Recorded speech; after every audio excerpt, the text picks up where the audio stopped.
thank you. I'm just checking to make sure everything is still working right. And then we will resume. I was kinda hoping to do more stuff with Final Fantasy VIII, but the power flickerings is really discouraging.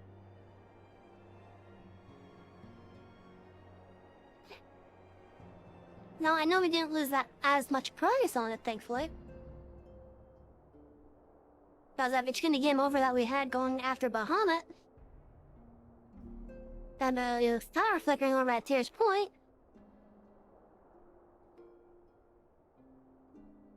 Yeah, we either have a autosave that saved our ass, or we have the save that was just before it.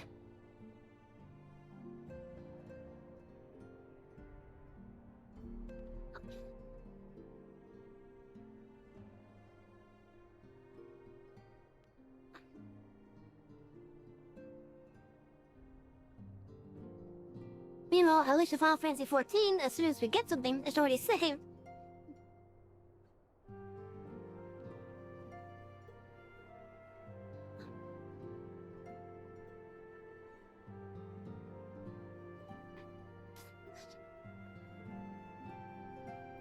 Anyways, I have some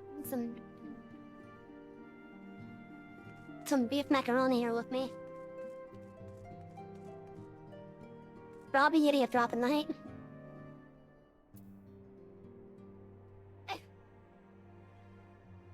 You've been trying to raid an FF14 to complete a blue class, but you've been in it for 35 minutes and nothing. Oh. Which raid, if I may ask? Is it one of the Bahamut ones?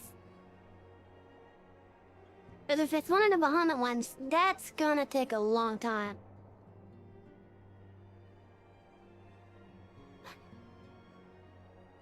And which the Bahamut ones are, you're better off getting a pre-made curve with that.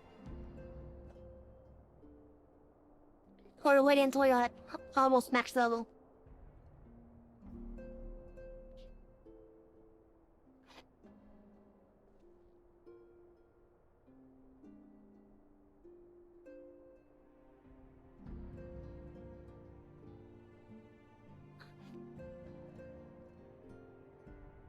But yeah, like, no one queues for the Bahamut ones.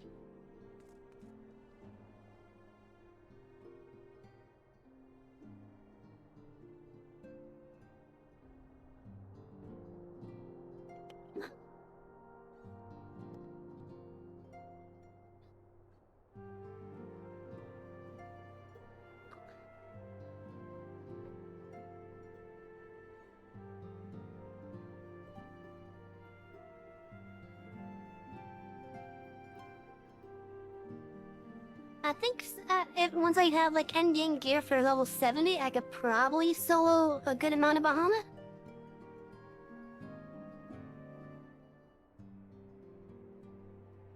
Yeah, Endwalker has some good music.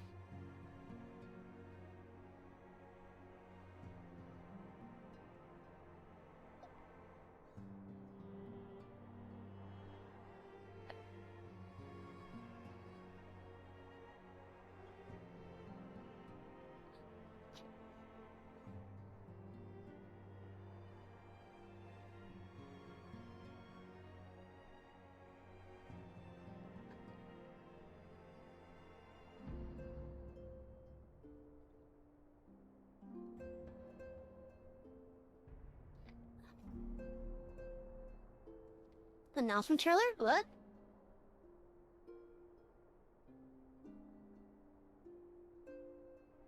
Oh, that one. Yeah, that's a trial. That's one of the high-end trials. You might be better off waiting until like you have like a full party or something. Oh, you can even check to see if maybe there's any party finders up in Florida. You can get the 2 tanks and 4 DPS, but no healers. Oh, okay, that's weird. Yeah, usually the healers and the DPS. Well, no, and usually the healers and the tanks are in high supply. Eh. Or rather,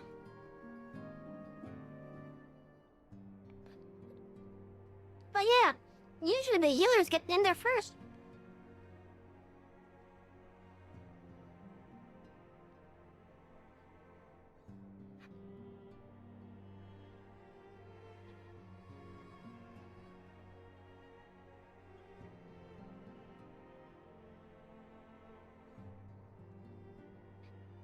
We could probably try to unsync doing a light party with it.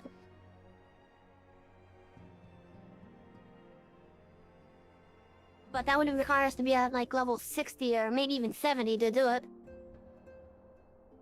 Probably 65 on average.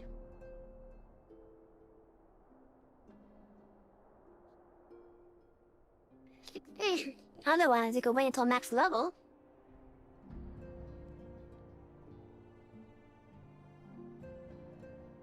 And then just smack it.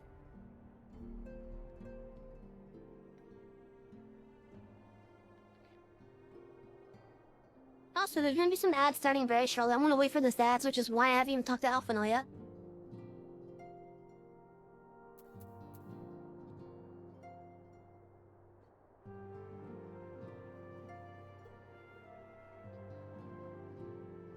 There's the ads.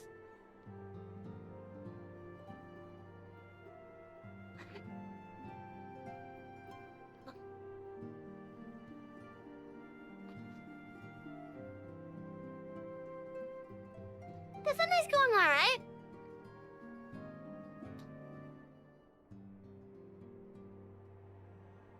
In fact, I need to check on something because it's been raining all day. Hey, Pichu, I see you on the bed.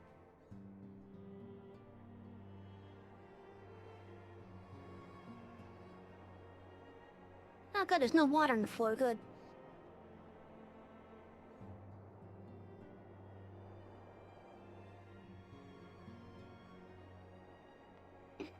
No, excuse me.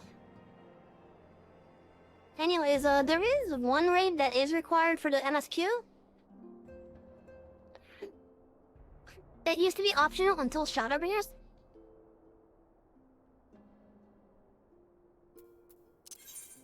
And in fact, I gotta actually do one of those, I gotta do one of the sessions in it. For my, weekly book.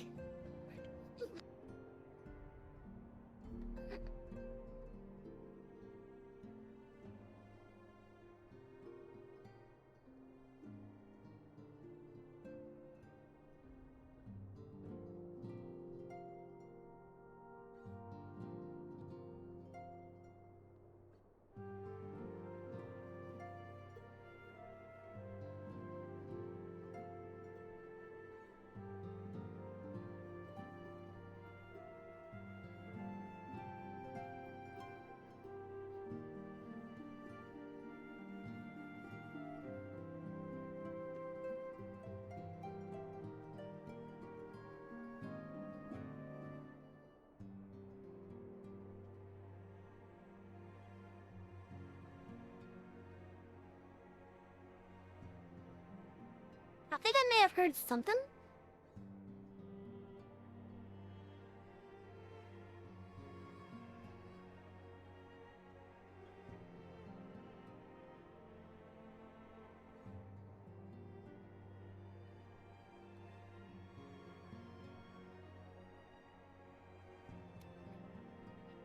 The thing with that, however, is that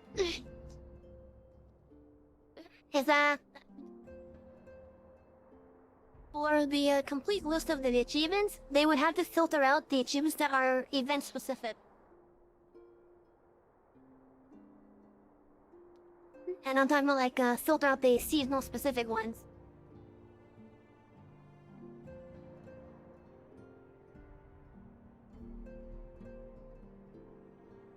Yeah, I'm more than willing to believe that it is, as long as they filter out the seasonal-specific ones.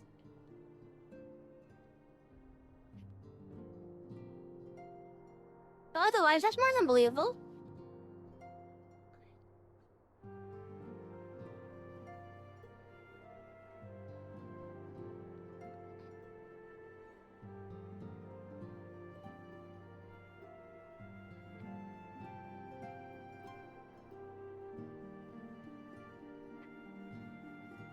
I'm almost done with my booth, so we'll start shortly. Yeah, that is quite a bit of dedication.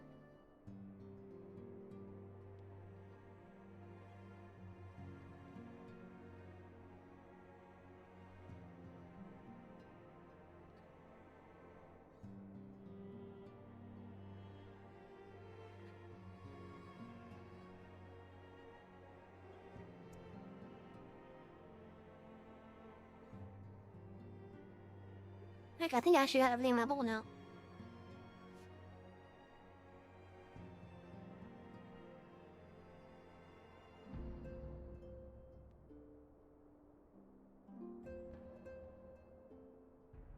He says, why are you looking at me like that?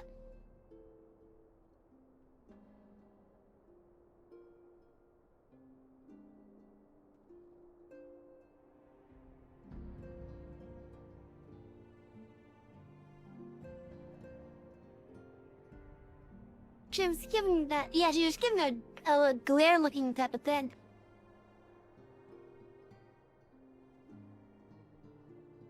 As soon as I addressed her, oh, she seemed to have lightened up.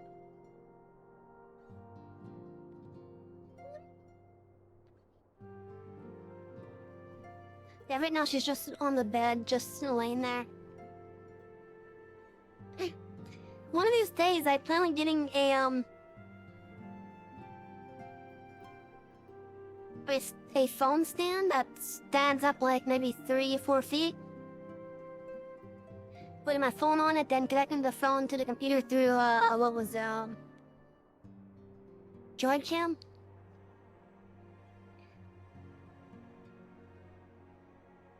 And then through that, I could show you guys the kitty whenever she's on the bed.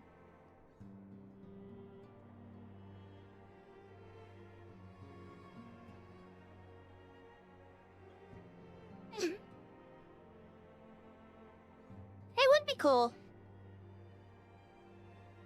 And I would actually have her replace the art slideshow in the corner whenever it's active. But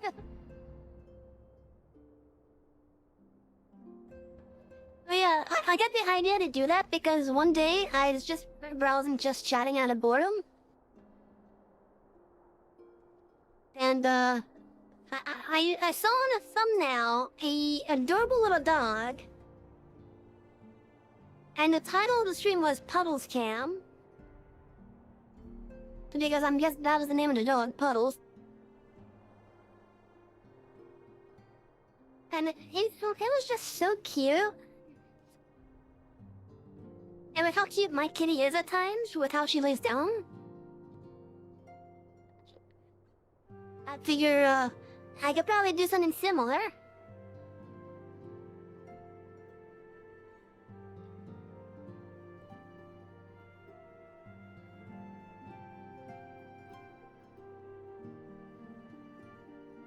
Yeah, I think she's about to go into a nap.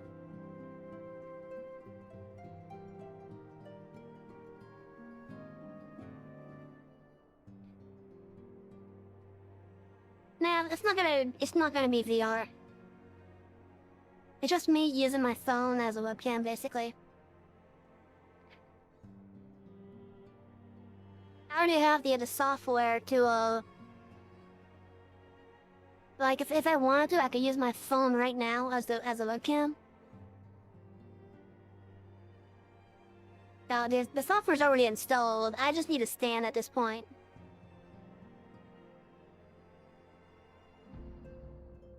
As well as to remember making my bed.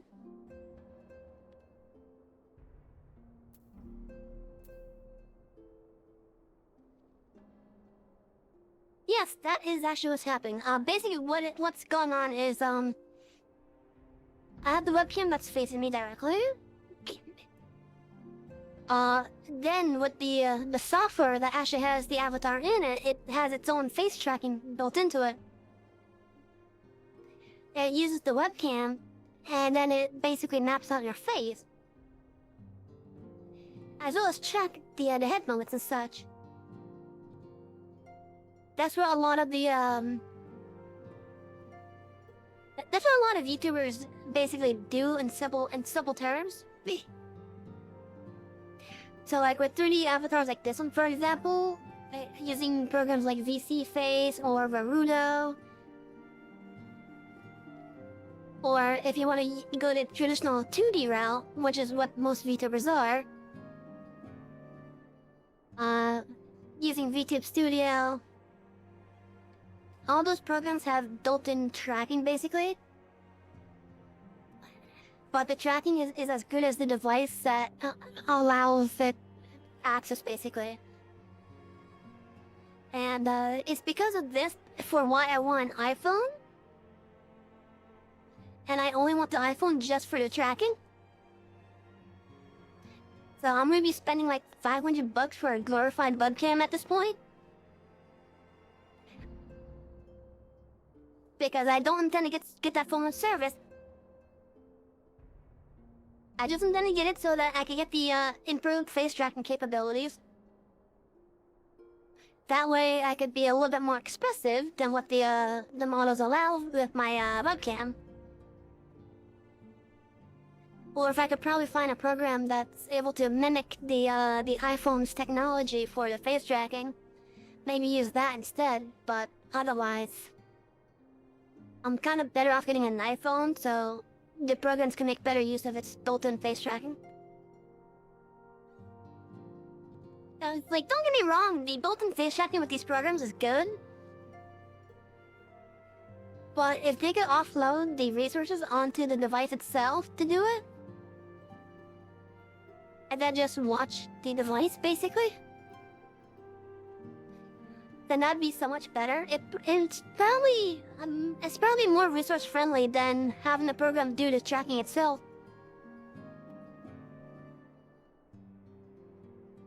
Because, what I'm assuming is happening, and I could be wrong,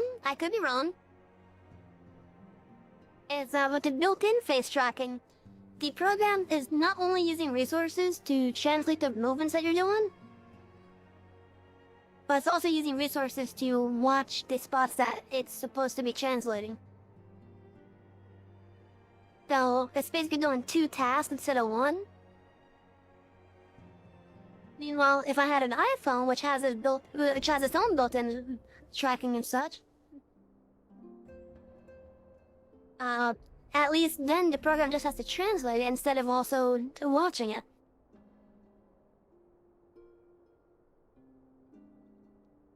Yeah, so I'm assuming that's probably why the iPhone is the camera choice for a lot of YouTubers. Because it's probably doing the main processing power of doing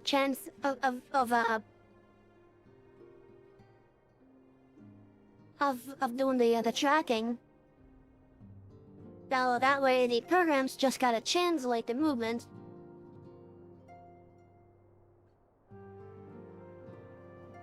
But yeah, that's in the future though. At least for here, that's in the future. So yeah, I'm saving it not only for a new computer but a glorified webcam.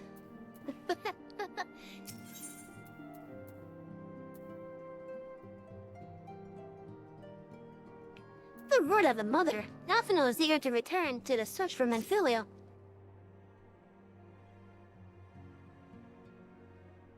Exactly, so many things to get and so little money to spend. Thankfully, contacted us a short while ago. It would seem that their foray into the Castle Marianum bore fruit. They asked that we rendezvous with them in Ishtola in Idleshire, where they will share their findings. Rude though it is to depart without speaking to the guest of honor, I expect she will forgive me if I return with her daughter. On this character is just tank at the moment. And that's because of the playthrough restriction, preventing me from going to any other job type. And that restriction is, I gotta get one whole entire role, basically, up to max level, before I can start working on jobs of another role.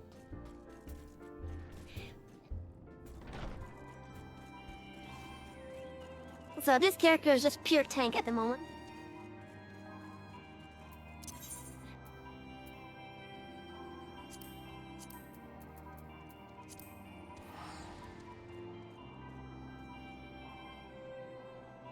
Yeah, I should see the rules I have for the splitter down below.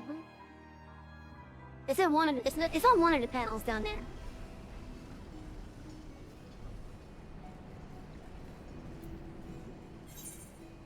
But yeah, like, just to make it easier to explain, sure, I could go and unlock other jobs instead. But that's just it, all the jobs are at their unlock level. And if I wanted to, let's say for example, play as a scholar next. Well, one, because of how my playthrough is going to be working, I can't do that. I would have to first get the rest of all my tanks up to 90 at this current point in time. And then I would have to get all the magical range up to 90. Because Scholar shares this level with Arcanist. And Arcanist, if you keep it as a DPS, transforms into Summoner.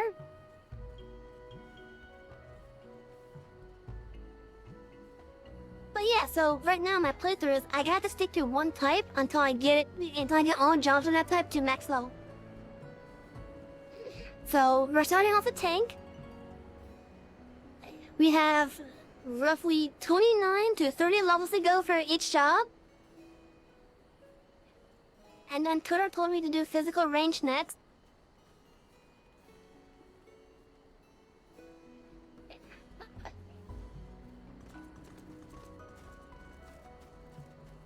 After I get the physical range up to 90, I'm actually gonna start working on the magical ranged ones. But I do want to play with Blue Mage.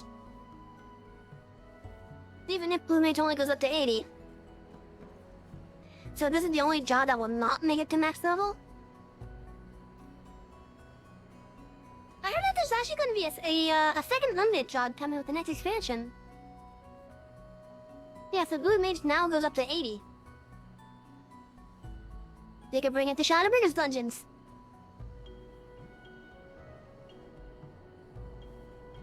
No, it's not Pictomasters. That's the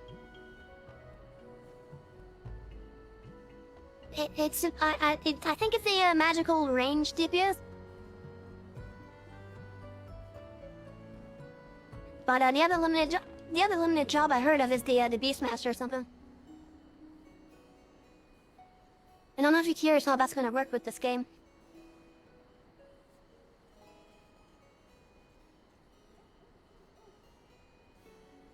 So yeah, we have the Viper, which is gonna be a melee DPS. We have the Pictomancer, which I think is gonna be magic range. That might be more of the support type from what I understand. And then you have the Beastmaster, which is the limited job. Now the way that I could see them fitting it in onto this screen, onto this specific screen, the way I can see them doing that is just adjusting the adjusting how far away the categories are from the other jobs. Like, I'd usually see them raising the DPS jobs here, just like up a couple pixels. That way they could fit the Viper in maybe like right here. And then for the Pictomancer, because I think that's a magical range, of course this will get raised up a little bit. This will then get raised up a little bit. The Pictomancer will probably be between Thaumaturge and Arcanist. And then, because that will already make this side really cramped up, because of the limited job, what I think they might do, and I'm just guessing this, I don't know if they've already shown how they're doing it, but if what I'm thinking is correct, they'll probably add a category underneath over here, maybe? That's called limited. And they'll have the Blue Mage and the Beastmaster over here. That's the best way I could think of for them to keep all their jobs on one screen, without doing any severe changes to the UI.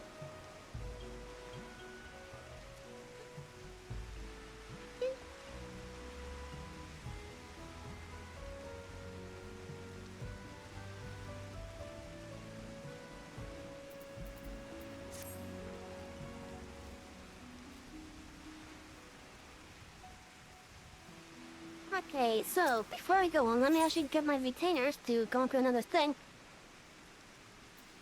Oh, they probably already do have it figured out. I wouldn't be opposed to getting another healer or tank though, so I agree with you on that.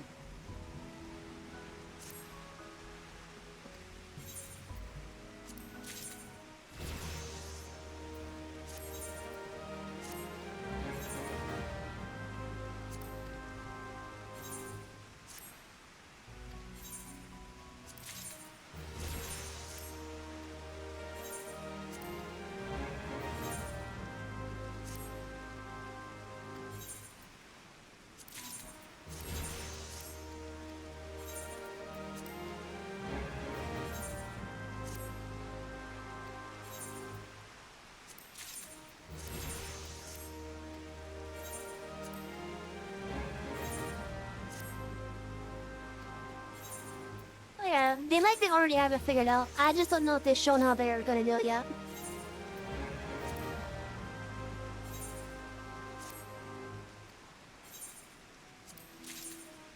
I would like to figure out though where they would have it unlocked, however.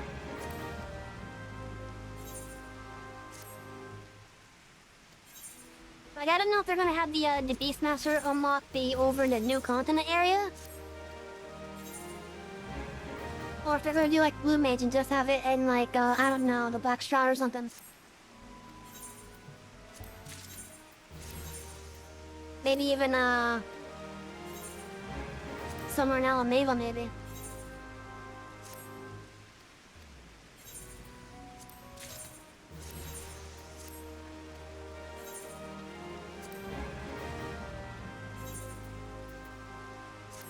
Okay, adventures are good for an hour. If aren't like in the current state of things, huh? I've been hearing that Ed for Fortune's in a rough place because of the, I kind of want to say it's probably people that aren't used to how the patch cycle is, really. And plus, they also have to remember that,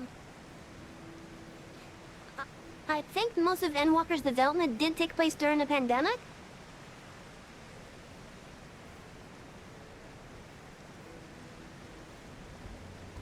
Because you don't pump out an entire expansion in like just a couple months' time.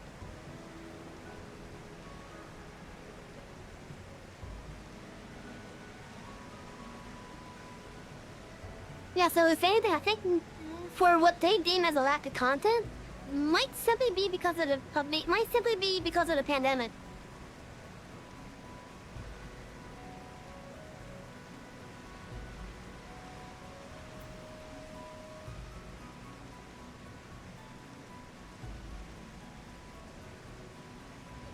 But honestly, there's like so much stuff to do in the game though. Like, if you're in the process of leveling up, you're not even gonna notice the potential drought.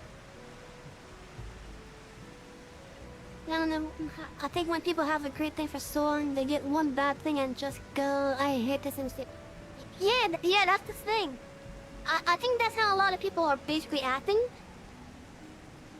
Like, they're trying to think of the game being a proper live service, like World of Warcraft, for example.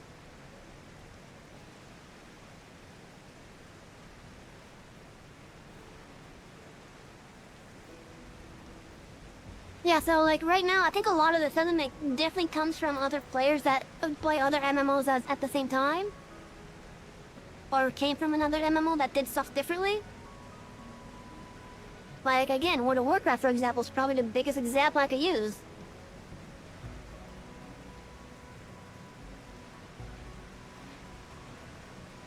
Like, I know a lot of people want the Glamour Dresser to either be much bigger than it currently is, or I would prefer if they made the Glamour Dresser similar to how the collection system is in World of Warcraft, where it's basically an account-wide type of deal. I would prefer for it to be that way. But unfortunately, Final Fantasy wasn't made with that in mind. Plus, I mean, a lot of these guys play the game every day for years, so you have to wonder, when do you get burnt? I mean, is it really the game forward? Yeah, that's also true. It's kind of why, like, even though you see me playing the game a lot, I don't play it all day every day. One, because I got a day job that I gotta do. And two, there's other games I want to play too.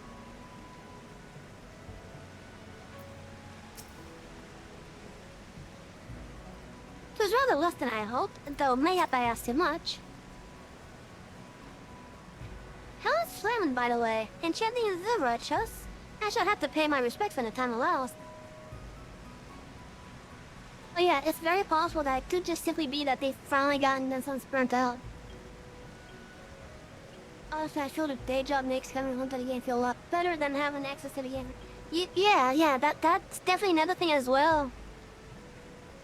Because having a day job like I do, it kind of forces you to pace yourself.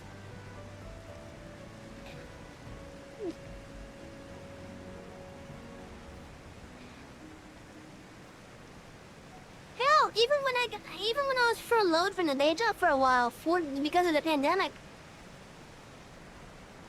I didn't play the game 24/7. I was playing other games too, like Factorio, like Satisfactory, like hold on, I gotta bring up my Steam list. Farm Sim, Truck Sim, Creeper World, Roller Coaster Tycoon, Windward. Games like those, like, as well as probably quite a bit more than I haven't even mentioned. I knew I forgot to turn something on. Thank you. Hold on. I knew we forgot to turn something on. Give me a moment.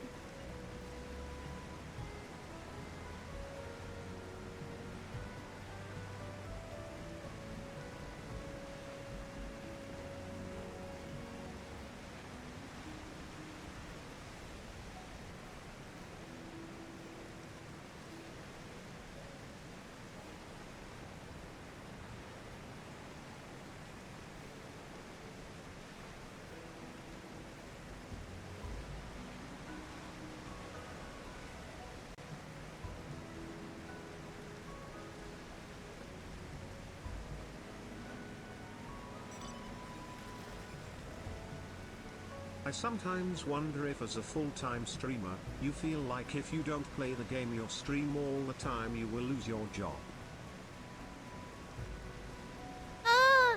Yeah. I mean, if you stick to one particular game, then it may feel like that at times.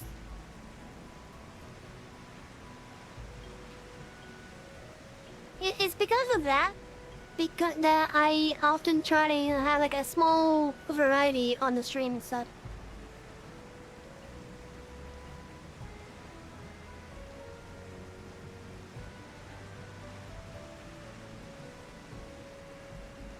Yeah, it could be that.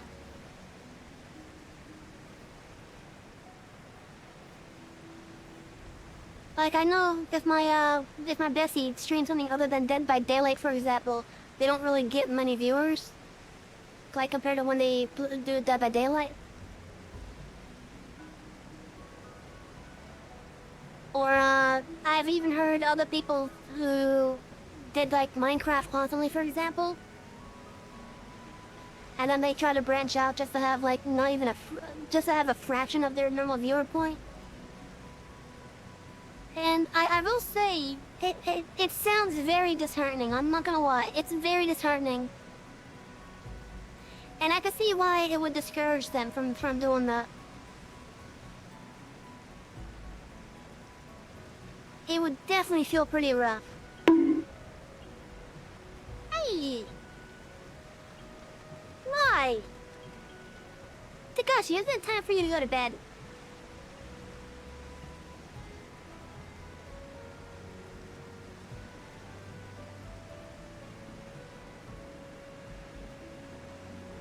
But yeah, like I do wanna make sure that that I have a couple of games available on the stream because I don't want to play the same game every time I stream. Like, as it is, you will find that maybe for like a week I do one particular game more often than others. Example given, Final Fantasy XIV right now. But I'm not gonna lie, when I say that maybe like 2 weeks ago, 2 to 3 weeks ago, it was definitely a lot of farm sim. And then right before that, it was a lot of truck sim.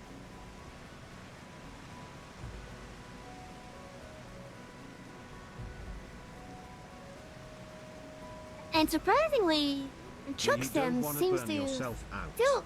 So I do envy people who can stick to one game for long periods of time. Yeah, exactly.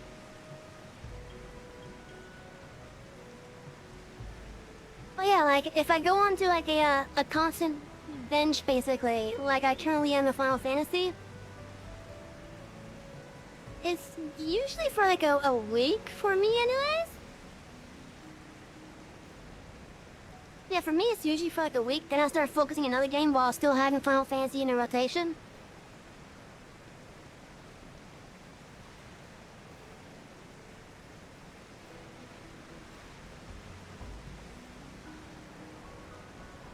I did want to try some other games though, as well.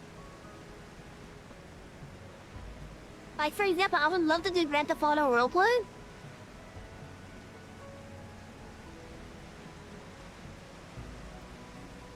But I feel like I feel a bit out of my element with that one. Am I getting back into World of Warcraft? Maybe not retail and maybe not classic WoW as Blizzard has it. But that brings up the issue where as much as I love Warcraft, the stuff that I want to do with it, I don't think I could really do on Twitch with it. I did try to do World of Warcraft on stream here. But the WoW Classic Season of Discovery. And as much as I was liking it, one, it didn't exactly hold me, sadly. And two, I don't think people were really caring about it.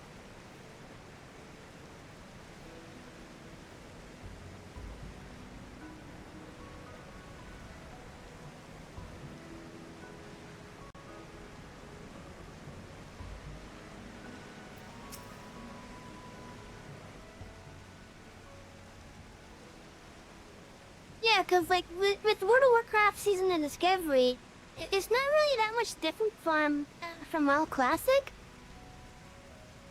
I mean, yeah, they are doing different things with it now, like Black Fathom Deep being a raid, for example.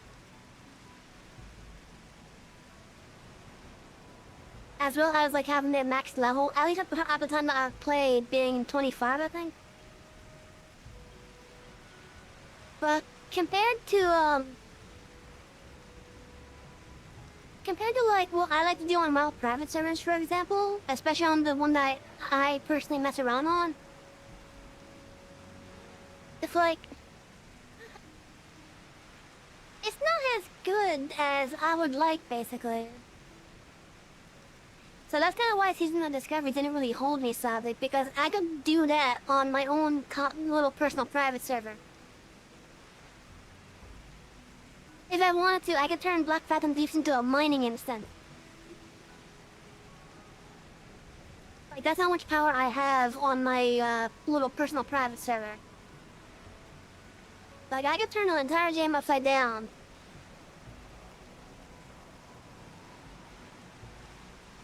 So that's kind of why WoW Classic hasn't really held me, sadly, because what it offers, I can already do that and more on my little private server.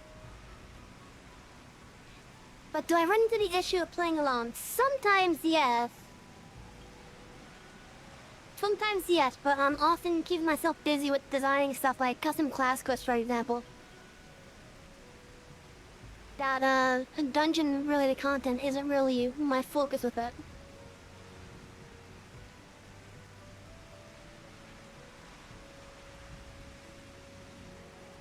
But I'm not gonna lie, though, with my own little personal server, It does get lonely on it when I'm constantly doing stuff on it and testing things.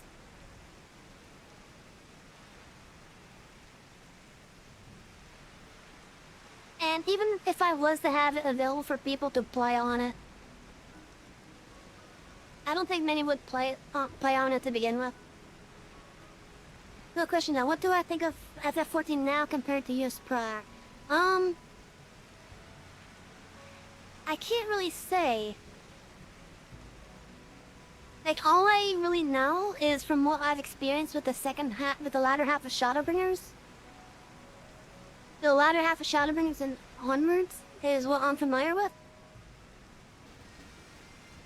At least in regards to how the gameplay was.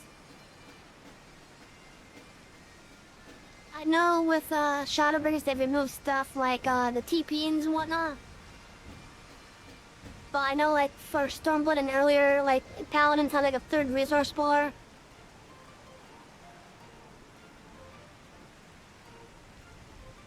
So like not only did they have their HP and mana there, but they also had technical points, I think it was called.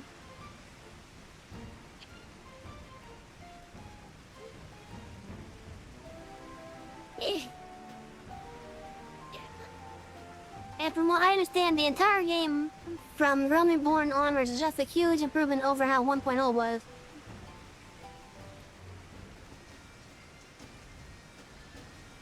Anyways, before we get onto a tangent, because I honestly can't really say how the gameplay was prior to how it is now.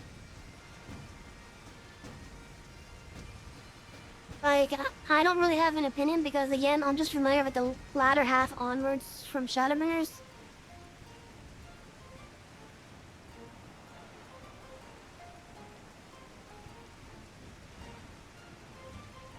And the point in time that I did play before then was back during Stormblood, and that was on a Black Maid.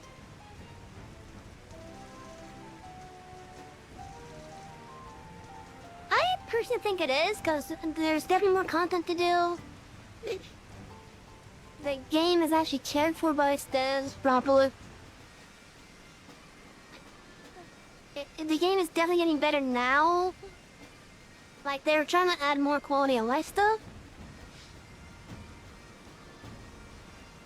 It's just taking a while because of partly because of how spaghetti coded the game was originally. And I think they're basically having to like reconstruct entire parts to just have some of these quality of life stuff be in.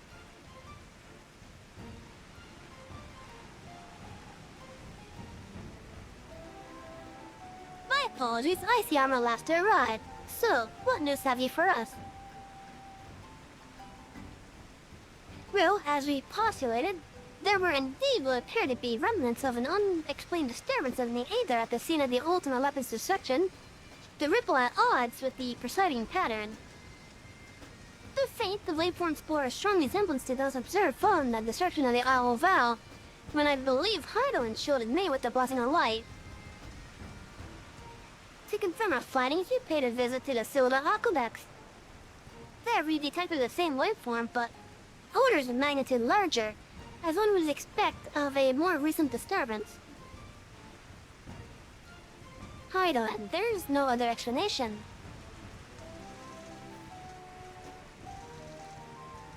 But there's more. When I studied the site where Ishola used to flow,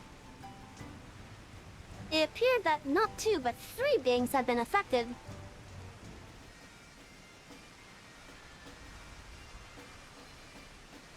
Wait, 3 beings? Yet, unlike Ishtola and Tancred, there was no chill to follow. Our unknown third party was simply there and then not there. That doesn't make sense.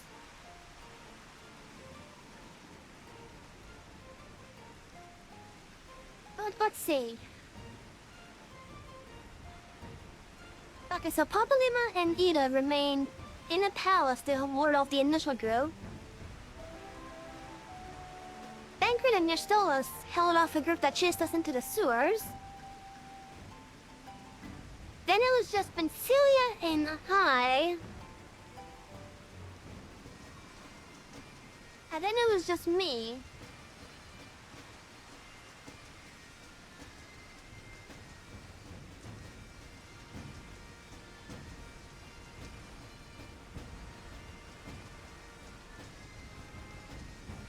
And this unknown third party isn't the same Aether as Venchilia?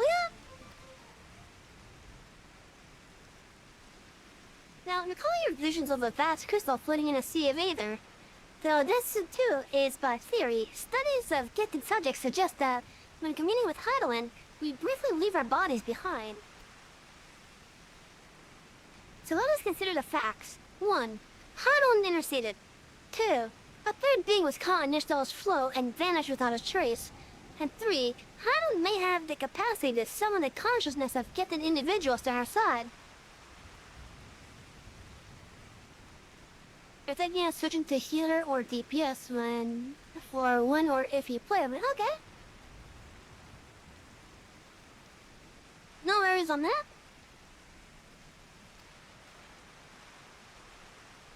You are implying, I take it, that Heidelin got him into the compass of my magic, that she might summon her, body and soul, onto the ethereal sea. In which case, we must discontinue our search there. For a blessing, the means to do so already exist.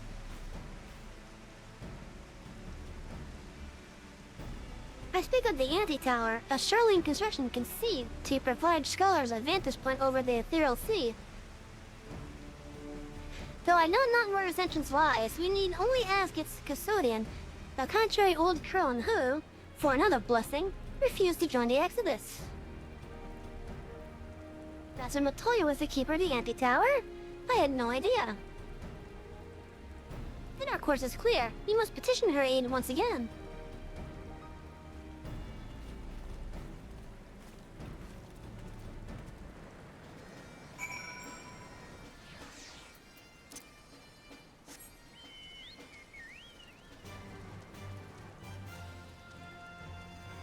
Oh, I guess we're heading back down to the cave.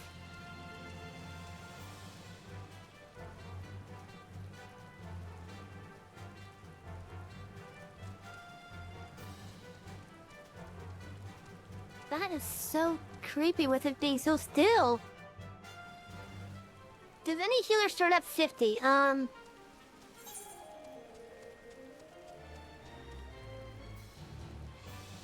By technicality, maybe? But that's only if you get Summoner up to 50 first. The only other job that starts above 50 for healers is Sage, and that starts at 70.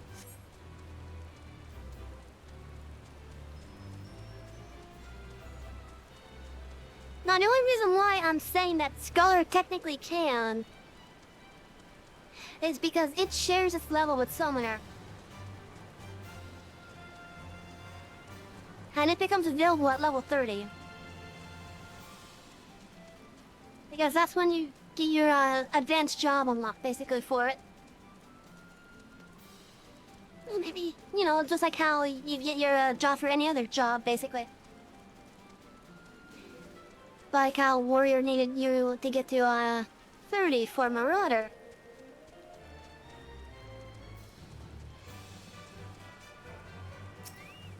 Oh, hey, bounty.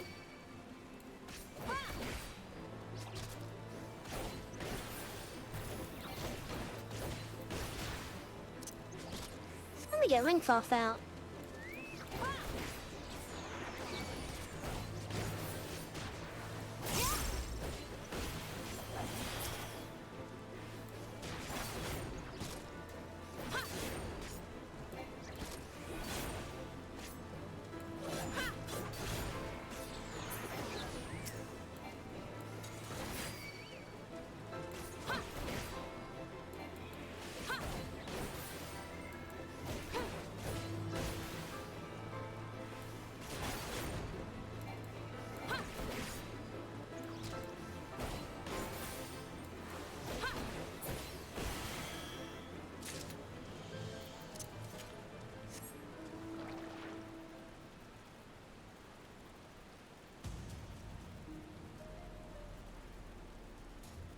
But yeah, so Scholar and Summer do share their levels.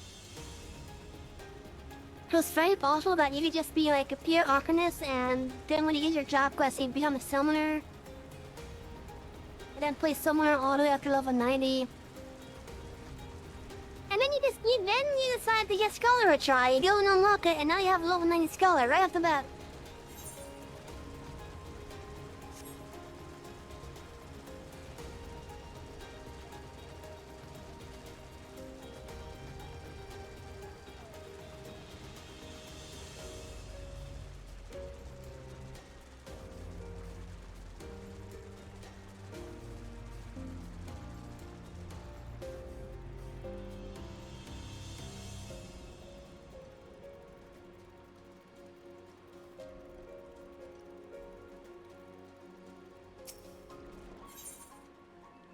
And I think those are the only jobs that do share a experience bar.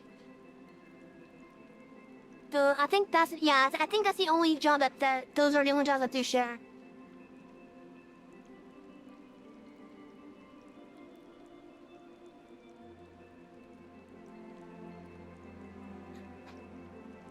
And sadly, that makes Scholar the only job that requires you to do DPS before you can heal.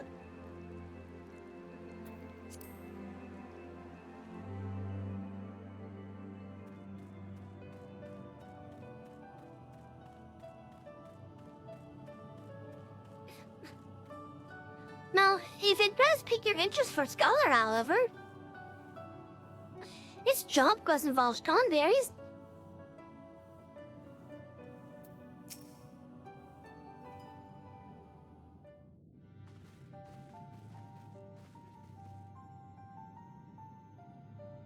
Oh, what a surprise! Well, what secrets have you come to extract from me this time?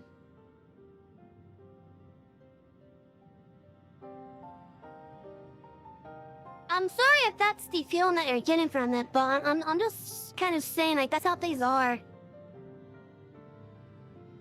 It's ultimately your choice.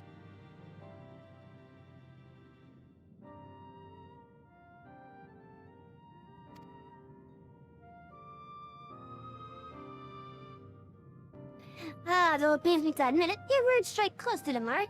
We humbly ask that you grant us entry into the anti-tower, that we might use it to save a friend who we believe has been transported to the ethereal sea. You don't mind what it is so much as to grind.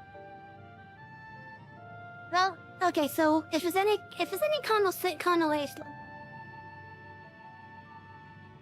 Words. If it's any constellations or whatever the word is. Think of it this way. Just when you play Arcanist... Consolation, there we go, thank you.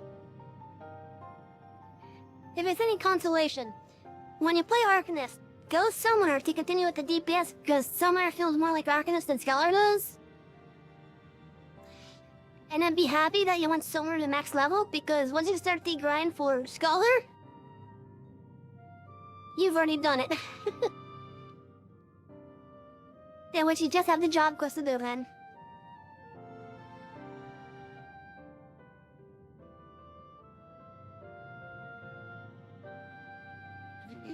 Hey, well, if I'll please me to admit it, your words strike close to the mark. We humbly ask that you already read this. And who told you I could do such a thing, I wonder?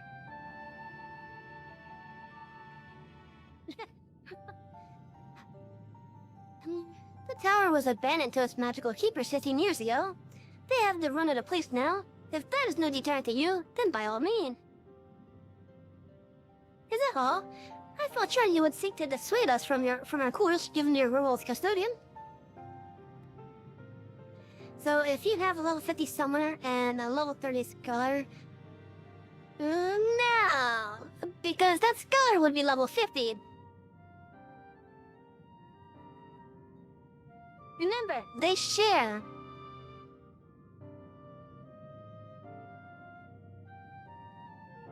As soon as you unlock the summoner, you could get the scholar at the same time. And if you focus your summoner up to 80, the scholar will also be 80.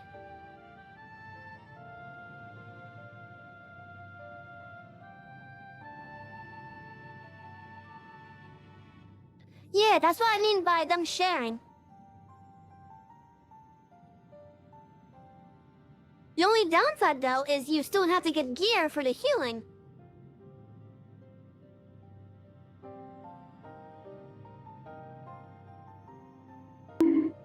if the gear...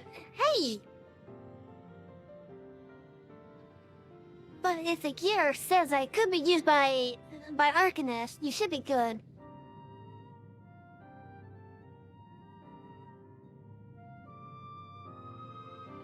Is that all? I thought for sure you would seek to dissuade us from our course given your role as custodian.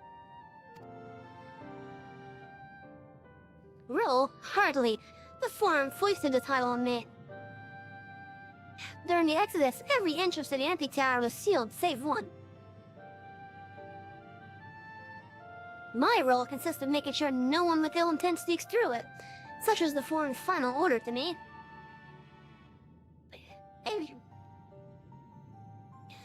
Well, I can't remove the words right now. Will you be going or not? You will, Master Montoya. You will do whatever it takes to find Manphilia.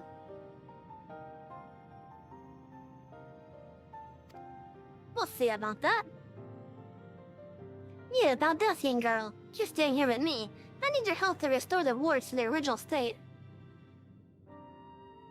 The rest of you can go, on a condition that you clean up the mess in the tower. If you encounter any unruly familiars, you're to tend to them. Those are my terms, and I'll hear no argument. In other words, she's saying get rid of the ones that cause problems for us.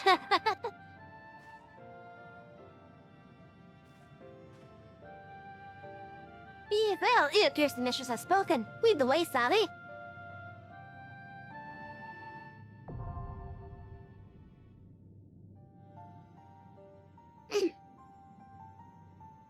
Now, chat, for those of you that are new here that have yet to see me do a dungeon as required by the story, what I am doing for this playthrough is I'm going to be doing the duty support version of the dungeon first. Meaning it's just going to be me and NPCs, because I can literally control the pace of that. And then anytime I do that dungeon afterwards, it will be through the normal duty finder.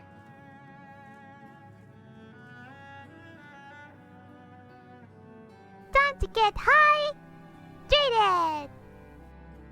A hydrate Go bucket. stretch! And a stretch, got it.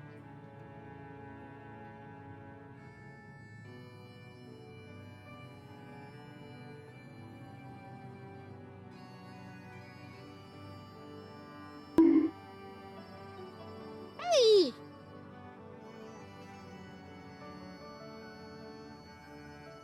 Stop being so violent with me, Takashi. Sheesh. I'm gonna make sure I get you on that hook later on. Like, once I start playing DVD, that is.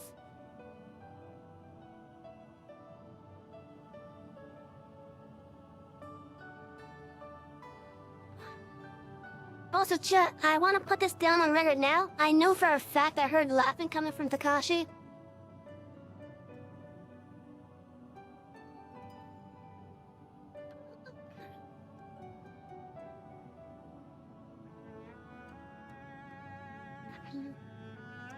Probably. Well, yeah, if anything, that's probably what I'll do first. Like, maybe I'll just do some randoms to, get used to the game. But I don't know if I want to do, like, randoms the entire time.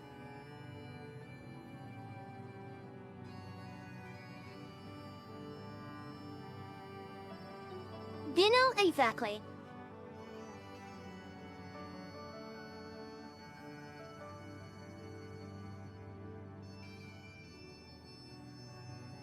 I mean, what better way for me to make friends than to get them hooked, right?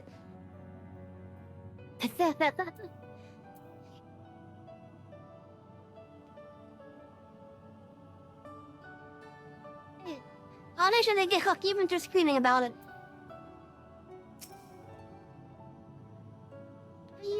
Whatever it takes, we will find Manphilia. Whatever it takes.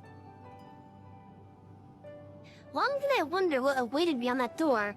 Several times in my youth, I even tried to open it, but the words were beyond my ability to dispel. All I'd learned from my efforts was a mountain of manual chores. And I had given up on the ever satisfying my curiosity.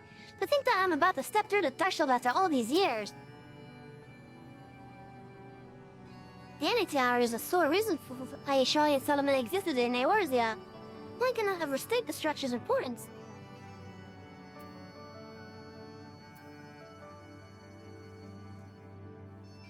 That's completely your choice.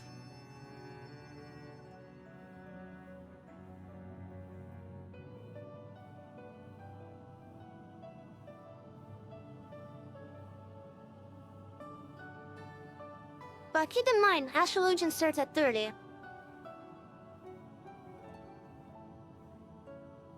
Yeah, it does start at 30. So you won't be doing any content in Heaven's Ward really until the Astro gets to level 50 at least.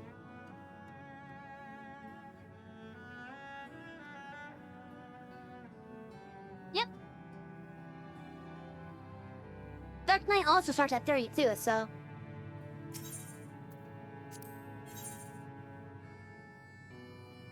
Okay, so let's see. We have me, the Gunbreaker. We have Alfie being an academician. A academician?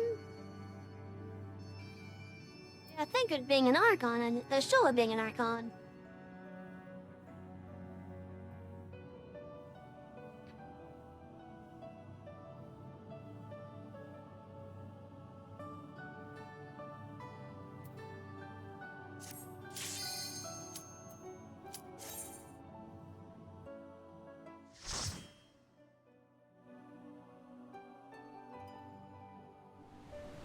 I mean, yeah, I am a tank, but I don't have treads. Oh, look at that, that's cool. Wait a minute. Waterfalls are going up.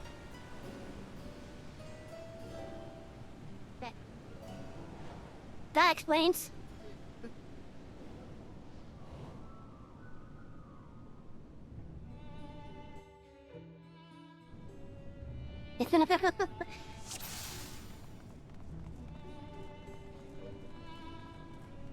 But yeah, so, again, for the first time I do dungeons that are required by story, I will be doing it with NPCs.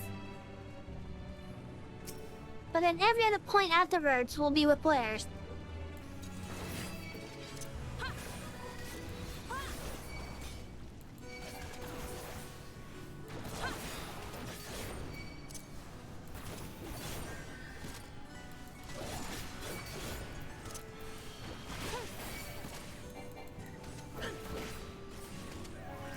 The NPCs actually do work with the mechanics pretty well. The only downside is that it takes forever. But if I'm not really shut for time, I don't care.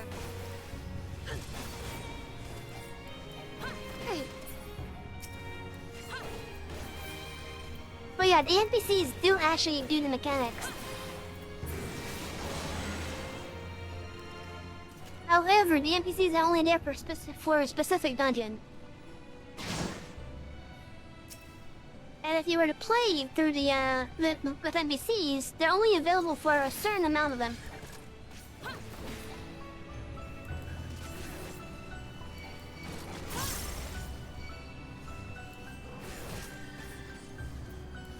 So they're not there for every dungeon, and if you were to play them with players, you won't be able to do NPCs, so it's either playing with NPCs or play with players. Yep, the NPCs are only available for the ones required by story. And there's only 1 or 2 trials that they're usable until. Not including the one for Roman Born.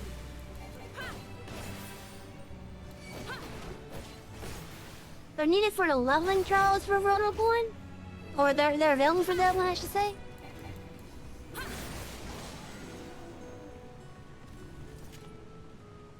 Hey, to be, think of it this way. Not including trials, minus the 3 leveling ones from Realm Reborn's story, and minus 1 in Endwalker. So minus those 4 specific trials, for every dungeon that is story required, that's where the NPCs are available.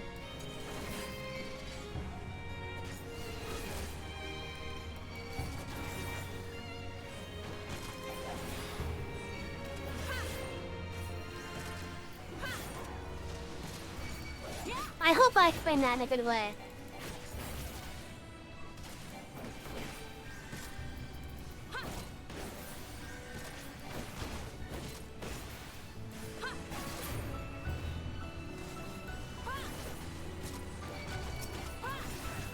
Try this!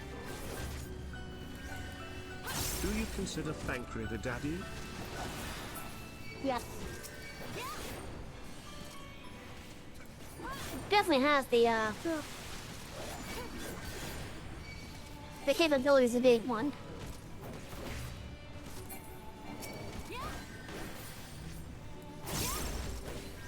I have my pride. Away Oh, with I see you. them running that break. But yeah, I have my reasons for why I do say that though.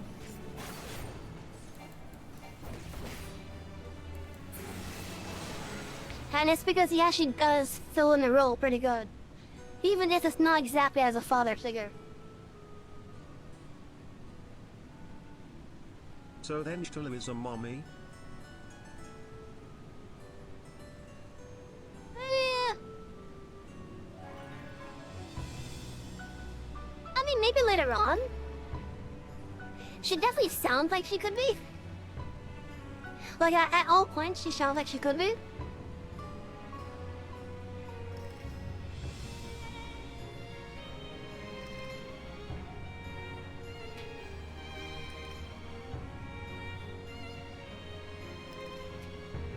If anything, she's probably more like an aunt figure, if anything. I think Reborn is a big bro. Definitely.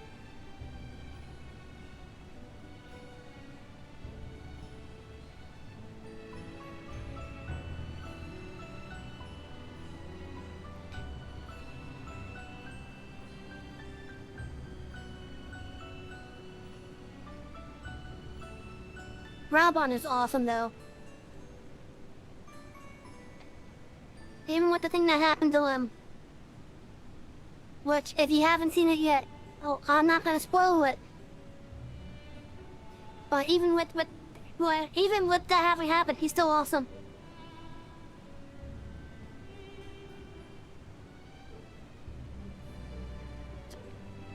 Oh, come on, ad break.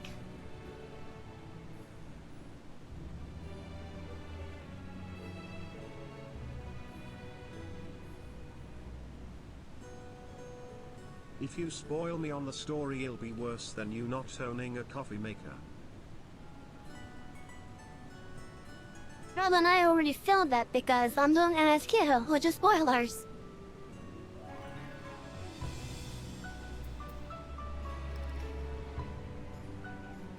I think I gotta get some Hildebrand in there though.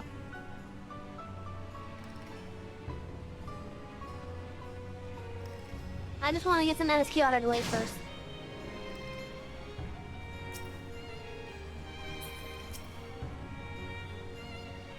You're trying to get bonked in the head, not me.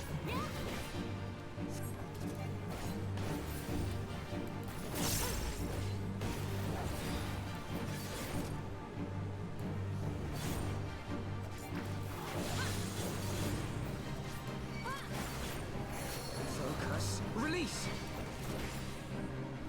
It's fine, but seriously about that coffee maker missing. Do you think we can wait forever? Come on, think of the chat.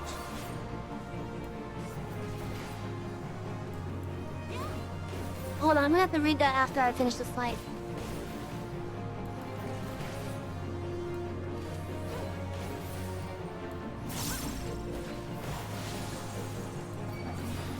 Focus. Release.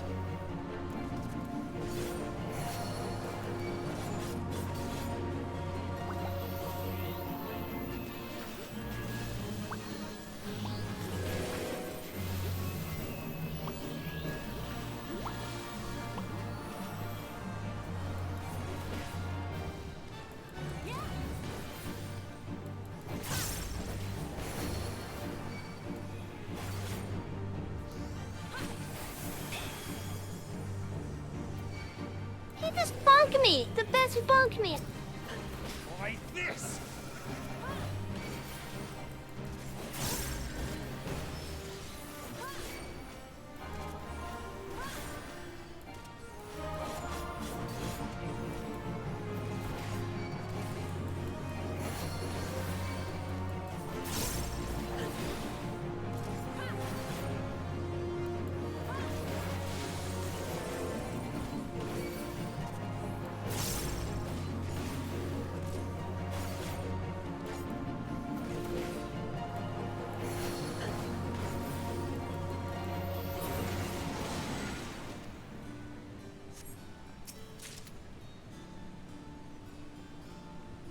Okay, now what did I miss here? It's in the plans, alright? The coffee maker is in the plans.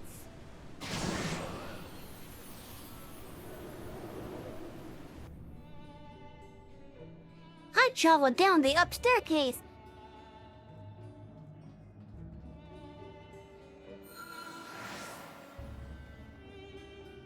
The hell was that?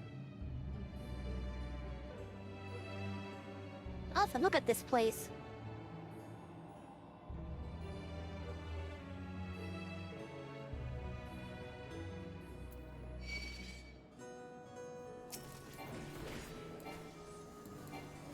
We honestly love giving you shit, so I hope you're not taking it seriously. If so, I apologize. It's alright. I think I've figured out what's going on with that now.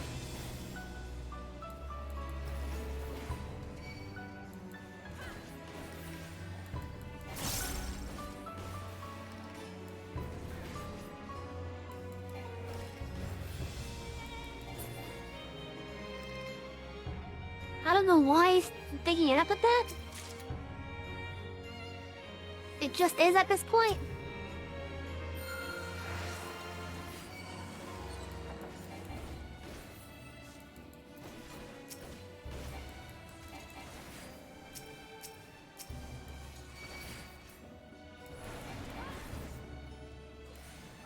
For whatever reason, not only is it throwing it on the redeems as well as bits and subs, but it's also doing automod catches. Because it thinks that's a redeem somehow.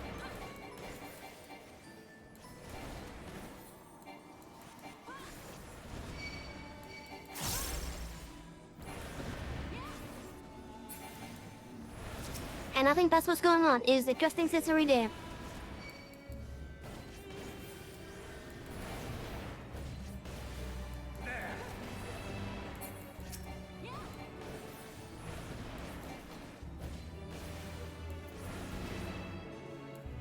Away with you.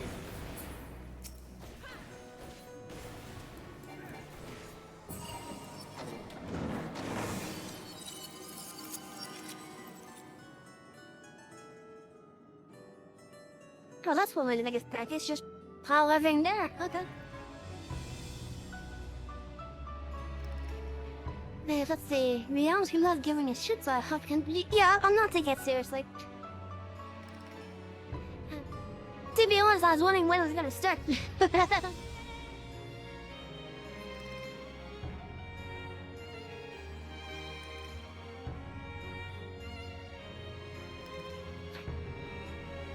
Because you can't really beat a streamer without being given shit by your chat.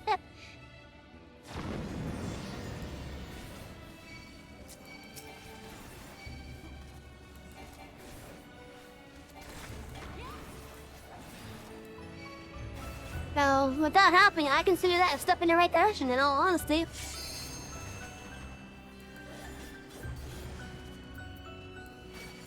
Hi, Peaches!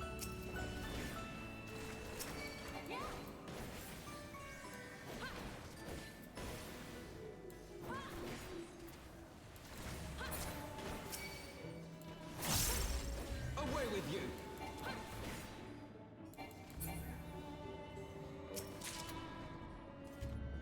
Besides, I'm roaming to some of my other friends in their chat, so... Away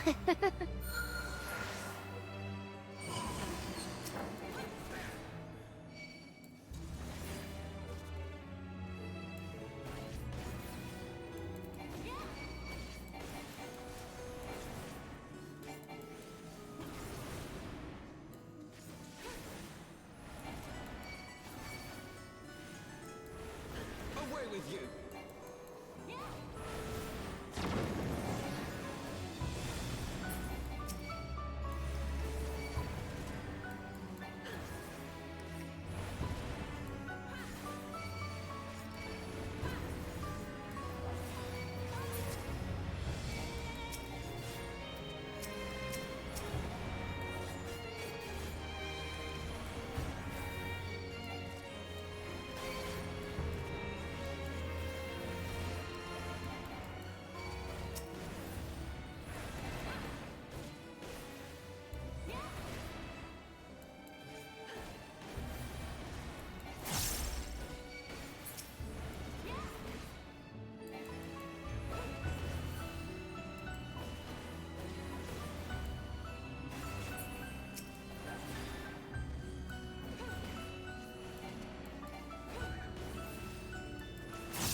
Ziggy, okay.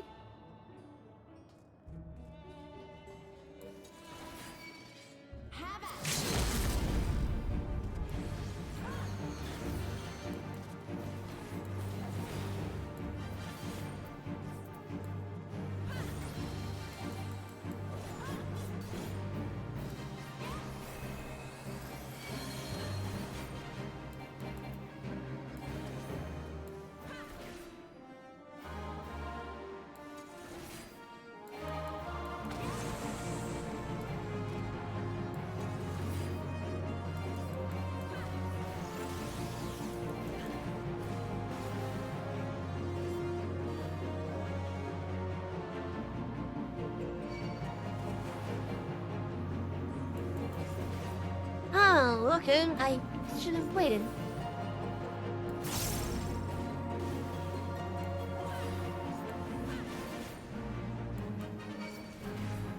Away with you.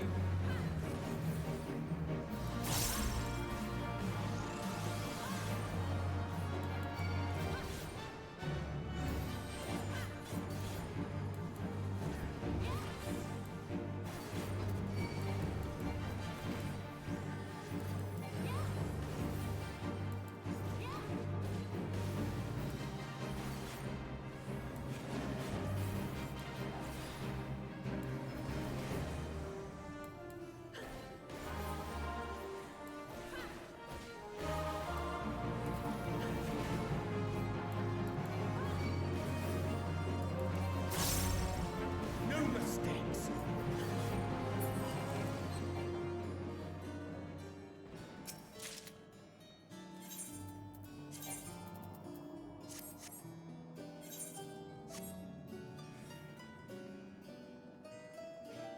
We're going down the up staircase. Wait, no. We went up the down staircase. Never mind.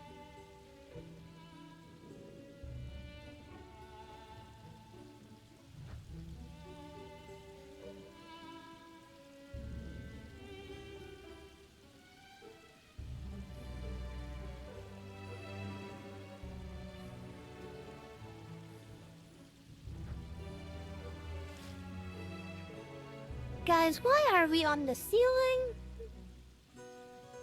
I didn't know there were a bunch of vampires.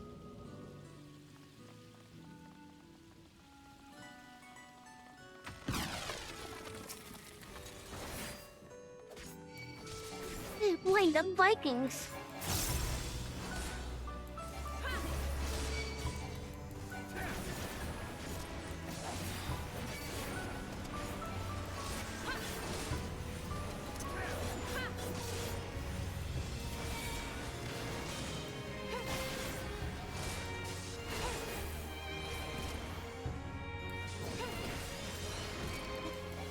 Try this. Away with you.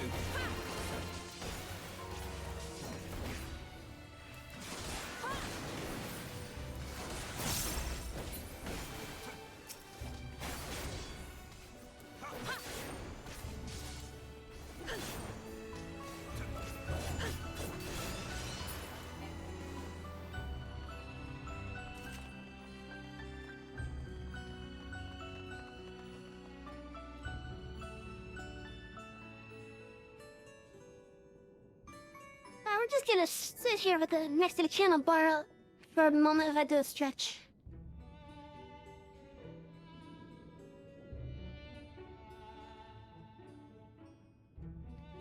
Or chandelier, my bad.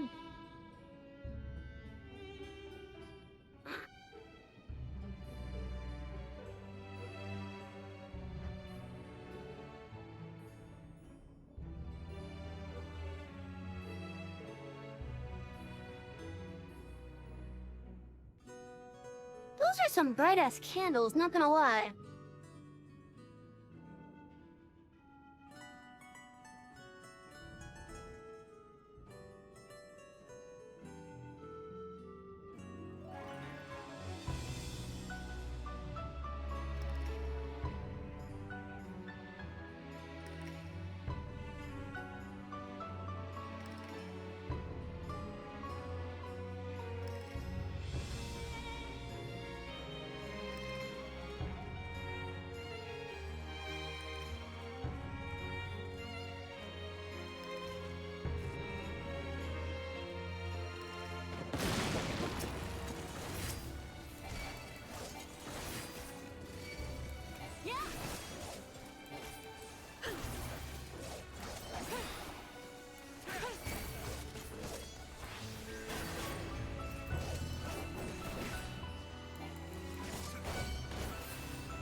have my pride.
This place gives me Ibsen's castle feel. There.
There.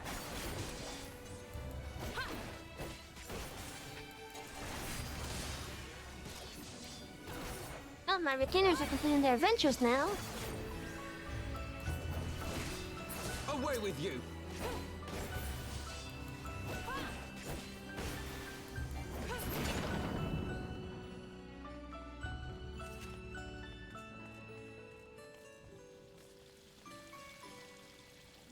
Hey, chat, you want to see something a little bit disturbing, maybe? If so, here you go.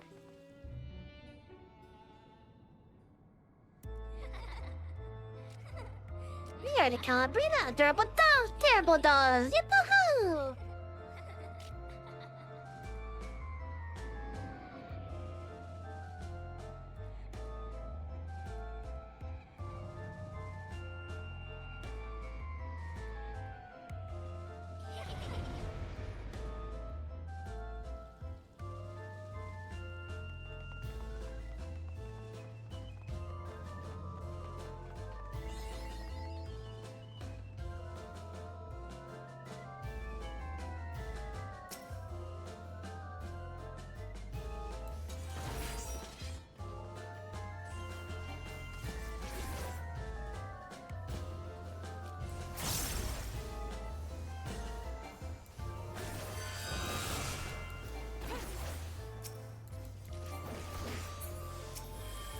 Away with you.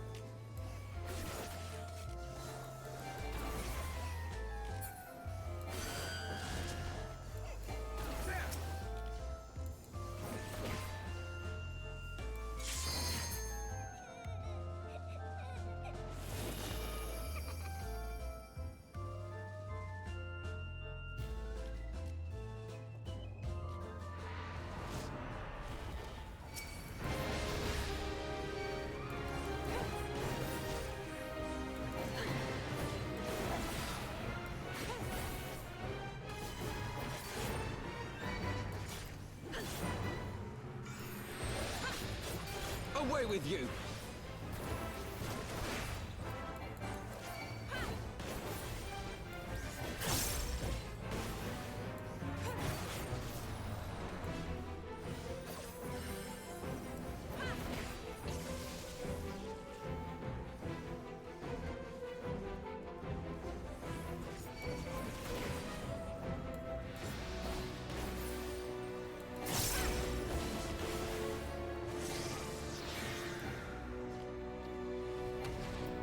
Oh no, I get gold, but...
Try this!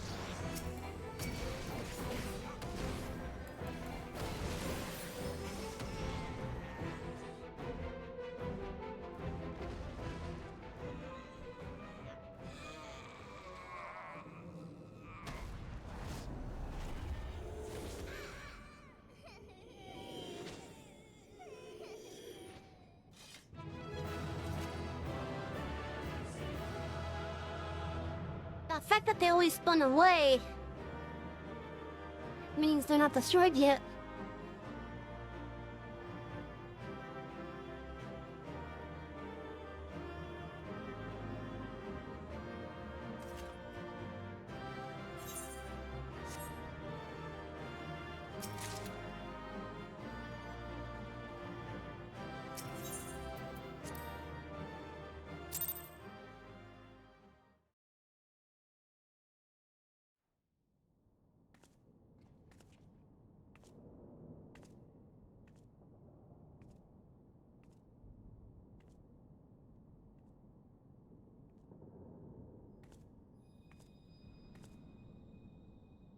Oh, what's happening?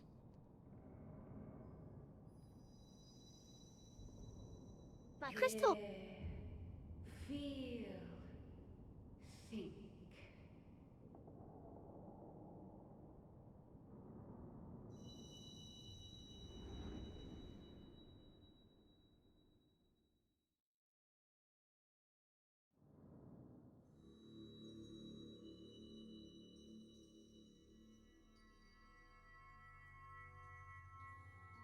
It's the mother Through crystal. time and space hast thou journeyed unto me, as I knew thou wouldst.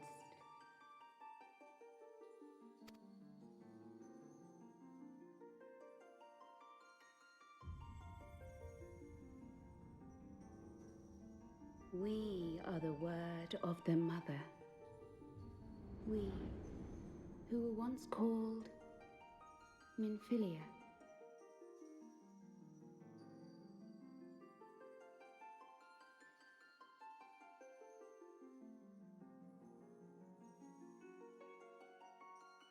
Does she...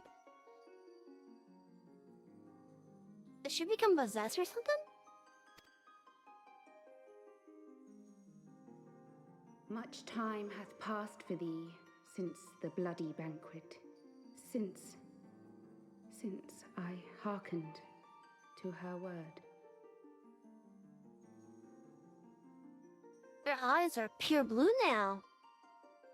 Mother, Heidelin, guided me towards Y'shtola and Thancred, that I might be swept up in their flow and delivered unto the ethereal sea. There, adrift and alone, her voice silent once more, I prayed for those we have lost, for those we can yet save. To her I would make an offering. We speak now with one voice, one will, one word. Unto thee we bequeath the most precious Hey, welcome of back. gifts, the truth which lieth at the heart of this world. Thus do we beseech thee once more. Hear, feel, think. Bill Heidelin was speaking through Menphilian now.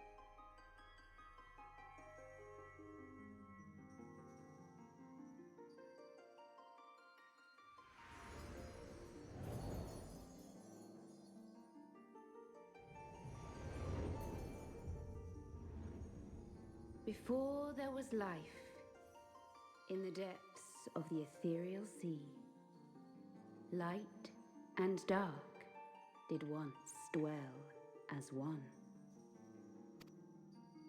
But the darkness coveted power, and the balance was broken.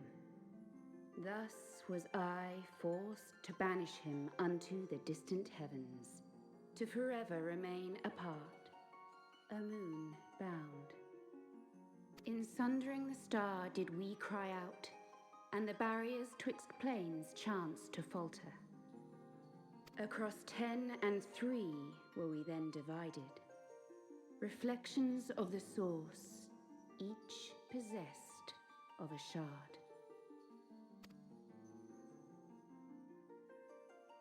Zodiac longeth to be made whole. For his restoration, for his resurrection, his servants labor without cease. They seek to tear down the barriers which surround the source. Thus do they rejoice in their ardor, in your calamities, for each marks a rejoining.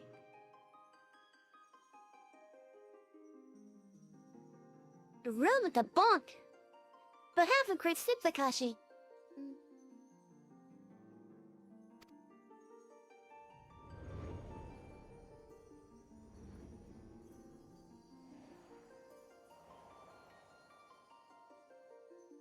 Seven times have they succeeded. 7 times hath the darkness grown stronger. 7 times have I failed.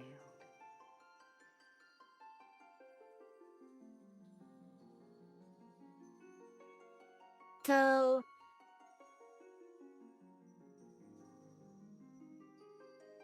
each calamity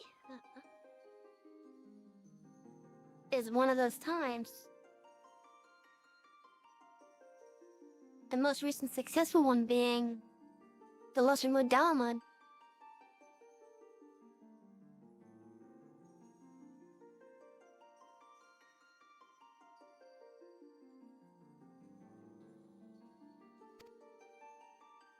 The Asians cannot be suffered to continue. This is my final.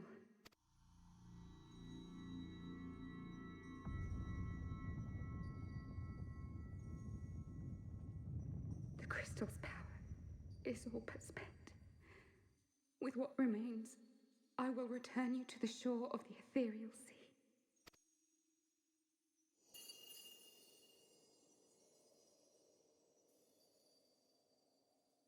Blessed children, go forth and seek. Seek.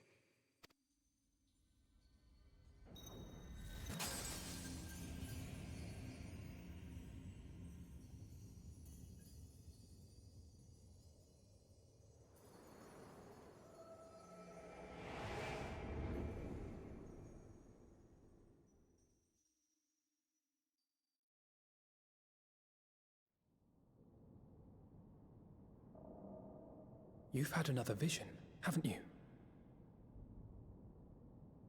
How come I haven't saved the world yet, Savvy? It's a never-ending task.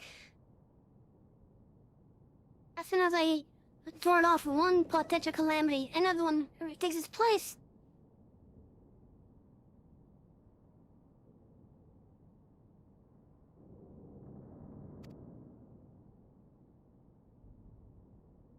Let us return to Master Matoya's cave. Everyone will wish to hear what you saw.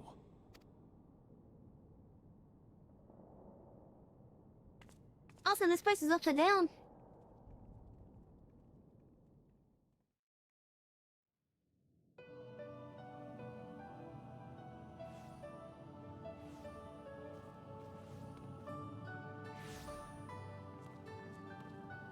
Still in one piece, are we? Well, did you learn anything?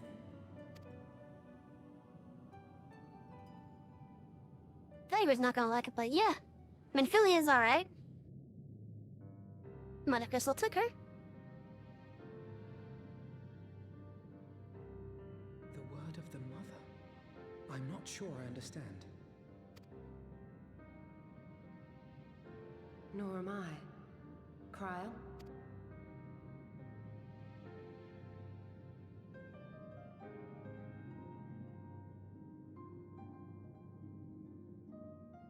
Tanko didn't even get the chance to say goodbye. As unbelievable as it sounds, I see no reason to doubt her. The word's tale. No one was more sensitive to the will of Hydaelyn than Minfilia. And if Hydaelyn has grown so weak that she can barely make herself heard, it is not hard to see why Minfilia, having joined with her, might struggle to maintain her own form. What? Why would she need to maintain her own form? Are you saying she's gone?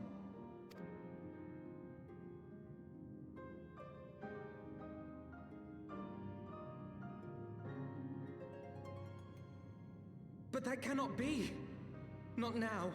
Not after all we have accomplished. We were meant to usher in the dawn's light together. She threw herself on the fire to fuel your dawn's light, boy. You'll just have to usher it in on your own. Must you be so ungentle?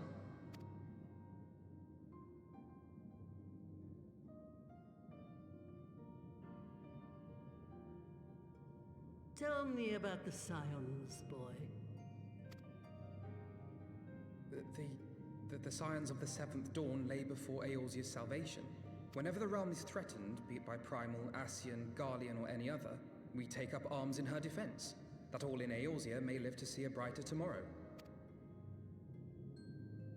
And that's very noble of you. But in chasing after these lofty goals of yours, you seem to have lost sight of some basic truths. To win a war, you must be willing to do whatever it takes. To fight, to kill, and if necessary, to die. The path you've chosen is paved with the dead. Walk it with your eyes open, or not at all.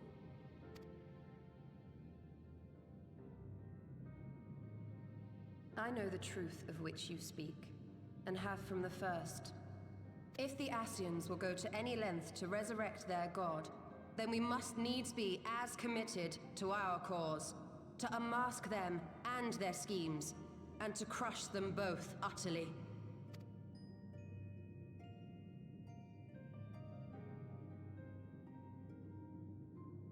Come, there is much to be done. Yes, of course.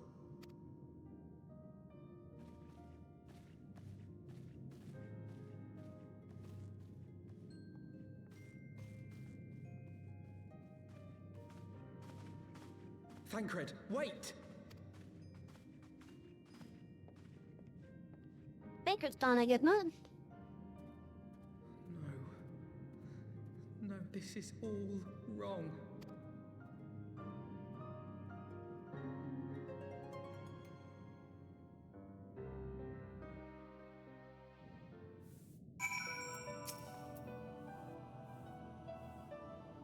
It's a blessed few who get to choose hell and for what they die. Not that you need reminding, I suppose, but that boy. For all the suffering he has known, he still clings to the notion that there is a cosmic justice, a morality by which we are saved or condemned, and there isn't.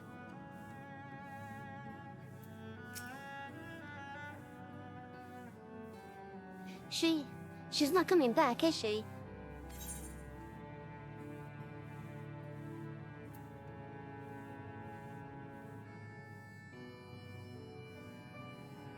She did think that what she did was best. I know that I do. To give her all the beliefs was ever her way. So will we, as you must. What greater calling could there be than to stand against the dark as defenders of the light? And yet, where does it end? The sacrifice, the loss.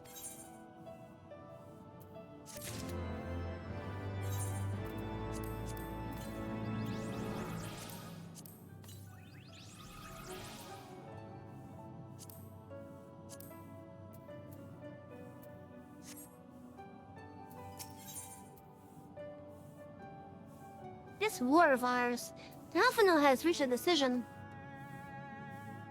I must ask that you not be the word of this to any of the others at the Rotten Stones, especially Flamen. I will brief Tataru on what we have learned, as well as Orianger. He may have insight into what the word told us. As for you, Savvy, after all you have done, I would say you have earned a rest. But speaking of well-earned rewards, I received a mission from Sir Emmerich while you were away. It would seem he is planning a ceremony of some sort and would like you to attend. He did not divulge the details, preferring instead to explain in person. Mayhap you should pay him a visit? Perhaps. I gotta go to Ishard anyways. And pick up the next bit of Hildebrand.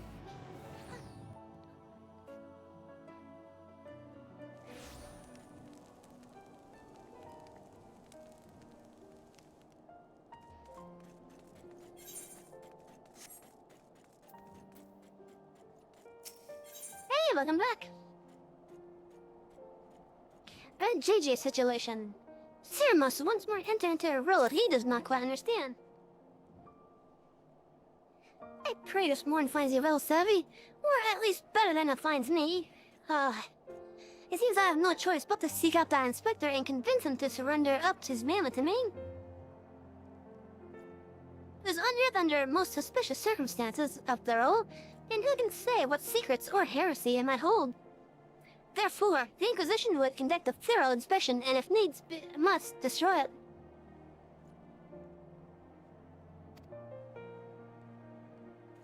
Given his affinity for the conjunction, I fear the inspector may not be amenable to my request. Nevertheless, he must be made to see it is in the interests of public safety. Would you be willing to help me persuade him? Fair be praised, at least you have seen reason. Let us pray he will as well. I'm given to understand that while the inspector and his assistant have been wandering all over the city with the mammoth in tow, they often frequent the gazebo near Forton Manor. With any luck, they will be there now. How close are you to Heavensward? You are on Stories We Tell. Let's see.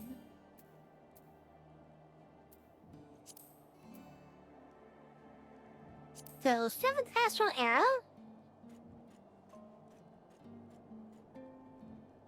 What's the name again? Stories We Tell.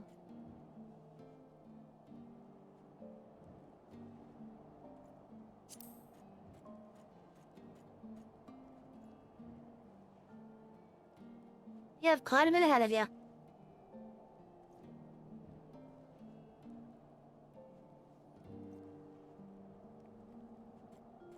I would say you're probably...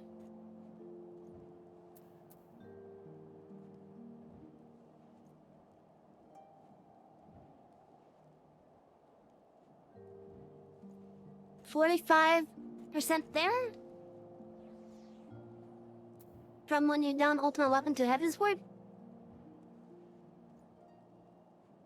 And it looks like you're getting ready to go up against Ramel.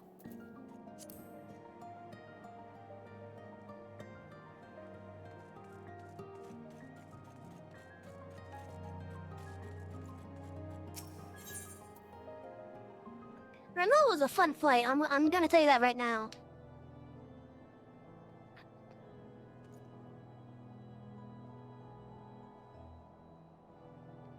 Like, that one on Extreme actually required coordination between the tanks.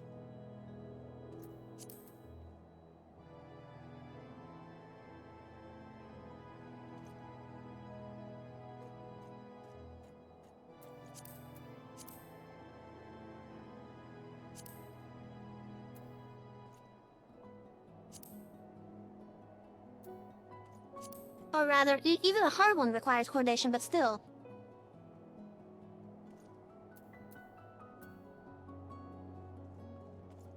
Like, it's definitely one of those where the tanks do have to swap.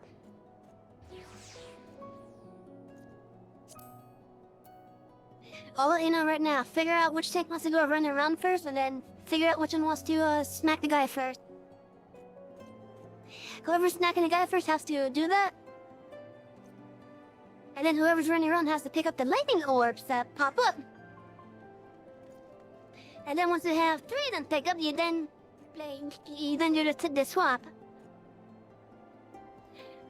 And you wait for the next swap to happen by railing on him until your buff from the sea orbs is about to run out. Then the other tank gets their set of orbs, and then you swap. It's as simple as that for the tanks anyways.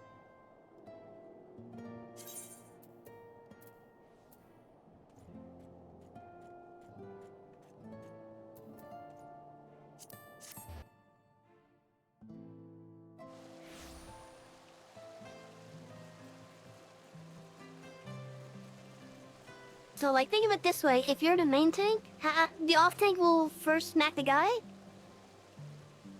while the main tank runs around to pick up the orbs as they pop up. And once they pick up 3, they get a buff.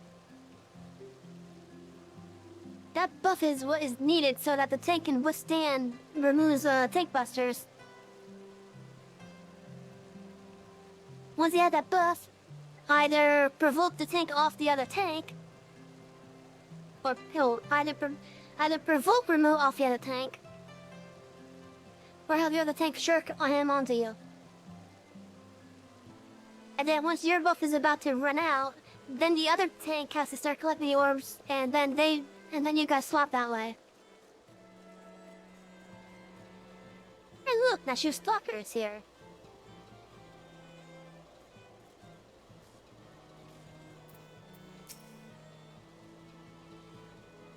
Isn't she adorable? You're the very pinnacle of the heavens.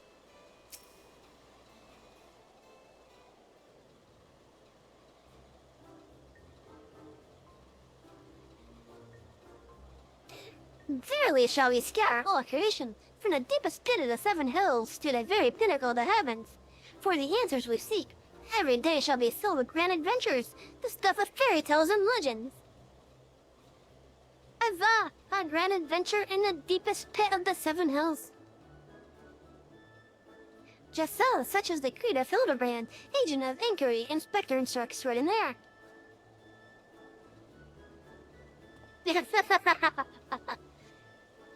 Even the man that's still in it. Hey, well posed, GG, well posed. I dare say you have the potential to be an exemplary inspector someday.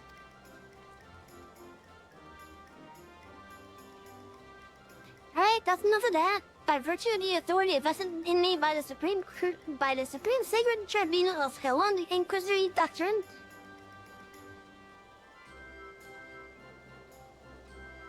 I hereby command you to surrender that man of suspected heretical origin into my custody. Why, hello there, Savvy!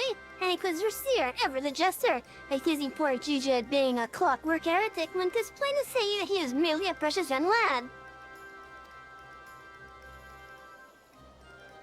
Oh, there you go again, confusing the poor girl, and that those big, beautiful, boxy eyes aren't the full femininity. Nashu, please. Were you not witness to the magnificent display of manly villain masculinity mere moments ago? That's because you haven't taught her any better. She needs a proper role model to show her what's what.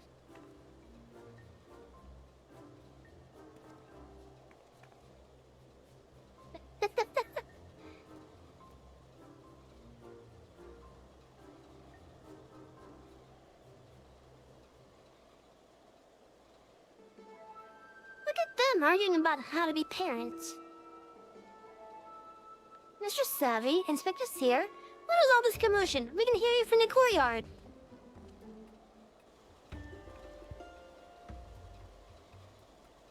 Oh, Lord Edmund, my sincerest apologies for the disturbance. I'm come to seize this man on behalf of the Inquisition, a fact which I clearly explained to the Inspector before you arrived.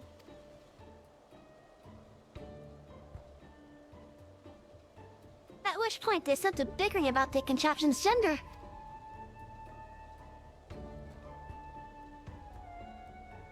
Yeah, what say you, my lord? Do you think Gigi's a boy or a girl?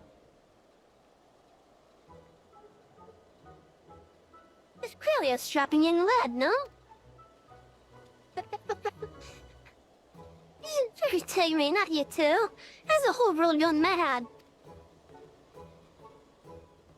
Fine. But even supposing that this Gigi is a real boy, you cannot deny that the circumstances of his discovery and miraculous resuscitation were most unusual. He cannot be suffered to roam the city with impunity until the Inquisition has determined he is not a threat. I beg your pardon? Miraculous resuscitation?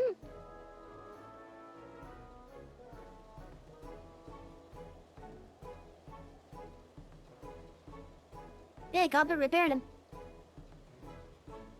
I see. Then until such time as Gigi recovered his memory, maybe it would be best if you adopted him as a ward of House Manorville. I will even stand as a witness here now, if you wish.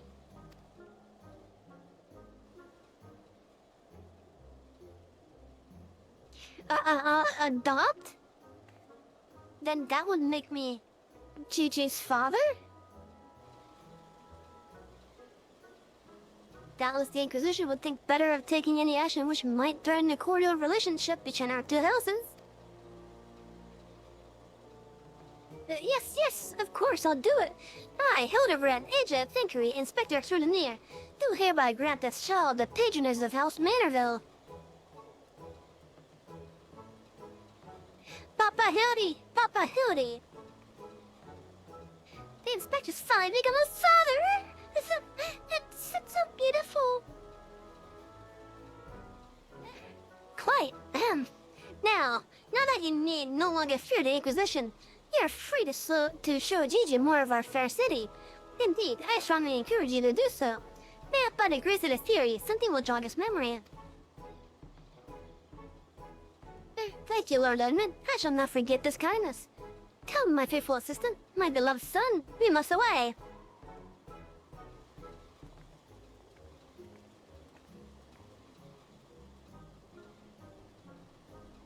Oh, Holone, I would not presume to question your grand design, but... yeah, I can feel it all. Well, mayhap I cannot detain the man, but I am still within my rights to observe the blessed thing.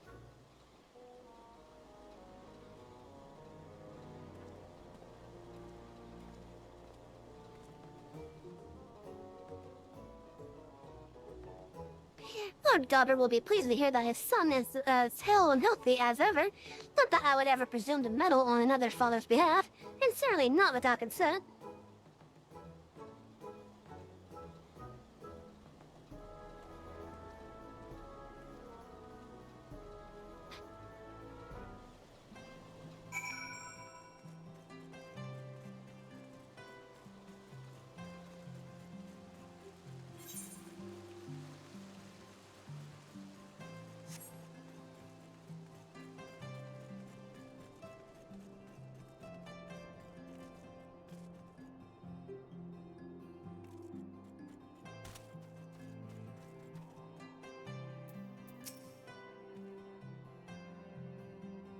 How long must I stand around waiting for that mammoth to do something passively heretical? Judging by the size of their estate, they've wealth to rival House Mandeville. Well, that is a pretty big structure.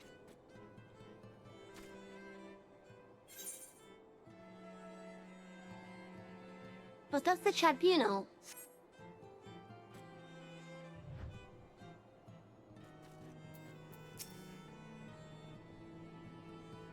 Clara, look at all them halberds. I've never seen such a well-armed building before.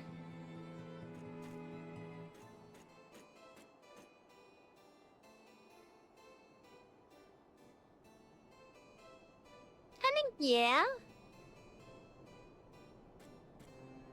It is definitely a well-armed building.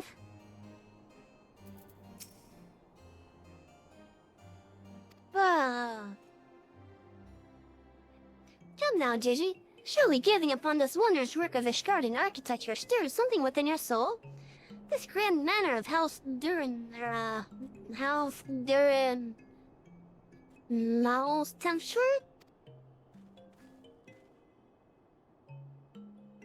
Pray did not fill the boy. The mammoth said with such nonsense.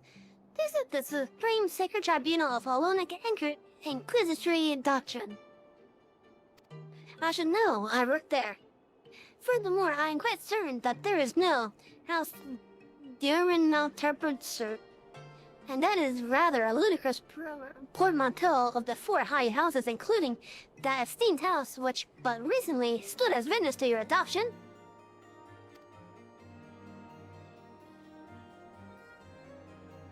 No, Gigi, do you remember anything? No, nothing. I say, rather than parading him before the grandiose, why not give him a taste of something more prosaic? Let us make our way to the holy stables that he might bask in the singular sights, sounds, and smells of Ishgard's famous chocobos.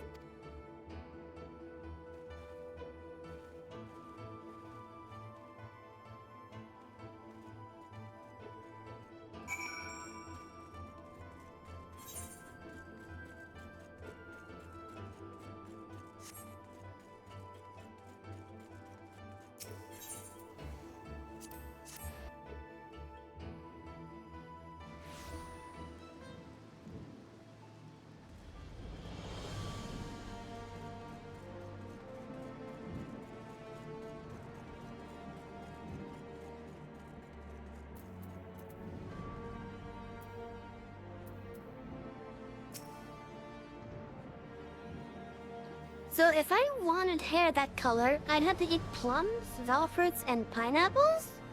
But how many?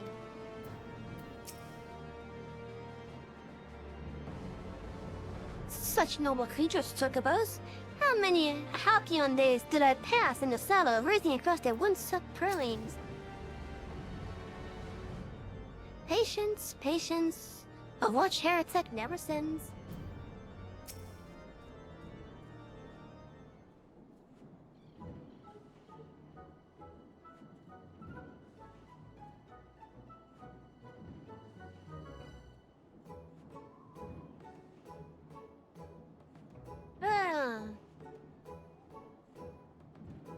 Splendid specimens of horse-bird flesh, would you not agree?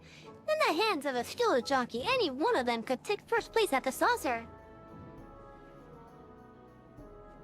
These chocobos are the pride of the Ishgardian cavalry, and any temple knight who dare exploit them for personal gain would answer to the Fury herself. How about now, Gigi? Do you remember anything about Ishgard? Be sure to sniff the chocobos, it might help. It didn't.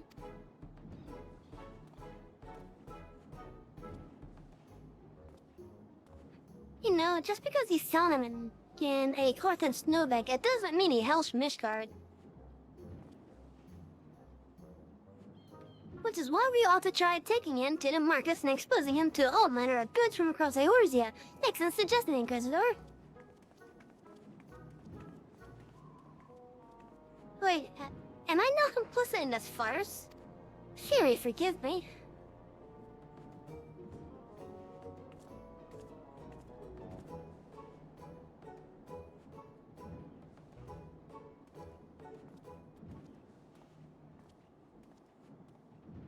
I want one. I want one.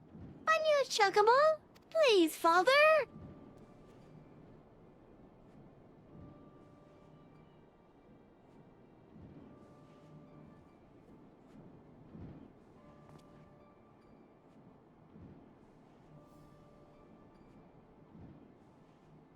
Father, that strange-looking thing is staring at us.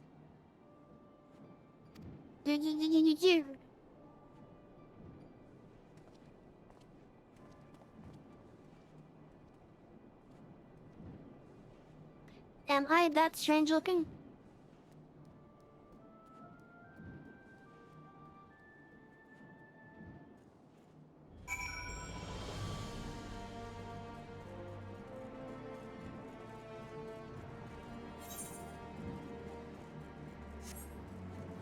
Do we have a possible Pinocchio here?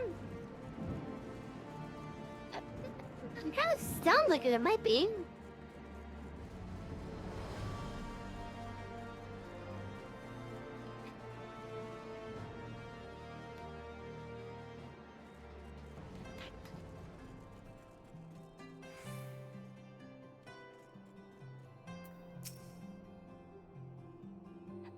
What if I pick one with my eyes closed and give it as a namesake gift to myself? Oh, I wonder what it'd give me.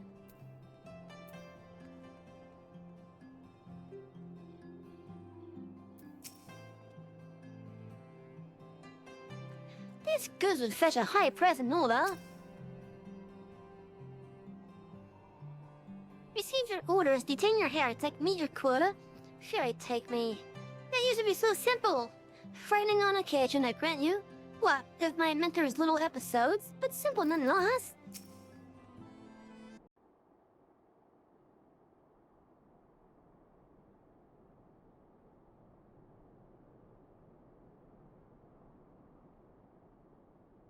Why bother? It's no use.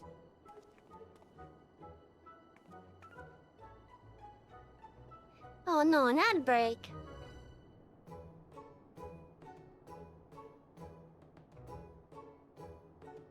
I guess I'm leaving then.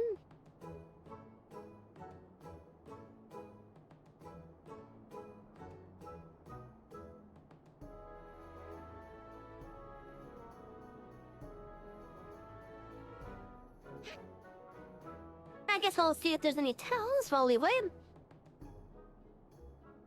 I think there's one.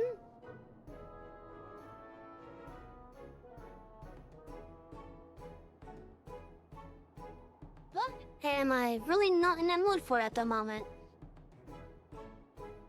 Let's see.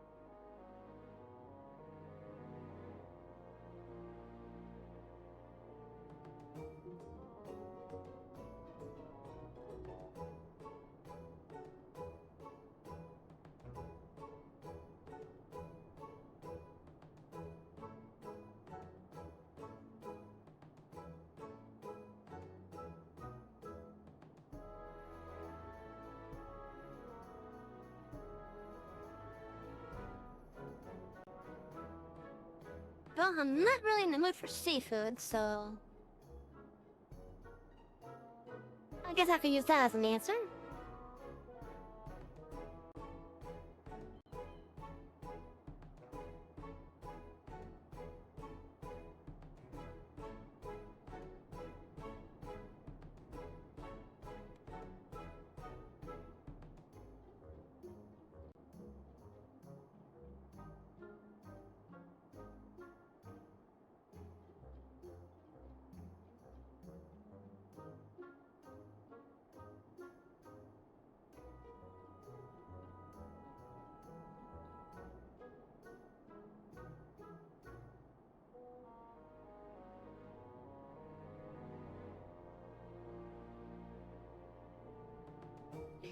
really need to see what my friends have been using. One of the people that I work with have it set for their shoutouts, and whenever they do it, it's literally a custom shoutout.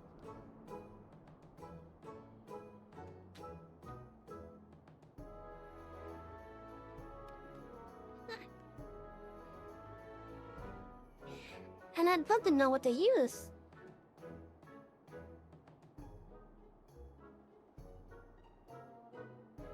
Hey, no worries, Dino. Thank you for dropping by.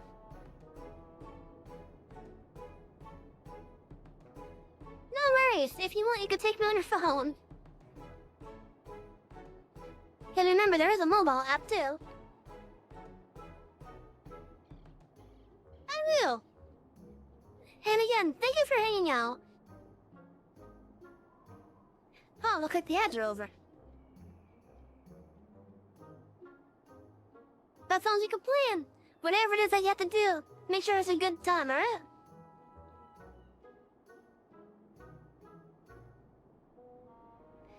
Now, Jeju, you must not give in to despair so easily. Did I not promise your days filled with grand adventures and the eventual discovery of your misspent memories? Spirits, Gigi, spirits!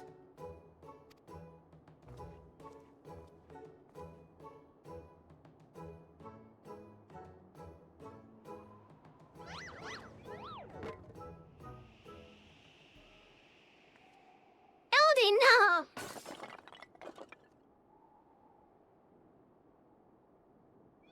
How could you, Elodie?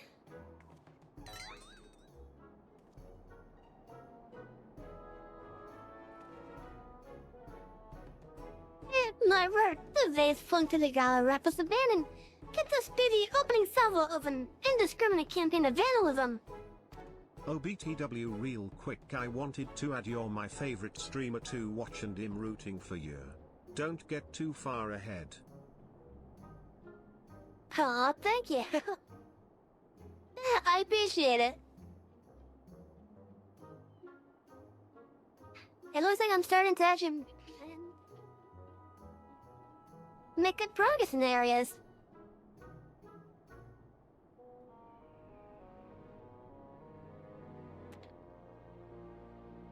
But yeah, thank you for the compliment.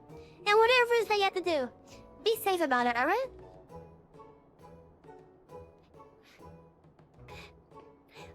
One wish by your violent gesticulations, perhaps. At least look before you strike a pose.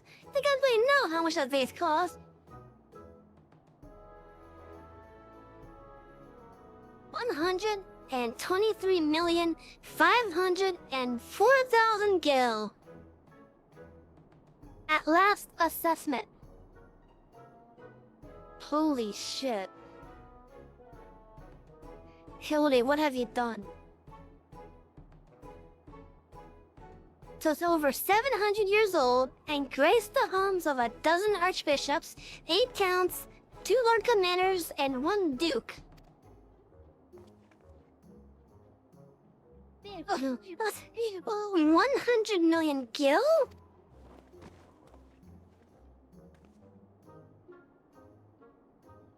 Oh, hold on there. Why have you forsaken me?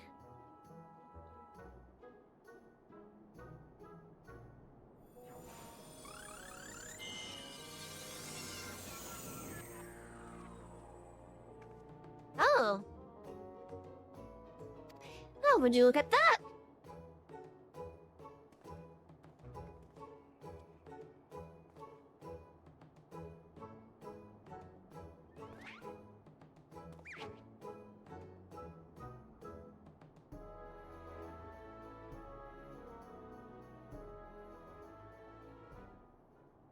Gigi looked at it and it fixed itself.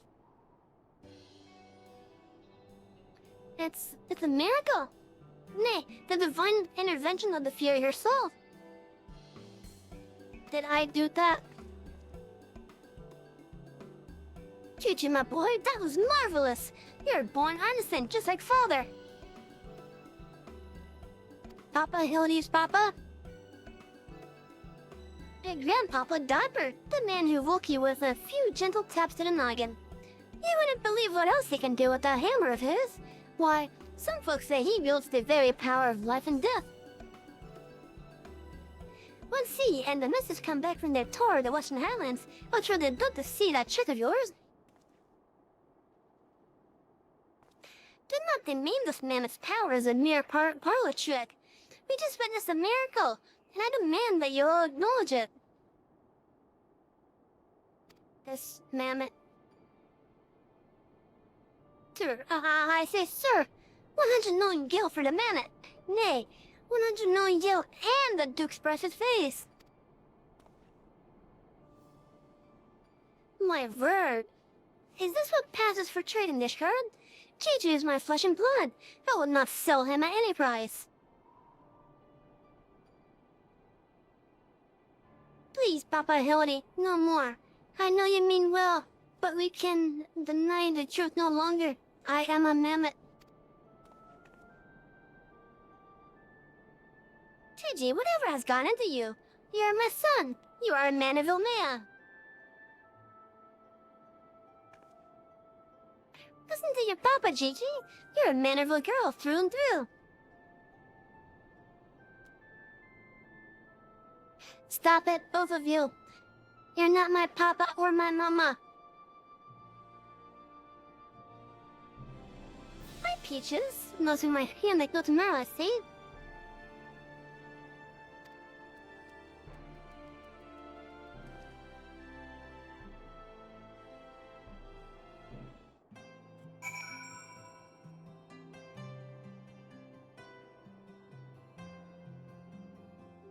And give me little nibbles on my hand too now, I guess.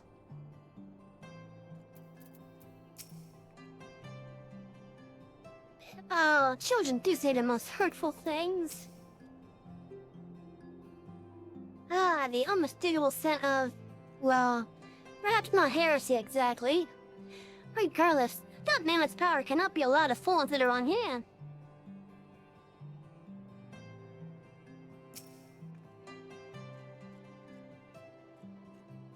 Well, it is only to be expected. Gigi is a rebellious age. Strange as it may sound, I too tested my parents' patience, and on that more than on one occasion. But if they could weather the storm, then so can I.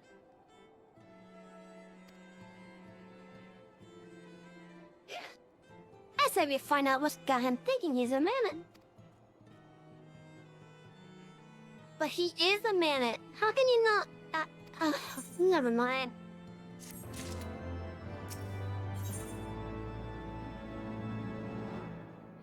Peaches, what? Why are you being so affectionate suddenly? Could it wait until bedtime? She's literally walking around my feet. Nuzzling her head against my leg and my hand. Like when her head can't reach my hand, it's gone from my leg. Because my hand is busy giving her scratches on the back instead? And then she walks away for like just a second, turns back, I feel the tail going under my leg. And then I feel her head going up against my hand. She's just being surprisingly affectionate at the moment.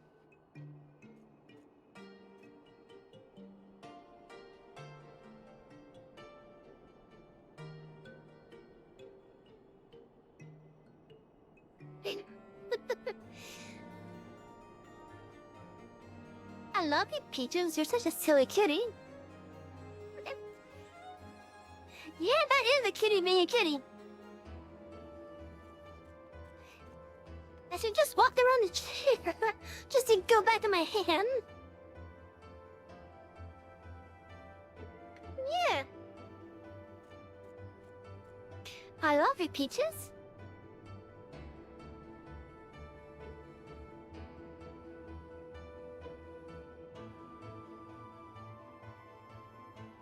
What now?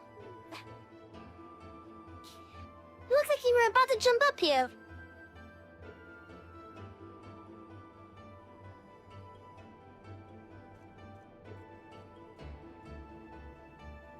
Here, lay down.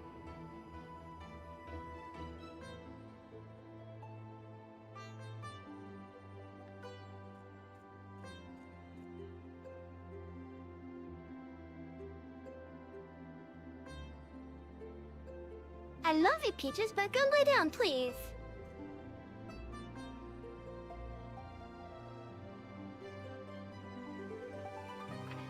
The measure of a minute. Hildebrand knows in his heart that love transcends dimensions of time and space, definitions of man and machine.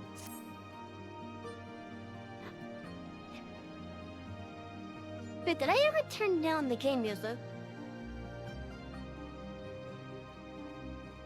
Okay, yes I did. Oh, Peaches, now you're on the other side of me, nuzzling my other arm. You jumped up onto the little table just to do that.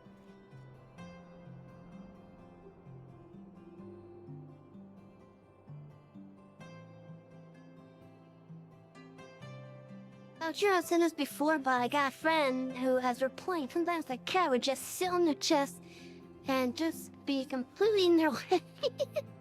That sounds like a cat. What does he sound like a cat? Mine does it too every now and then.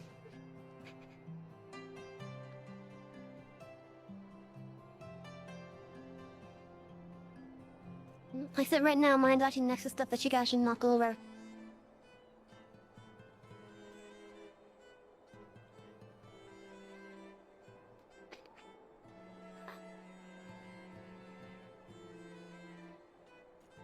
No, I did tell her to lay down, and she's laying down on the table next to me.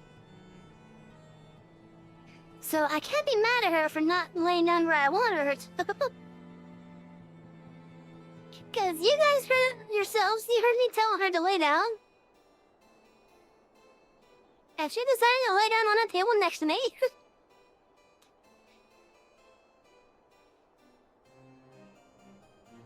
You're such a silly kitty.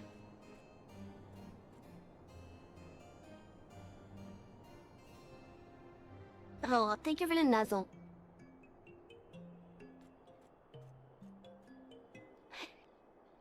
Of course, the fatherhood never did run smooth, but I, Hildebrand, guardian of Gigi, doting parent extraordinaire, shall find a way to overcome this trial and be reconciled with my beloved son. That's the spirit. Solving a simple case of childhood rebellion should be easy for a man who's unmasked thieves, defeated Gillis, and led armies of the undead.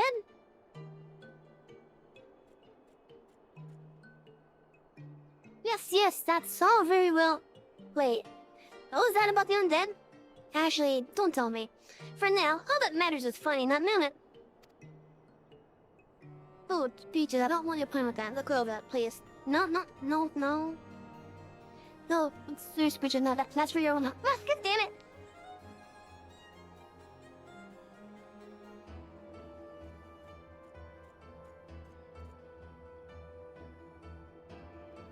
She knocked stuff over. Anyway, she was getting her paws on something that she could have actually choked on, and I had to get that away.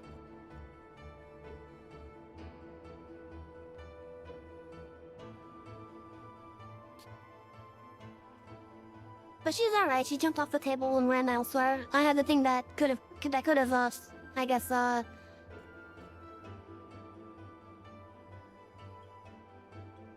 You know those things that the soda balls come, that plastic holder thing? That's easy to rip apart, that it kills a bunch of fish and whatnot? Yeah, she was kind of getting her hands on one of those and had to get that away.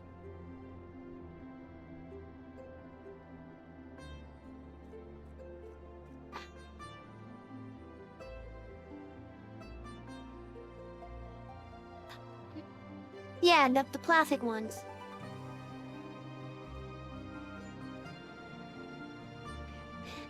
Even if it wasn't...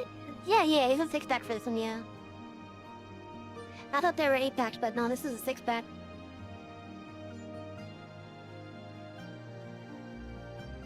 But yeah, like, she was pulling at one of those things. I didn't want her to ingest it in any way. So I had to try to pull that out from under her. I got it away from her, but she jumped off the table. And in the same process, managed to knock over an unopened Coke.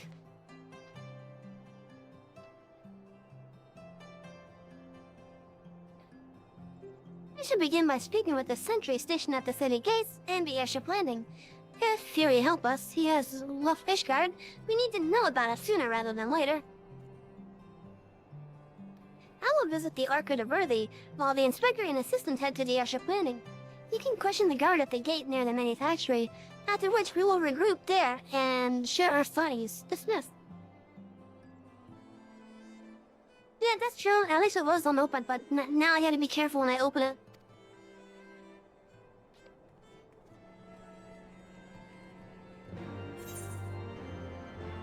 Where's the Arc of the Worthy?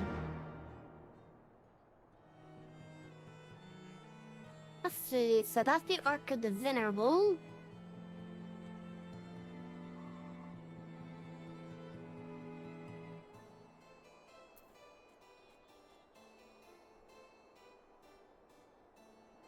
Arc of the Humble.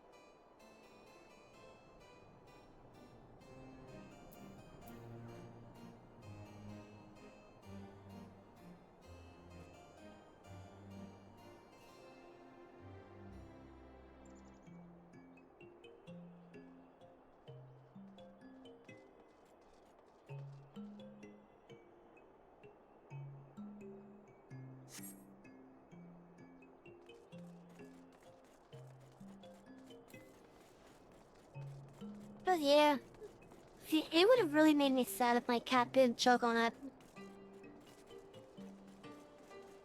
If I ever do have to yell at my cat and you guys hear it, I'm hoping it's honestly me just trying to get something away from her that would have been bad otherwise.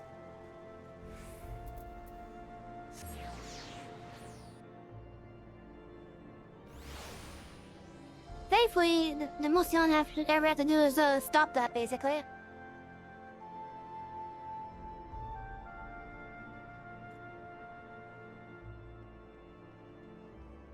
I feel like I got a new tale on telling them.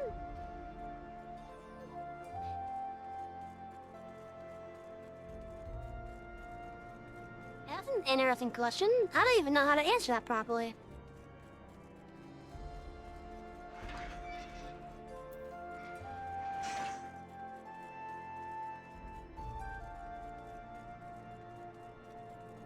Something to see Hildy over here.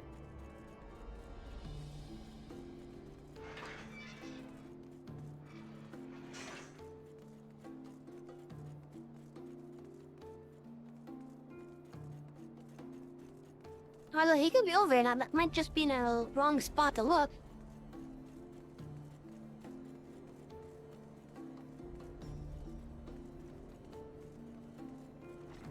Using your friend has to constantly yell at their cat to stop doing various things. Like, get off of that, and, no.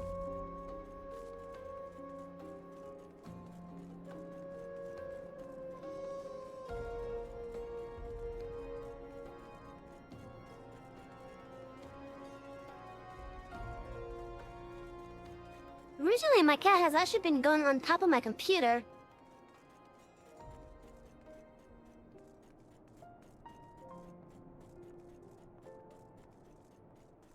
And because I don't want her to accidentally knock it over onto its side and whenever she gets off. Plus, I do have a, I think it also has some intake up there.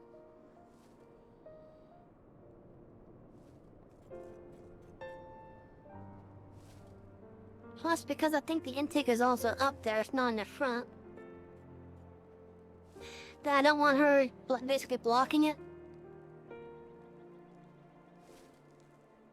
Let's see, Hilda's over there?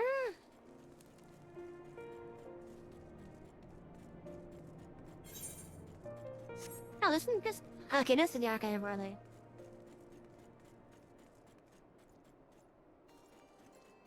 I don't see Seer over here. Try, that's not how you use a sword.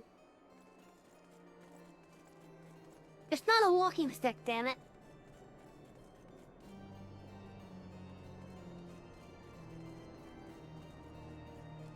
I'm curious, where does this NPC go?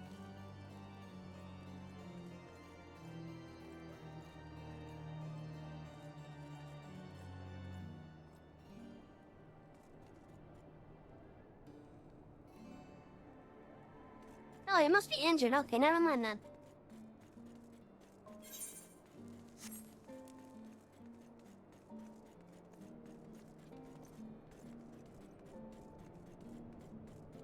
I think we have one more piece to grab for, yeah.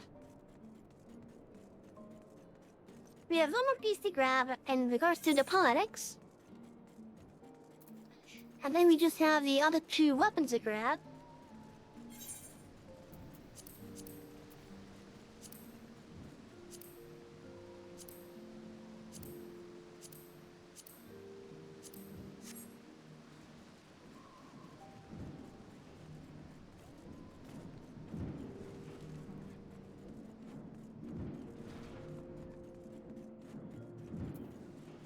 You know, I'm curious how well the voice changer I'm using will work with my VR headset.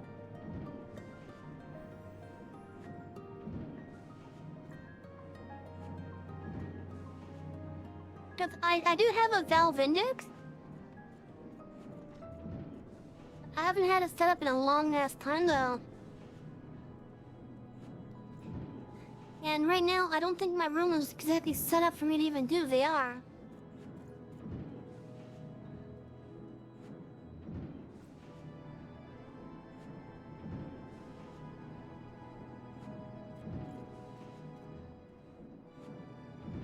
But if I do get a setup, let's see, do I have a spot that I can set the things up at?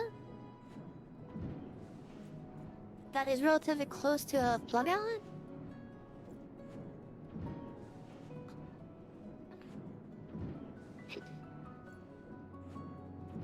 I might have to add a hook or something. Because there's only like one spot that I can see that's relatively close to what I could use.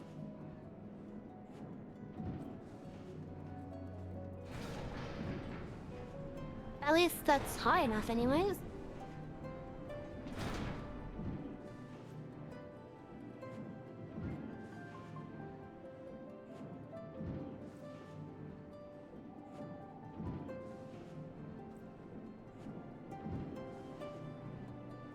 You know, chat, that actually gives me an idea.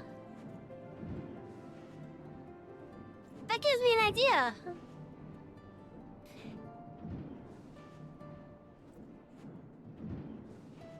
What do you say to, like, basically virtual story time? Like, not just through stream, but like, in person at least as in person as VR chat would allow, but still.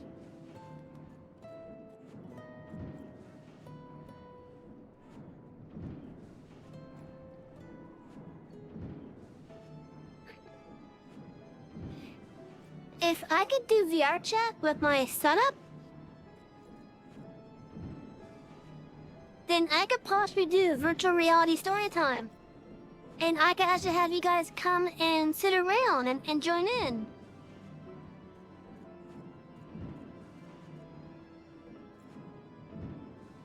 I don't have full body tracking sadly, but still, I think it'd be neat. I think it'd be neat.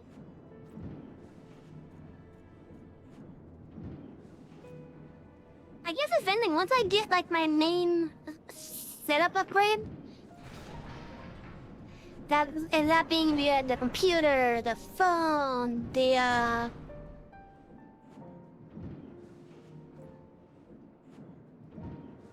thing that will allow me to do the dual PC setup, the desk. Once I get those, maybe I should put some like VR trackers and such onto my throne wish list.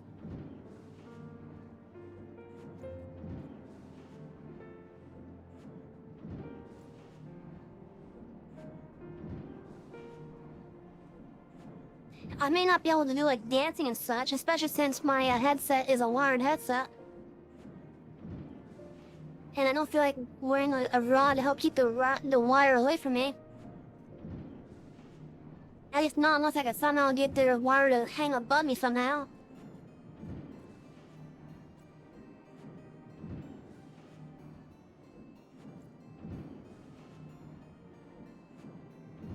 And I don't think I want to attempt to even do that.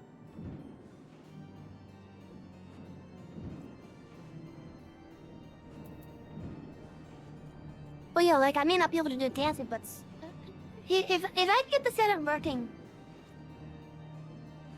and it's more likely to be able to work after I get the PC, it's heavily more likely to happen at that point.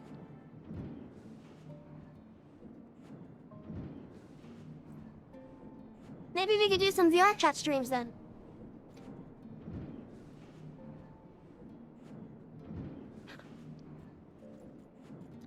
I know we can do some now, but I'd rather do them with the VR headset itself.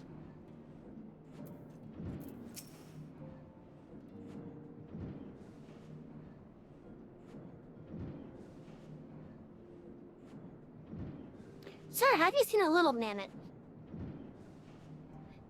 Then a fellow with a wide-brimmed hat? Aye, he came through here. Bought passage on a supply ship bound for Falcon's Nest. One of them, what's his name? Lawfells, right? Funny little buggers. Seem key to be anywhere but here.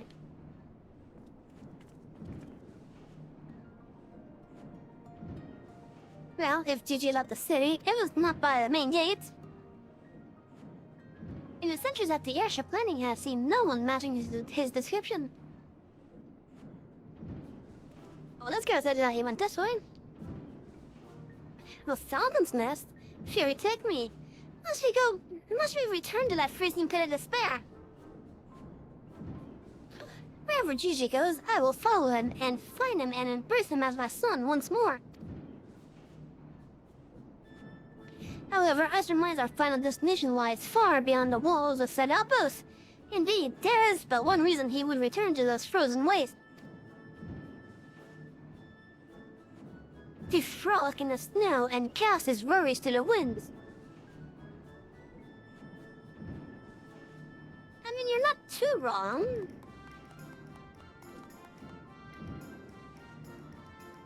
You know that game online that's someone made it? In Sinica? What is Infinicraft?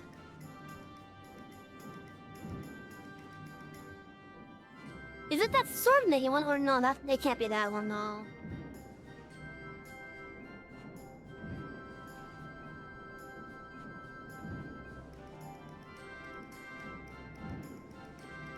I'm gonna have to look it up.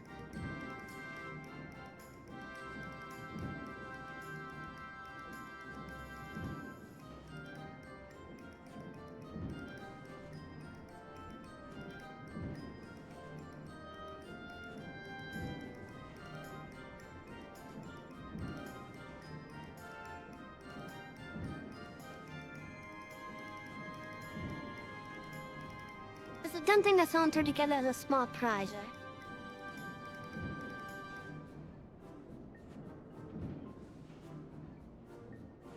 Drag out is the craft. Okay, let's put some flair there.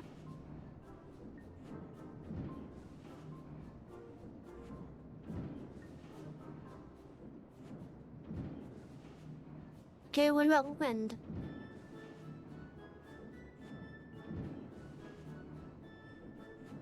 Huh?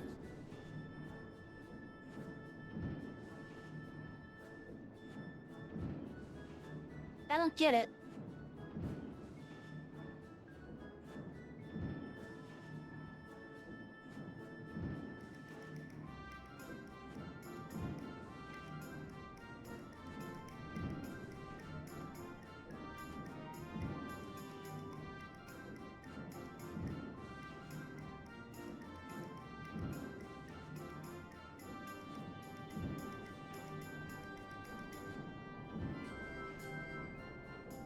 I really don't get it.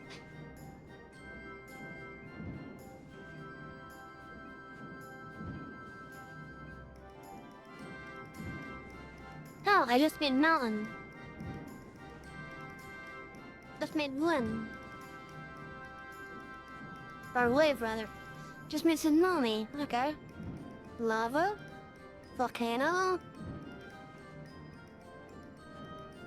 Duh. Boulder. Nothing again. non-range.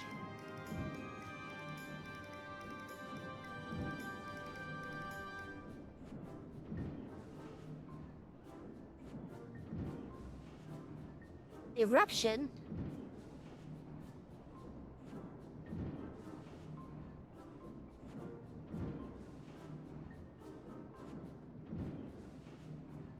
Like, I don't know what the purpose of it is.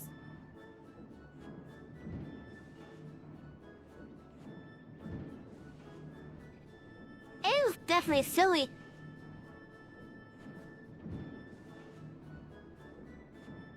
But he tossed together Island and Sushi ain't got Japan.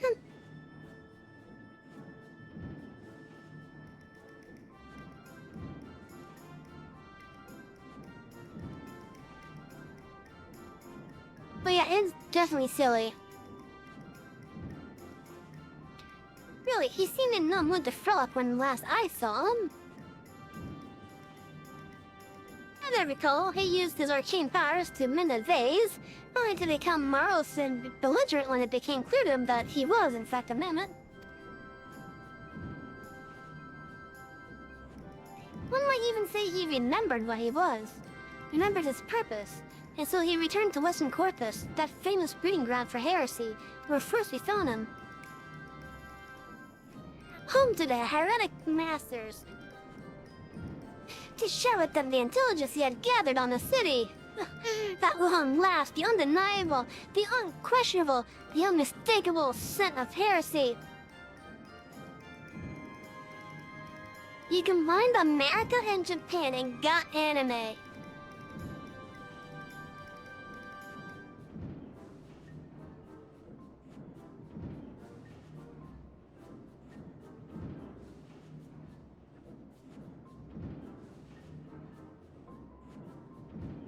I'm a bit speechless at that.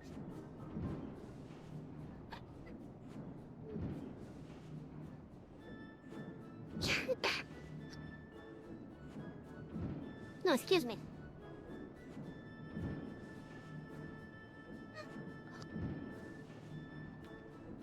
Hey, I'm a bit speechless at that. Hey, what are we waiting around for? We have a heretic to catch. Combined anime and fishing got Pokemon.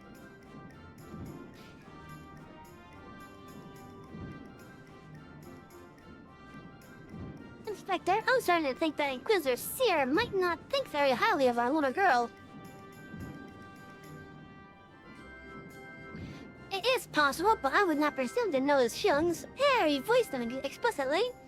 Until such a time as he does, we should endeavor to surreptitiously bring him round to the opinion that Gigi is a boy of pure heart and good intent, subtly in all things. That's true. That is the man of the way.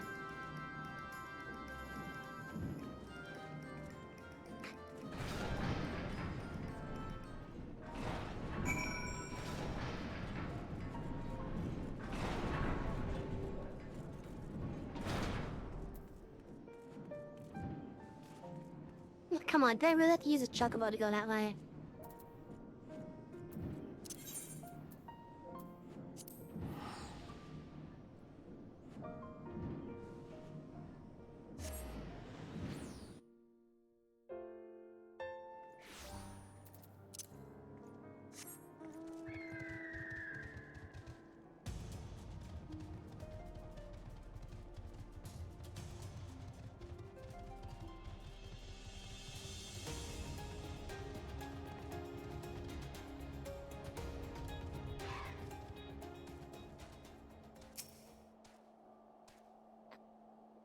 The tracks continue to the north.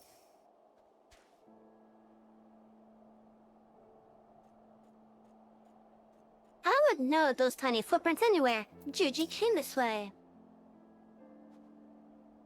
Oh, well, even her footprints are adorable. They almost look like they've been made by one of those clockwork minions.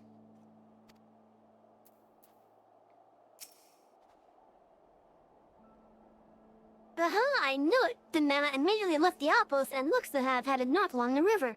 But a fairy, I cannot wait to finally catch him in the company of heretics. And not much like your own Inquisitor. If our baby girl ran afoul of any heretics, she'd look them square in the eye and tell them she doesn't want any. Hey, Inspector, I think I just had one of those moments, you know, of insight. Maybe Gigi came out here to find Lord Goldberg.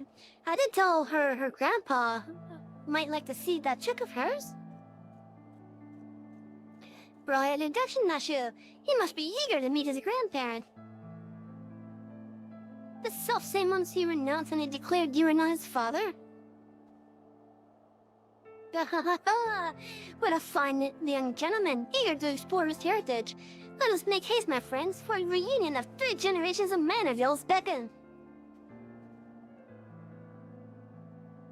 I really can't be bothered.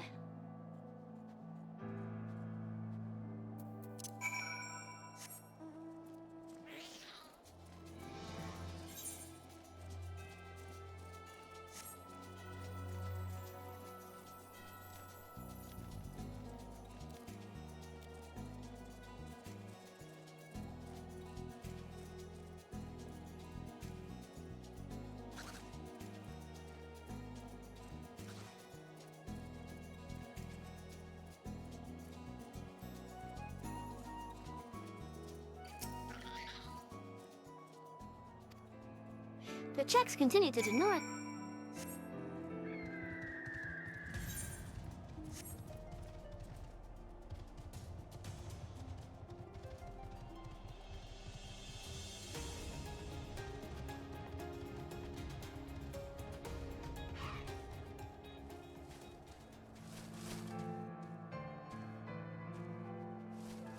Well, Godbert and Julian are throwing snowballs at each other.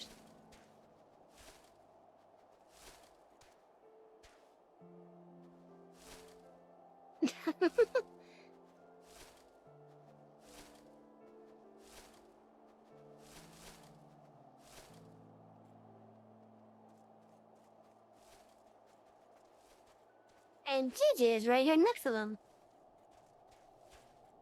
Of course, we also have some dead beer.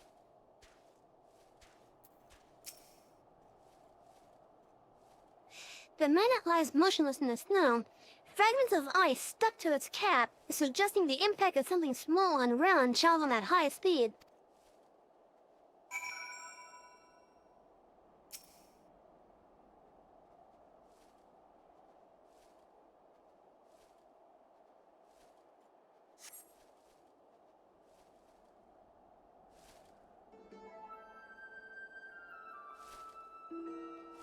My head. Who? Oh, it's you. You followed me.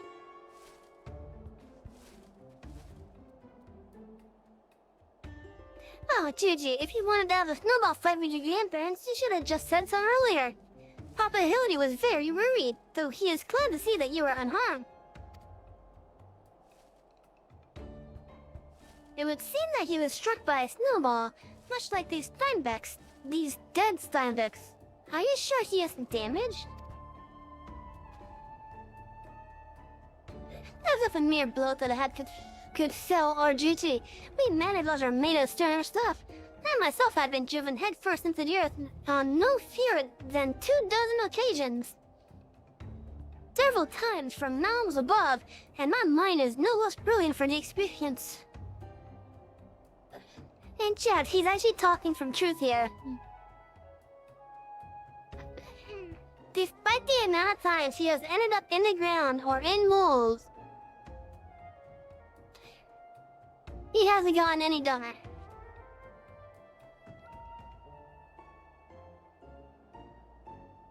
He is definitely built of sterner stuff.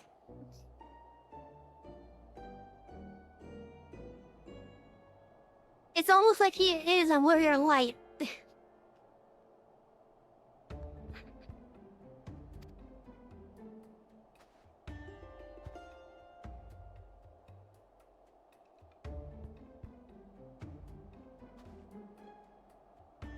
I expect the Earth was no less brilliant for the experience, either. Why are you... Are you nodding? Oh, he's behind me, isn't he?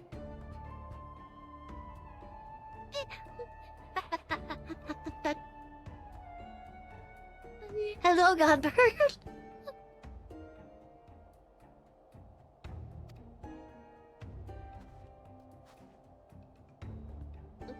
What good fortune to cross paths with you lot so far from civilization.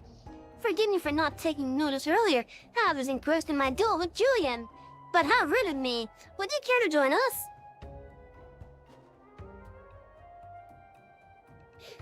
Grandpapa Godbert.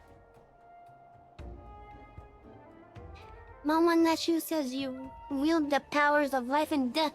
I beg of you, Grandpapa Godbert, grant me life. Make me a real boy.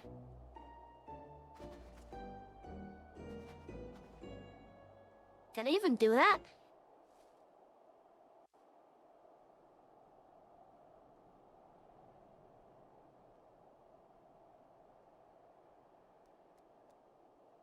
Oh my god, that's going through with it? Are you sure about the sun? It may sting a little.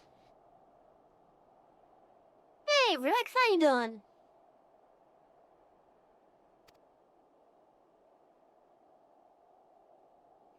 I will endure whatever I must to become a real boy. Yeah, the 5 chose hide in the chat log. And I'm in the in-game chat log.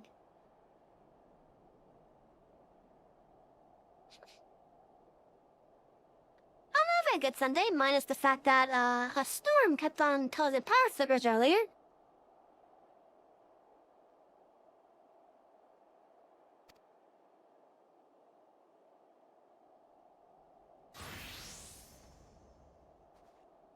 Oh no, he just job swapped.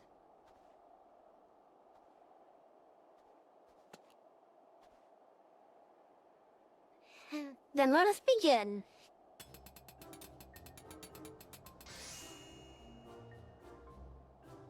Oh my god, it worked.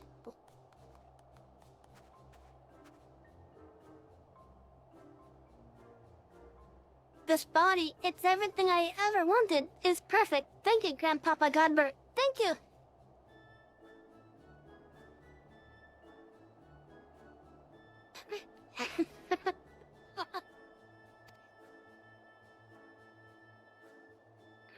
Oh, but I had not even begun to begin. Barry got my hammer. Uh-oh.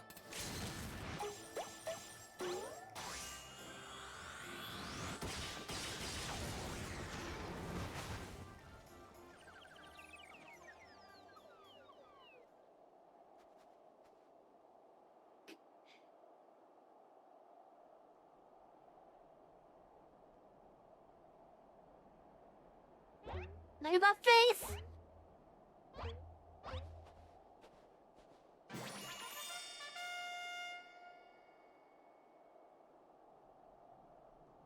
Baba howdy! I'm a Manorville man! Okay, so who's this guy that wears nothing but some briefs? That is the second most powerful man in all of the second most powerful man, or... Actually, no, let me correct myself here. The guy that's in briefs, the one that has the shades, he is the second most powerful person in the entirety of the world that makes up Final Fantasy XIV. The most powerful person being his wife. The Warrior of Light is the third most powerful person in this universe. Because even the Warrior of Light fears these people.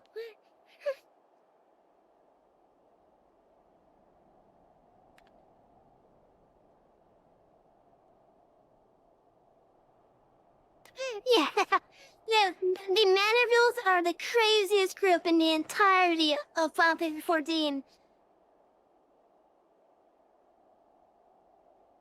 And Godbird's actually involved with the other stuff too, like, for example, the seasonal Christmas events.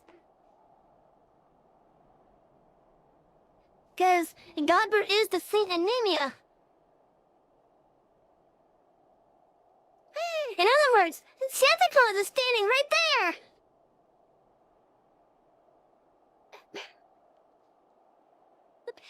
I mean, if you're basically a god, you do whatever you want. I mean, Godber could take down a chimera with his goldsmithing hammer. Effortlessly, by the way. He tosses them for fun.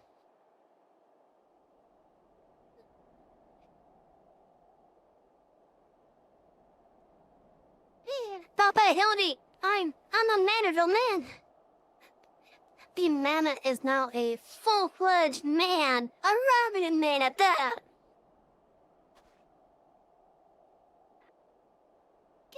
Chichi, my son, come to your father. Let me have a look at you.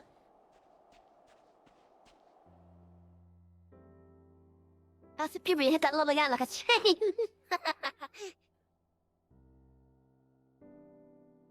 Papa Hildy.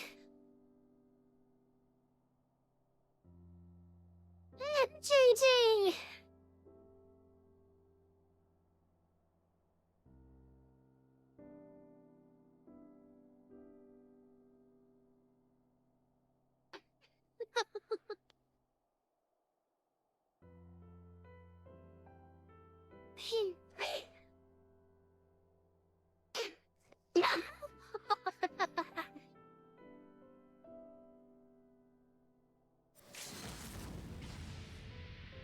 Oh no!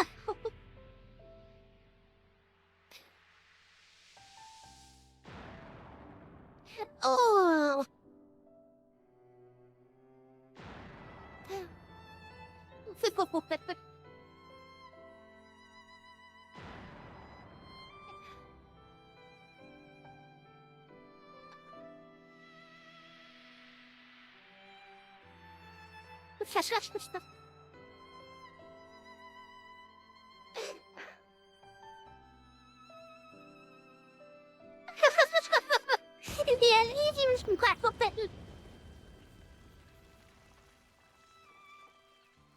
That's definitely a Manorville greeting.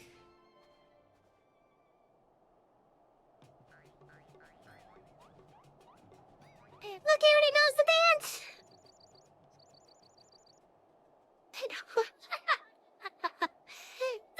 Don't have respect some memories.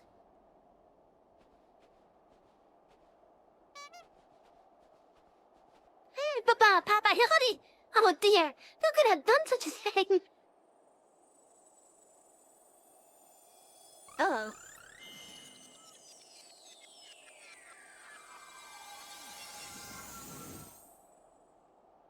Oh, that's curious. What a theory.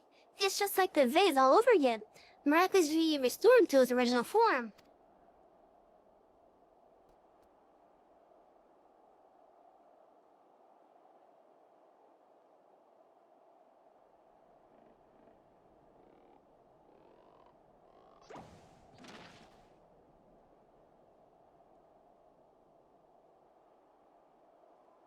Gigi, my boy, upon further consideration, I believe that this body may suit you best.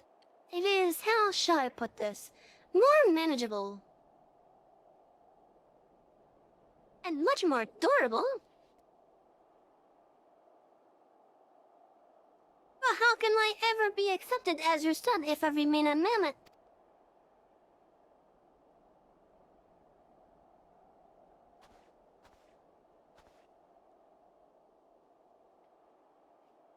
Is that what's been troubling you all this time? But why didn't you say so?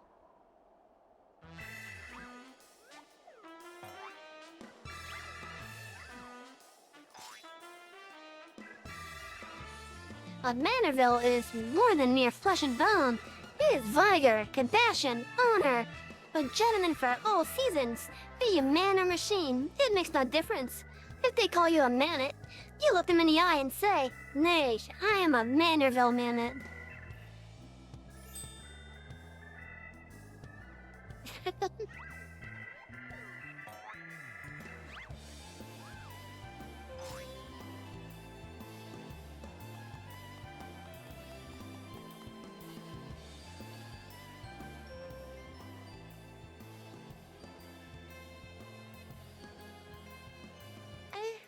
Mother, father, Forgive me for not consulting with you earlier, but circumstances forced my hand. I have firmly adopted Gigi as my son and ward of Hell's Maniville. Ye gods! I knew he was fond of the mammoth, but did you hear that woman? Her son's gone and got himself a son! Grandpapa Godbert! Grandpapa Godbert! It all makes sense now. Grandpapa Godbert and Grandmama Julian. I've been waiting years to hear those words. Grandpapa Godbert, Grandmama Julian. Few things in life are grander than becoming a grandparent, as they say.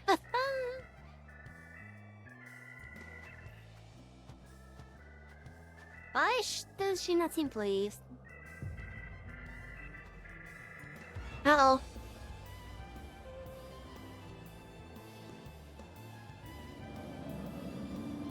Oh no!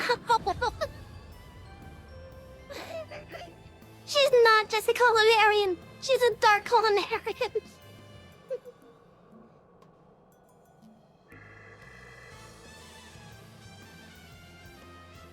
She's not just a culinarian. One, obsolete, a false god, an idol. 13th, 17th C, 2, a doll or puppet, a lifeless figure, an effigy, a scarecrow. From 15th C, 3, a contemptible person, a weakling, a fool. From 16th C.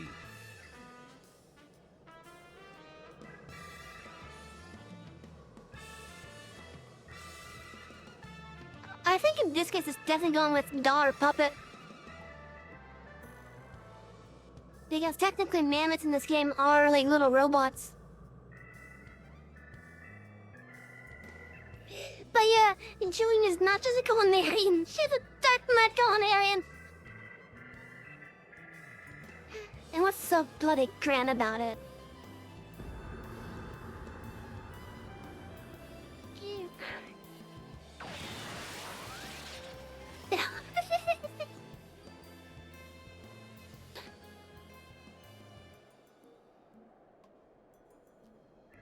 Oh boy.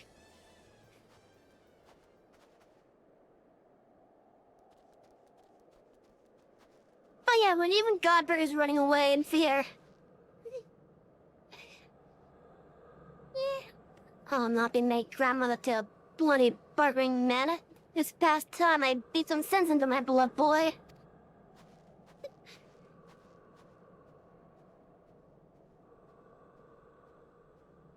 Fair take me. I've heard tales of darkness before, but no, it couldn't be. No, I think it was something far worse, heretical, like as not. But rules be damned, I'm not risking my life to find out. And also, Nick, I found out that the reason why the text-to-speech happens like that, for whatever reason, it's somehow seeing that as a valid redeem. And it's only when the automat is taking effect.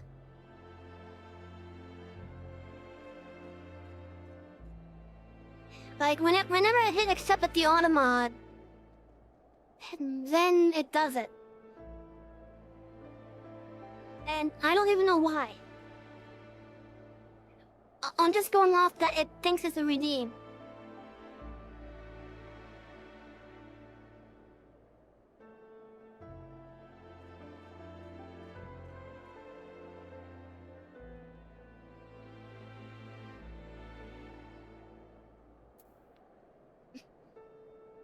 But yeah, chat.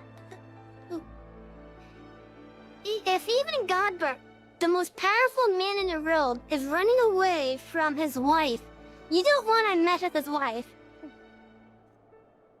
Because that means his wife is the most powerful person in the world. You know it's bad when even the warrior light is afraid of the family. And knows one not to basically get away. Yeah, they're ultimately harmless, just don't go in front of them. Yeah, exactly, Rex. They're mad, utterly mad. This whole damn lot of them. How their health could rise to such prominence, I will never understand.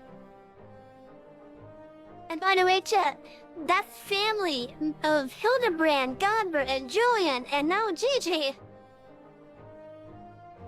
they own the gold saucer.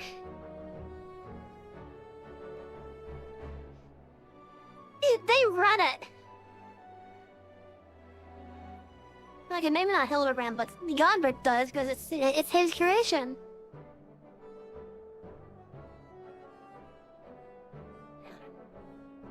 Well, at least the mammoth seems to have overcome this existential crisis. Before today, I didn't know mammoth could even have an existential crisis. Wait, what am I saying? It's a mammoth. Why should I care what it claims to think or feel? Alright, take me. Their idiocy is infectious. I must not allow myself to fall prey to it. Follow procedure, report to your superior. One step at a time. One step at a time. And the words of voice just to do it like, I know it's silly, but you gotta love it. Asa, who are these people? Yeah, it seems like we were being watched. Anyways, let's see where they ran off to.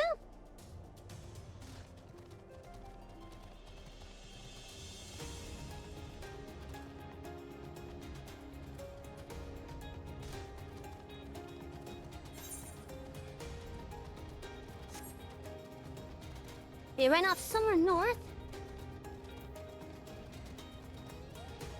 Or not? Okay, where'd they go? Oh, Foundation. And I see that was mad, so we'll get there and then I'll wait for the ads to go by.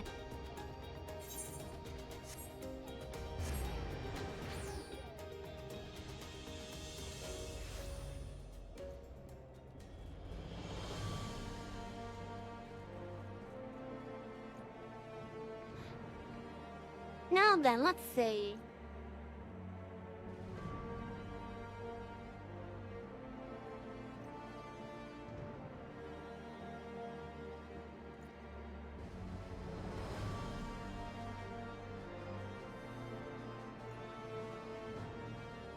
I got a tell on telling him. The question is, how do you love?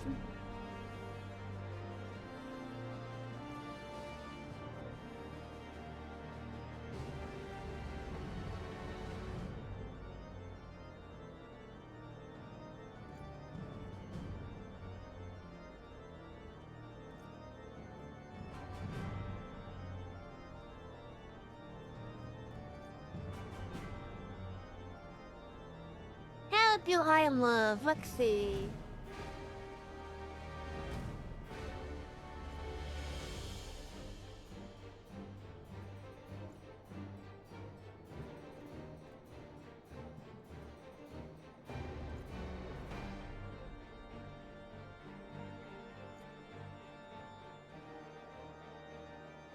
I don't even know myself.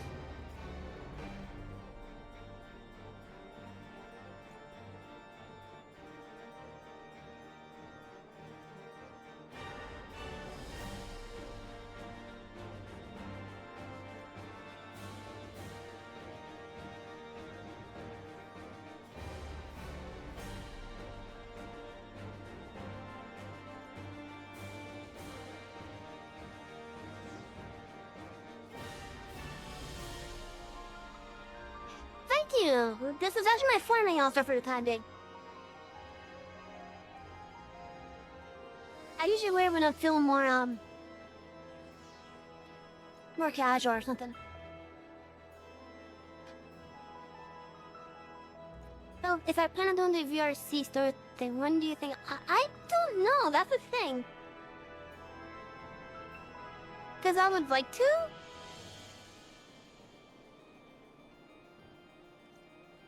I would like to, but I don't know if I could currently handle this with the setup at the moment.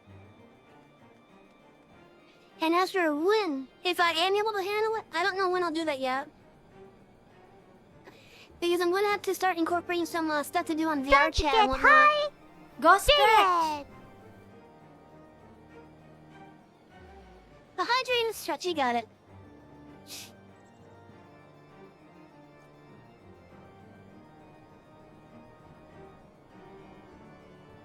But yeah, like, I don't know when I'll do it. As in, for now, it's just an idea.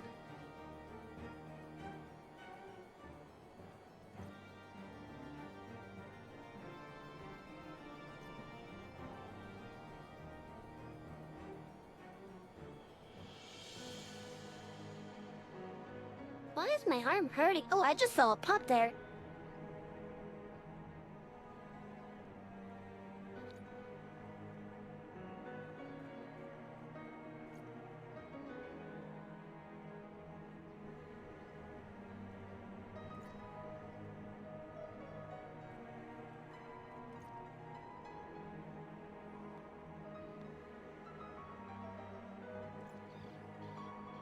It wasn't a bad pop, it's just like one of those stretchy ones, I think.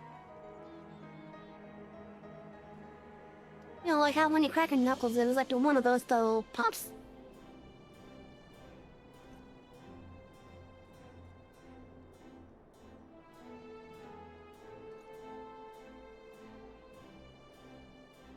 Okay, looks like the ads are over.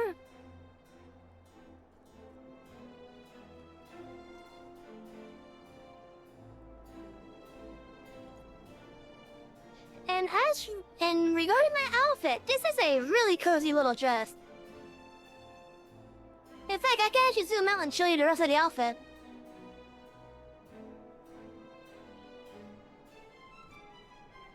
Can I zoom out, please? Come on.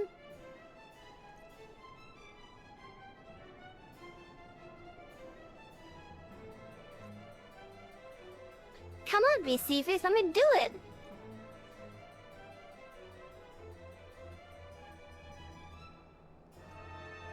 Oh, here we go.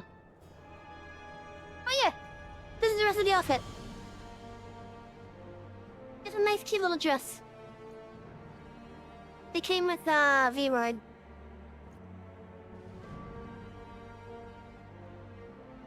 I even got little socks and oh, looking. I got my normal shoes on.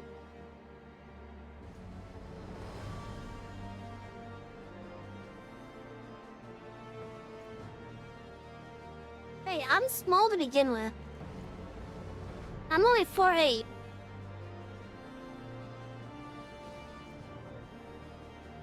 Like, pretty much everyone is taller than me.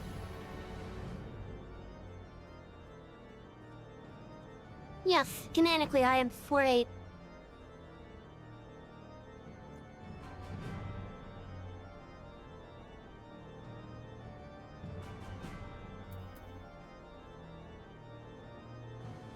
But if you want the account's owner to reveal their height, that's not gonna happen.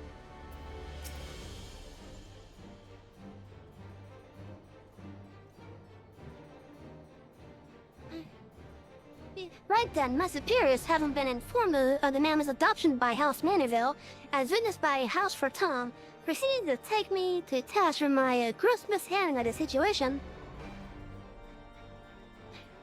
They remain convinced that the mammoth is the product of heretical machinations and have commanded me to redouble my efforts to prove this inconceivable fact.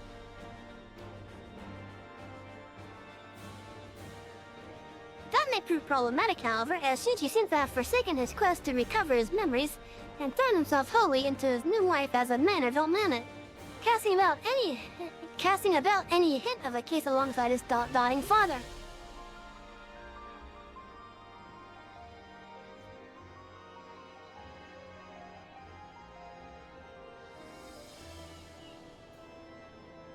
Hey, I may be a small one, but I'm a vicious small one, I promise. Some people make their height the same as their model. Some different, but I respect the people's privacy. Yeah. Yeah, so like in regards to now Reaver does actually have the option to show the actual height and whatnot of the model. And while data-wise the model is actually taller than what I'm saying it is, canonically I am 4'8". And the only reason why I'm using a taller a taller data set, I guess is the best way I can say it. It's just so I don't appear as smushed, basically.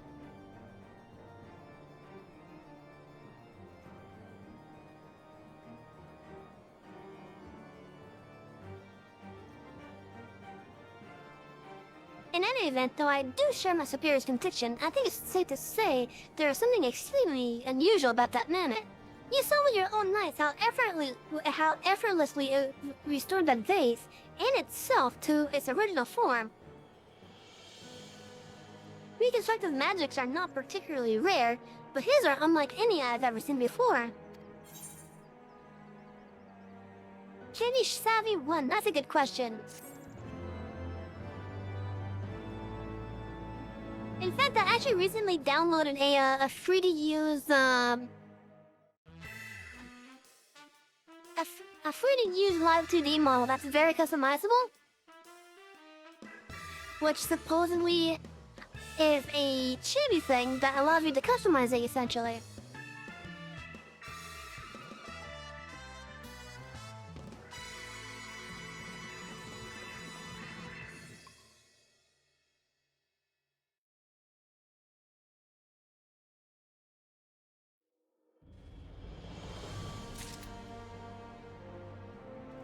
Okay, so that's enough for Hilderman for tonight.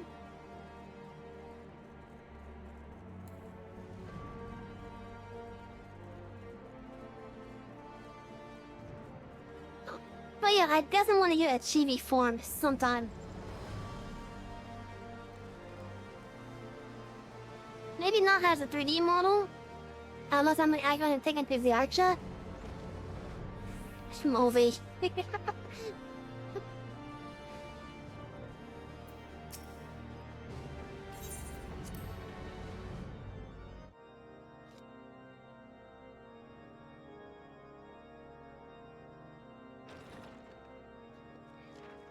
I think I might be catching Pleasure something. to see you again, my friend. I take it you received our invitation. Yes, I did. And you said that you wanted to talk to me about something. Good, good. You of all people should be present. What is it? When the true brothers of the faith seized control of the vault, I feared the worst. Yet in adversity were we blessed with the promise of peace between man and dragon through Vidofnir's timely rescue of an innocent child. Timely, I say, though miraculous or providential might better describe the event. The gods themselves could not have devised a more fitting symbol of hope. Needless to say, we could scarce let such an opportunity pass us by. Which is why I set about making formal arrangements for a peace conference between our peoples.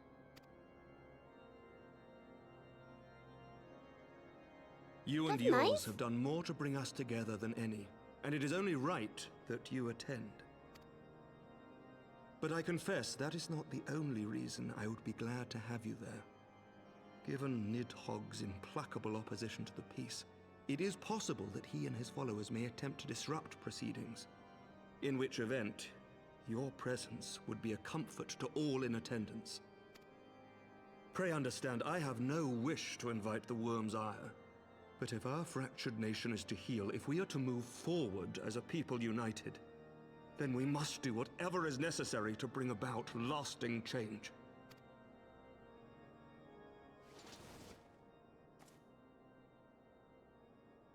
Are you okay, Emmerich? Tis nothing. Tis nothing. Lucia cautioned me against giving vent to my passions, lest my wounds reopen. It has not been easy reaching out to our opponents in Ishgard, many of whom sympathized with the actions of the true brothers. But in so doing, we have limited the influence of the Zealots. The people are ready, my friend. This conference must go ahead.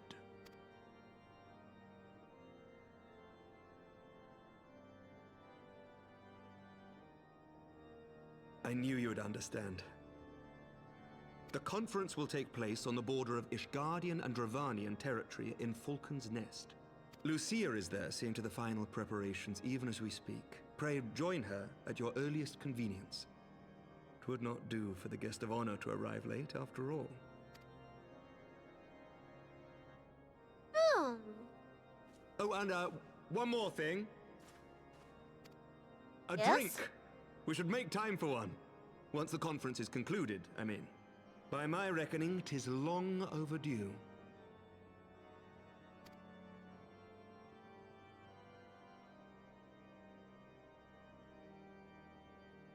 That was a little bit sudden.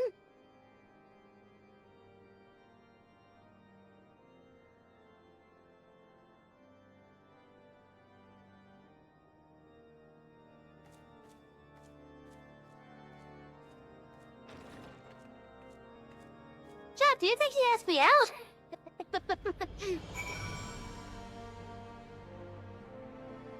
Speaking of having to go out, I gotta go use the bathroom real fast. I'll be right back. Oh my god.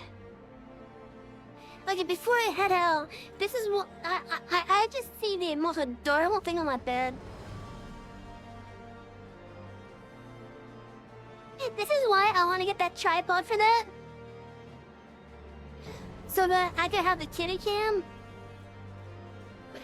And you guys can see just how adorable she looks right now. And she's curled up with a paw over her face. It's so cute. My kitty's name is Peaches. But yeah, it's so cute. Anyways, I will be right back. I gotta go to the bathroom.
Okay, I am back. Pizzas, pizzas, pizzas, pizzas, pizzas, pizzas, pizzas, pizzas, pizzas, pizzas. But yeah, just sing. Yeah, it's literally the song from Bowser.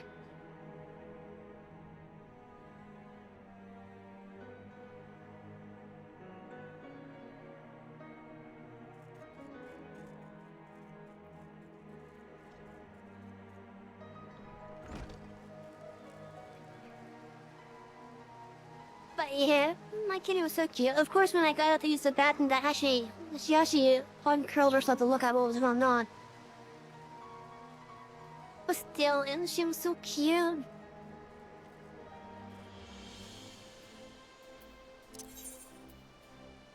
Okay, so over to Falcon's Nest.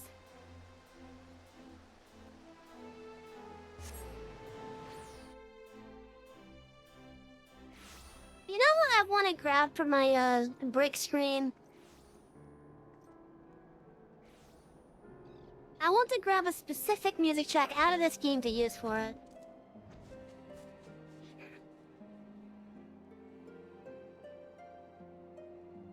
I don't know what that portion was called though. But you could hear what during the fight with Alexander.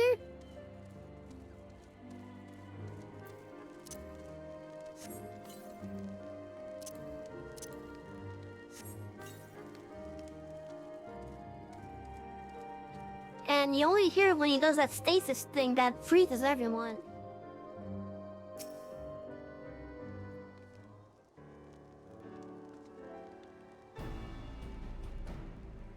Lord Tomato said you would come, savvy?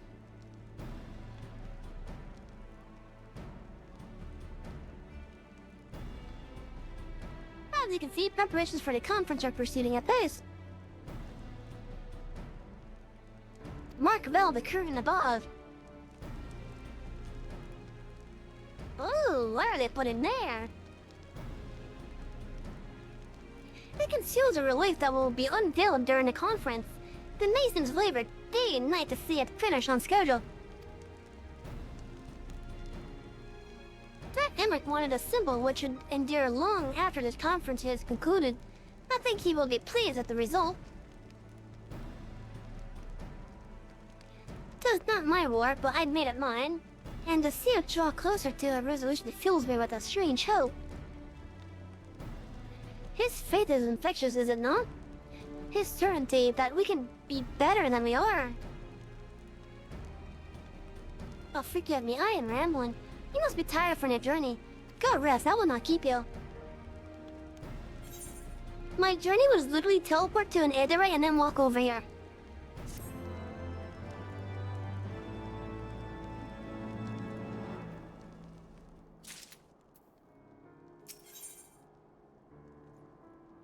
Staunch conviction. Lucia is concerned that you seem to be looking for something to do. Is it that obvious?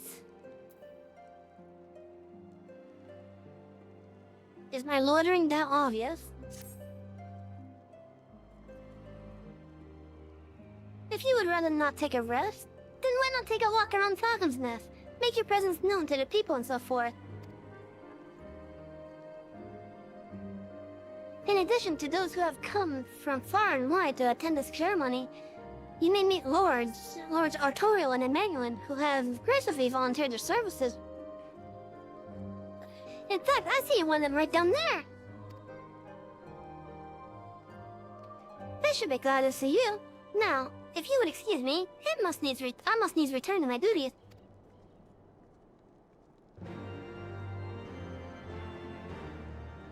My hair is matching? Oh, you're talking about my character's hair and my hair. Yeah, this is part of the inspiration. Like, I'm not gonna lie, the style that I'm using is actually based on this hairstyle directly. Like, this is actually the reason why I went this route with my hair.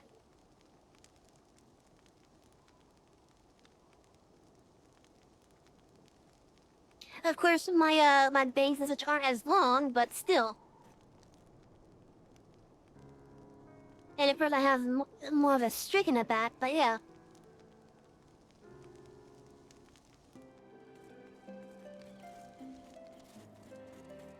But yeah, this game's version of this hairstyle is the actual direct inspiration for my hairstyle.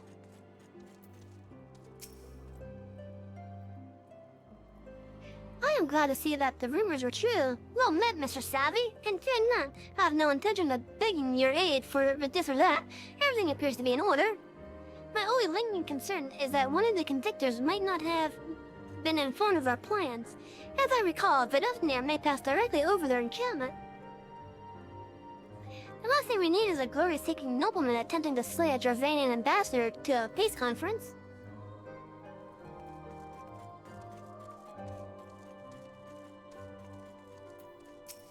Hey, Arturo. Taking a stroll around the hamlet. Very good, very good. We shall speak anon.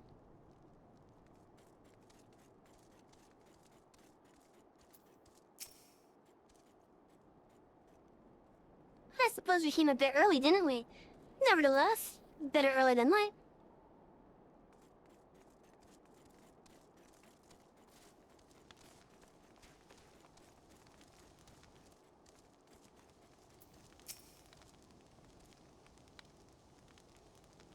Do you know when everything's set to begin? I wasn't sure how many might come, so I thought it best to come early and find a spot with a great view. That's a good man. Always a good idea to come early. When I heard that Sir Emmerich was planning to make up, damn it.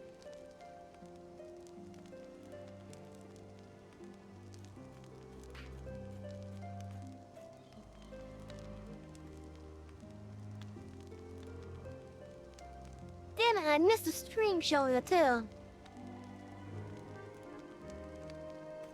I must have double-clicked accidentally. And he's more than a fighter too, he's a thinker, he is. He's got plans to better our lives, to change things, and he'll do it by the Fury. Me and my friends and family, we all believe he can do it.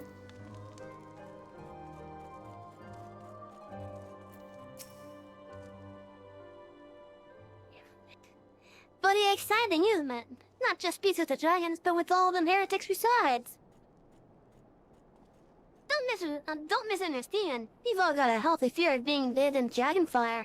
That being said, the heretics did far more to hinder our efforts here in their path. So, hearing that we're close to reconciliation comes a great relief.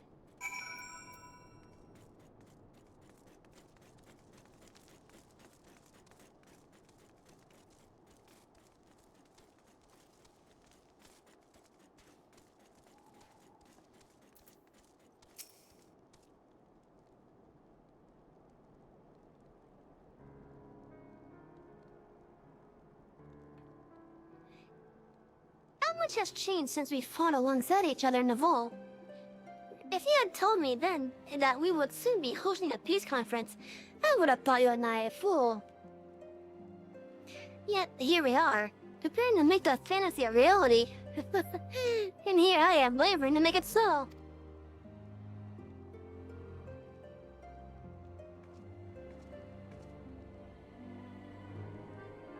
Lord Arturo, if I may.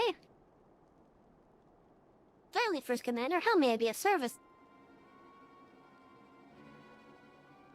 Some of the convictors are refusing to stand down. The majority were willing to do so, but a small party have instead pledged to engage any Javanians bound for Falgrim's Nest. Oh, fairy take me, they would defy Sir Emmerich's commands? If they dare attack Vidofnir. He will not come to that, but to see that it does not, we must needs hasten to their encampment. They should be far more reluctant to oppose us were a Lord of House Fortin present. I understand completely. Let us depart at once. But here we do, I must ask. Will you look after Emmanuel while I am away? As you know, he has ever been an impulsive, changeable child, but recently he seems to have been suffering from a bout of melancholy.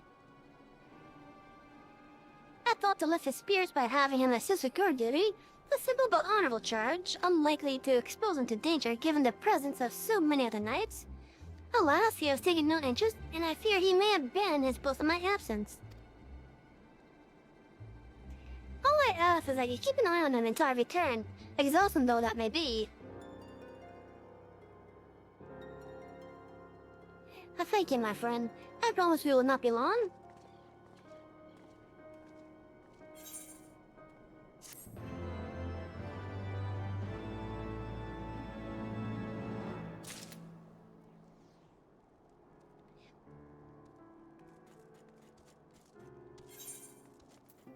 You know, I kind of feel like going to a dungeon. Besides, I could use a little bit more politics.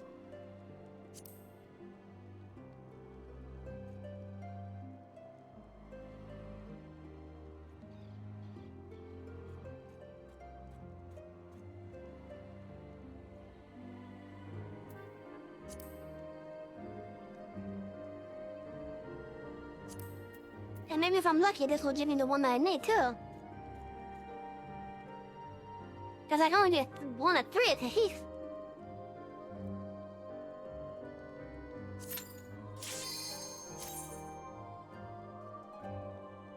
Here's hoping for the circus tower.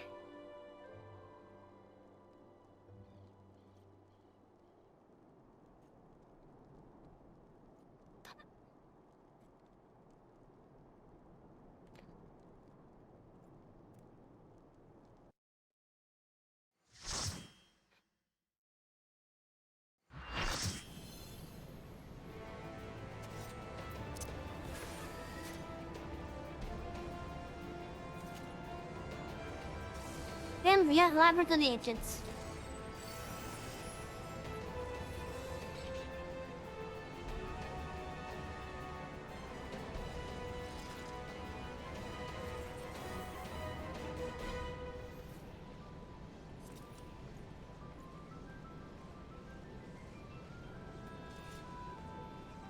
What dance is that?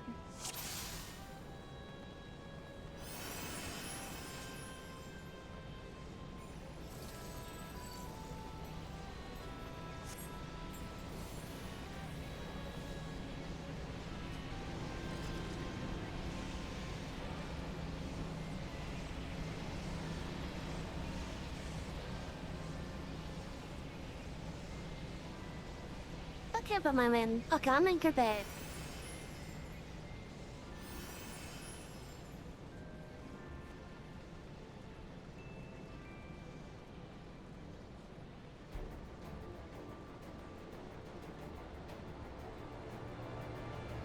Now, if Gino is lurking here, this is gonna be one of the raids that you will be required to do for your story.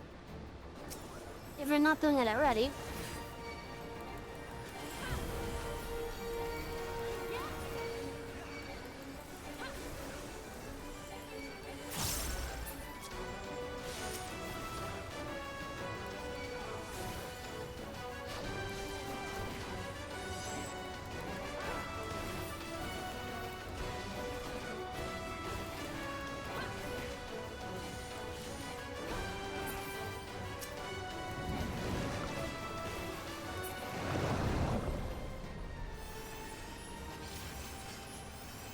The MSQ quest log will not say that it's required, but it actually is required.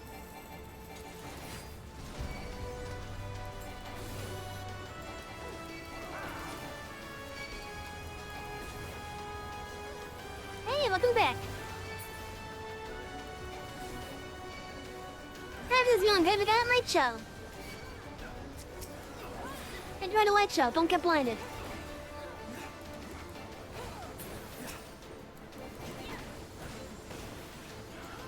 But also, this is gonna be one of the raids that you are actually required to do.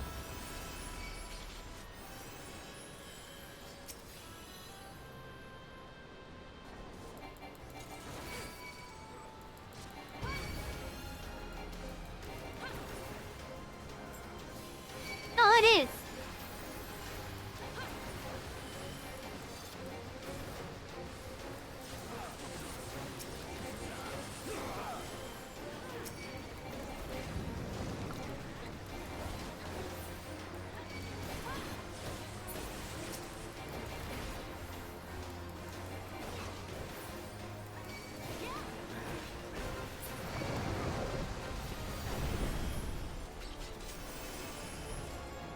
You also came as we just started too. But yeah, you are actually required to do this for the MSQ. It won't say that it is because it's behind a blue unlock. But it is required thanks to Shadowbringers.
I'm not hopping off after this one.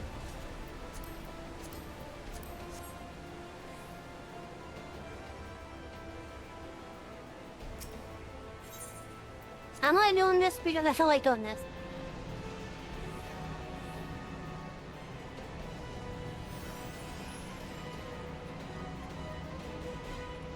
But yeah, so at some point in the main story, you are going to be required to do the Crystal Tower Raid series.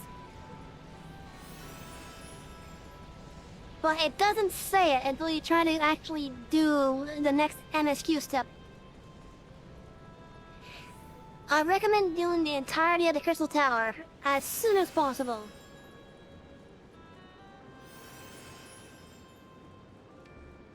Because the completion of it is required.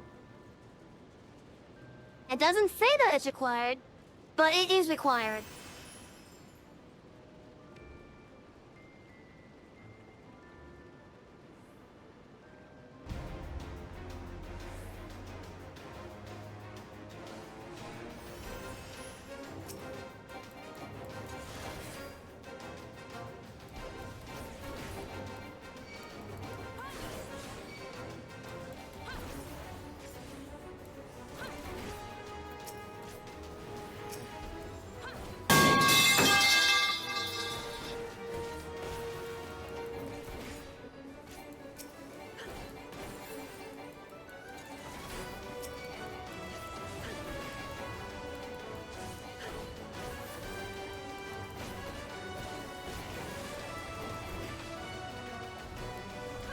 Yes, literally a metaphor. Sadly, it doesn't work as well when I'm kind of focused like this.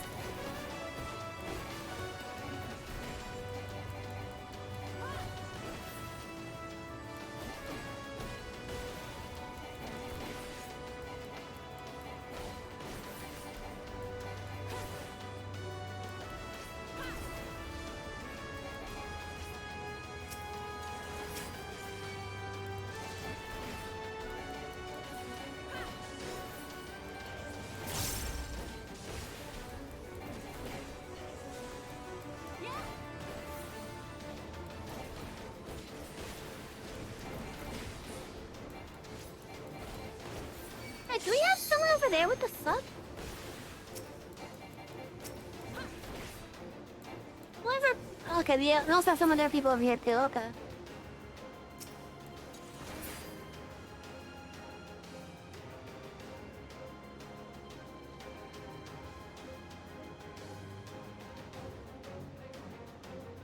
So for this one, the Labyrinth of the Ancient.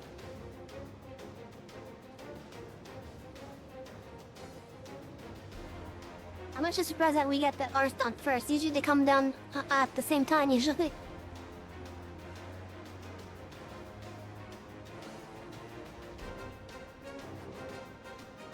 But for the Labyrinth of the Ancients, when you get to this, think of it this way. A goes onto the left side, which is side I'm on. B goes into the center.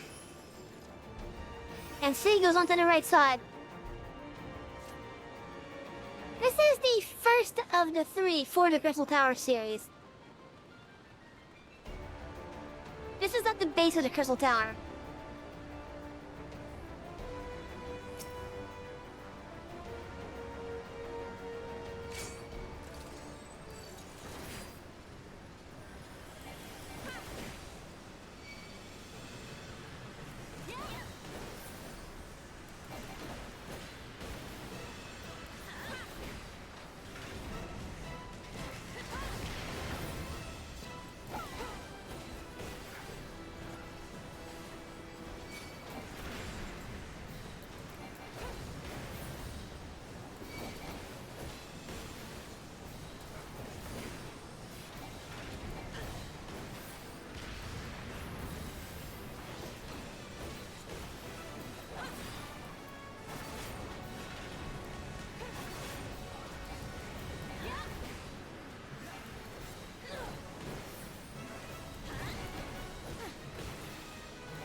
guess that's true, but I like a light show.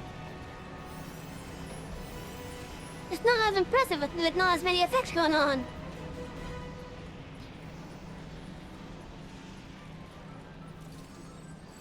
Although I may have that actually set to some degree.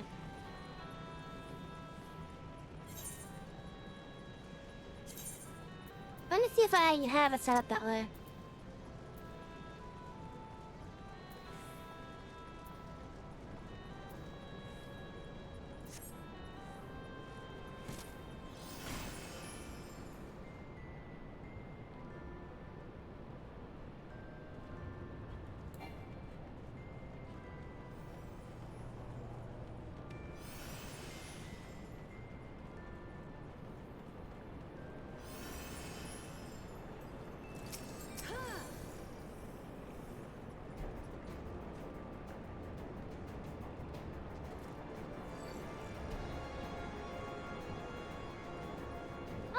Oh, okay.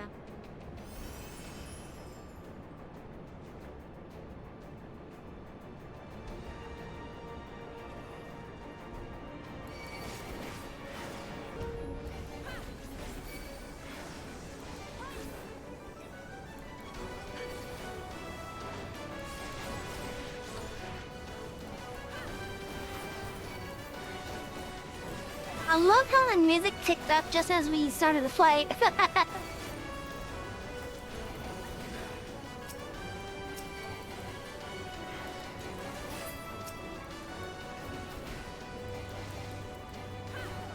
I think with this one, the Vasagos have to die at relatively the same time.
Oh wow, you might actually do the scar thing. Really? Okay. Yeah, just remember, you're gonna have to be DPS until level 30 with the Arcanist. And if I remember correctly, Scholar is kind of a, Scholar is a barrier-based healer.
You start in Limsa Lominsa as Arcanist.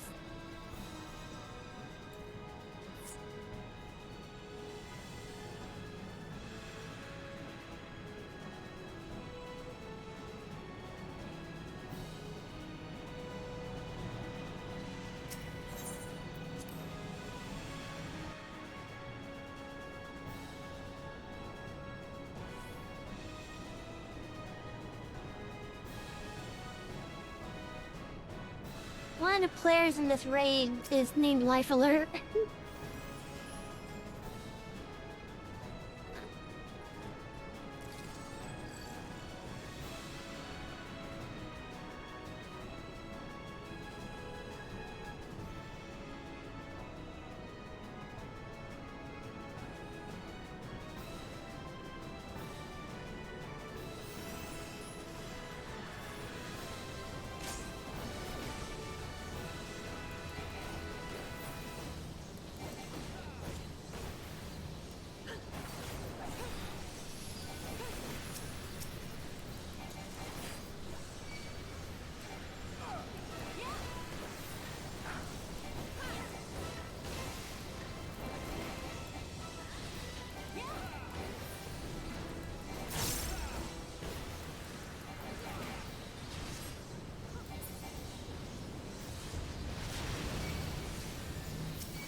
Goodies. And that's just for like the at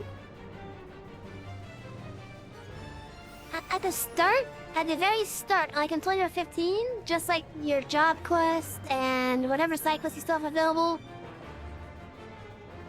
as well as fates. And then once you oh great, this one. And then once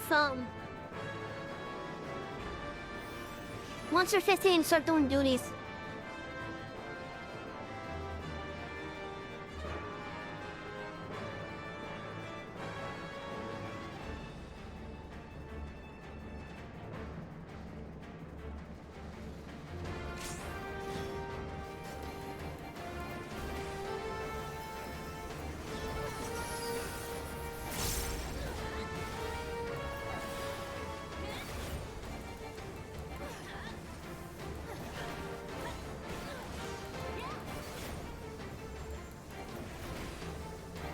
If you want.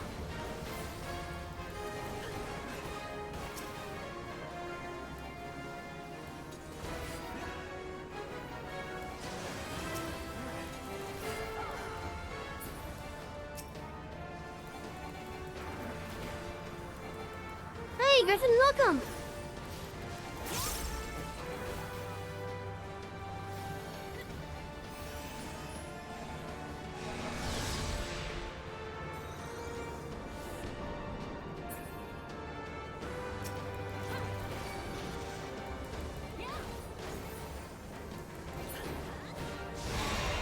Thank you!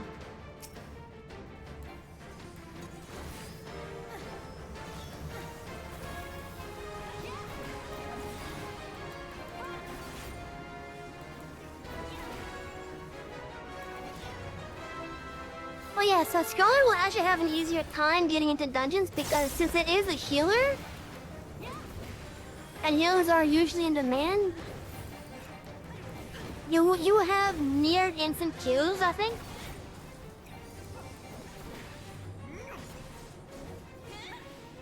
Oh no, it's another flare!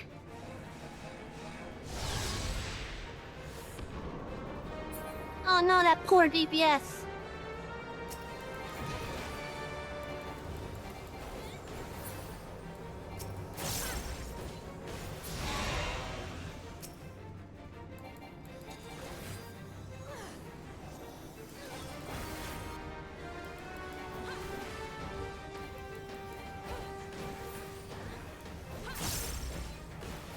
But yeah, tank and healer usually have quick Qs, usually.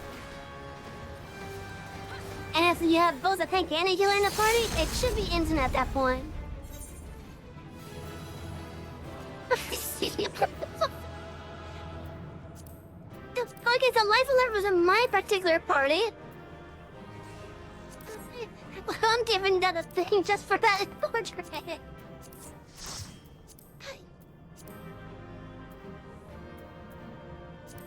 I'm gonna need on that and that.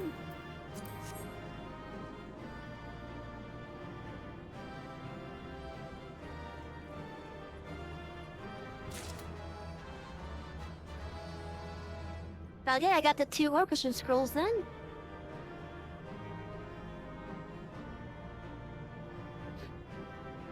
Oh yeah, so because of that portrait, I gave him the commendation.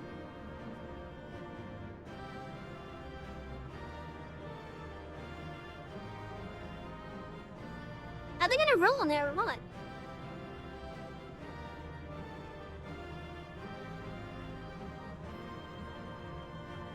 They had one heck of a schnozzer.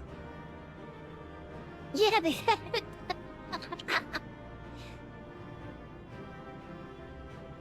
That they did.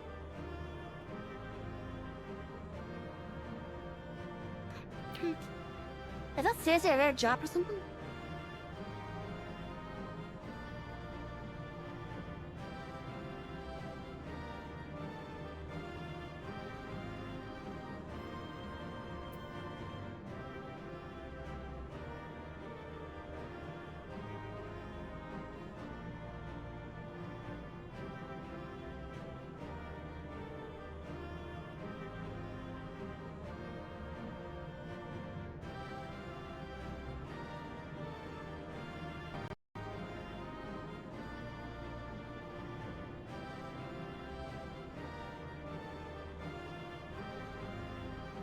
Oh, let me see this item.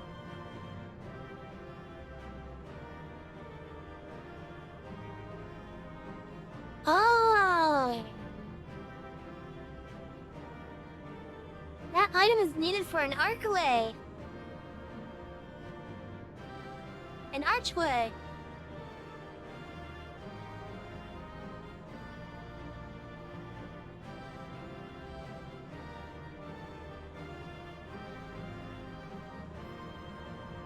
How much is that archway worth then?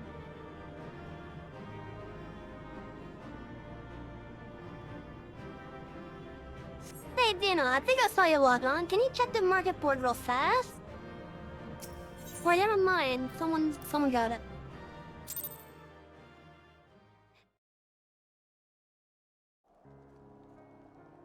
Okay, so a supposedly rare item drop.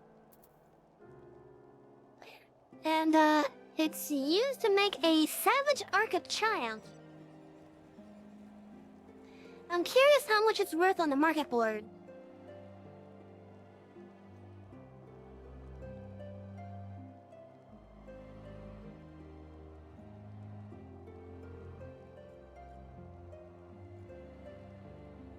Savage Arc of Triumph.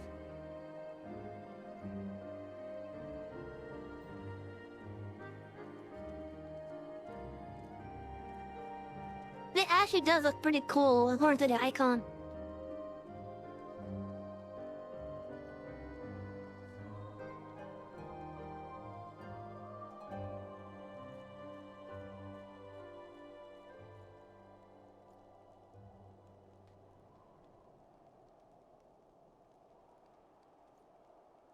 With a C, but yes.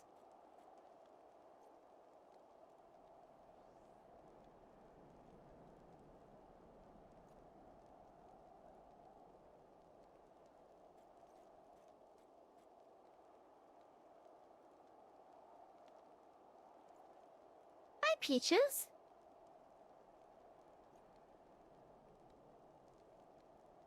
Oh, okay, okay. I thought it would have been more valuable. Okay.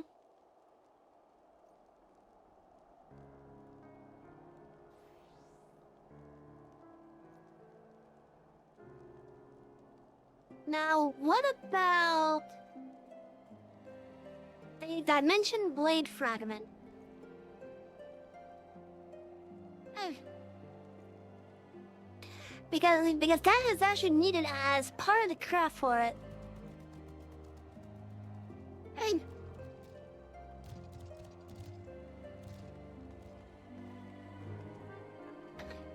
So most of that is for that one item, okay.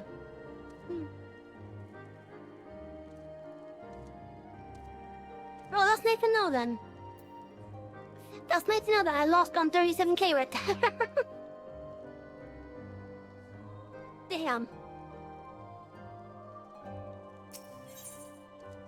Oh well. Once more, a favor.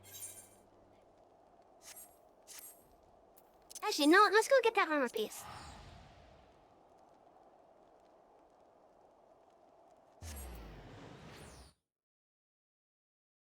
By the way, I'm glad I told her to go Arcanist because my character's looking... Are they really looking good in the Arcanist setup? Bye, Peaches. You're on the other side of me now, nuzzling my arm from the table.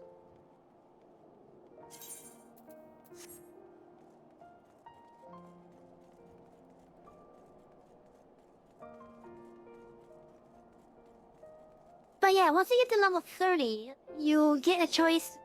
Oh, okay, it's not really a choice because you can do both of them if you want. But, you'll be able to unlock Scholar and Summoner at the same time with that. And both of them come off of Arcanist.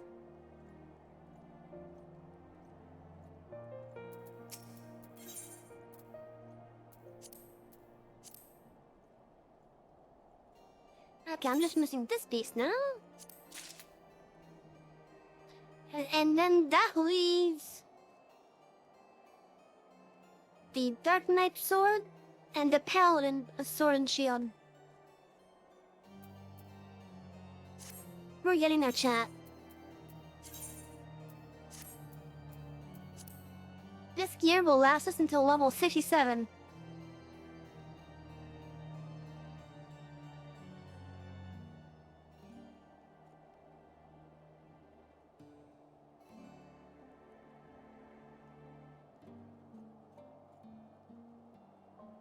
Why must you be so cute?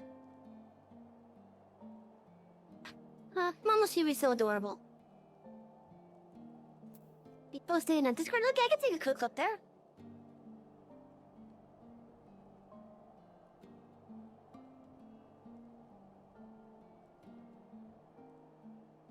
Although in the future, I guess use the picture channel.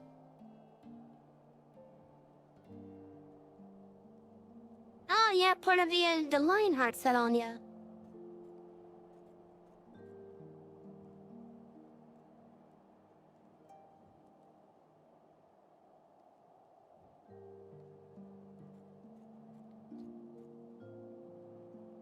Yeah, just remember, with Scholar, you will be doing DPS until level 30. If you have any gear that's usable by Scholars, definitely stock up on that before you get to level 30.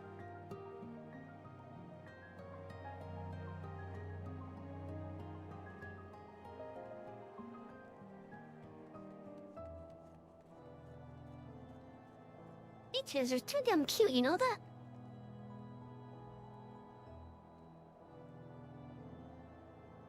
Especially for the kisses. Hey, babe, that's my hand.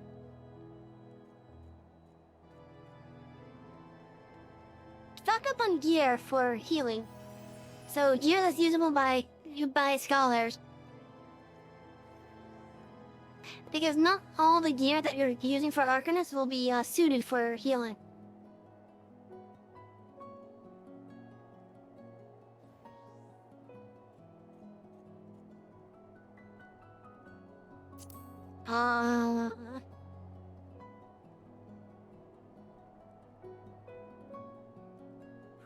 maybe piety and maybe that might be just here. Oh no, yeah, piety.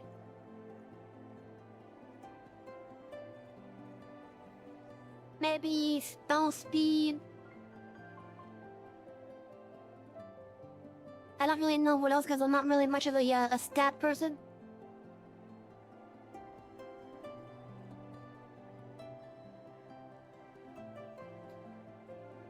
Definitely streams and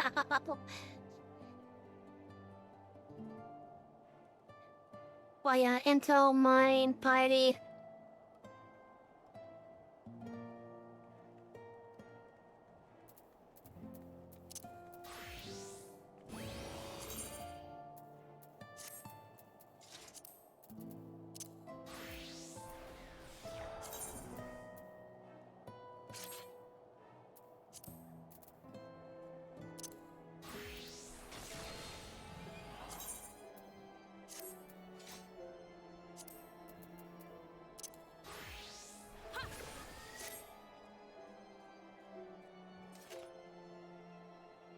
Oh, we got an ad break.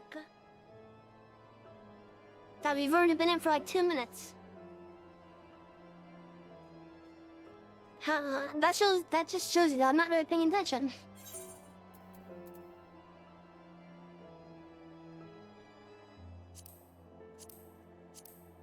What can I get? Oh.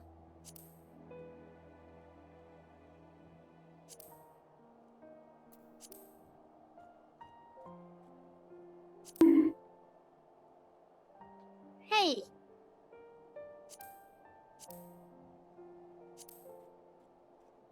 I may not have been paying full attention, but I'm paying enough attention.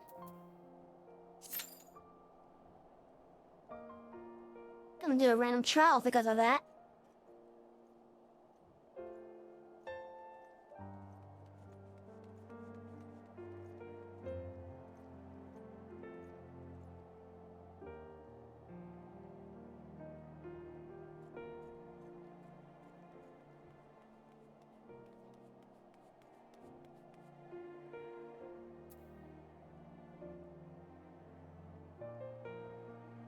So chat for those of you coming out of the ads, because of the bond comes on the show now.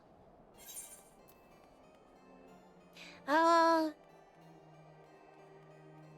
think determination helps, but I'm not too sure.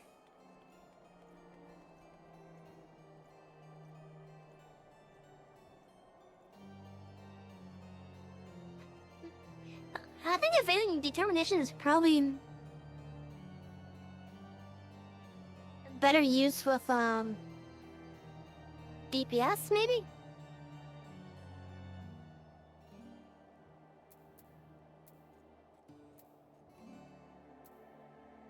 I know a lot of my stuff has either tenacity or determination on it.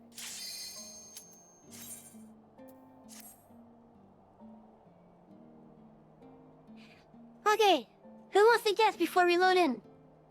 Which child? Watch it be Garuda.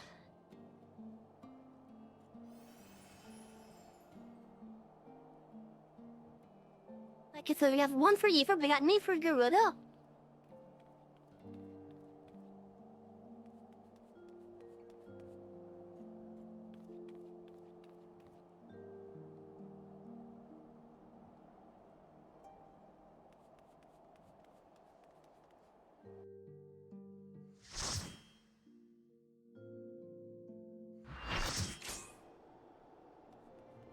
Hey, we got Shiva! No one gets a bonk!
Here she goes.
Yeah, I kinda wanna do another dungeon.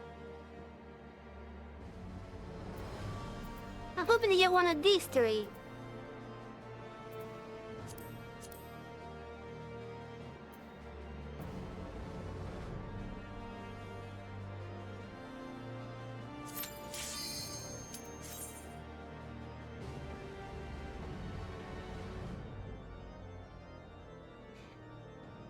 Because I did the normal one, I'm hoping to get this vigil.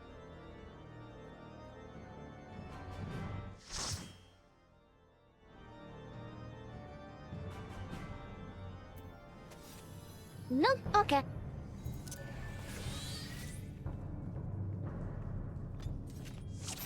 We got the Armdale.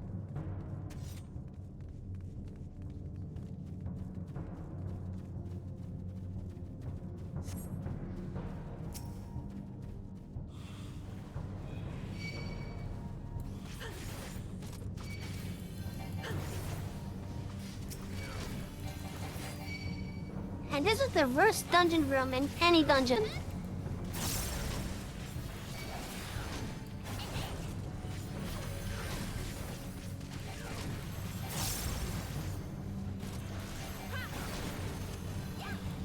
Like seriously, this is the hardest room in the entire dungeon.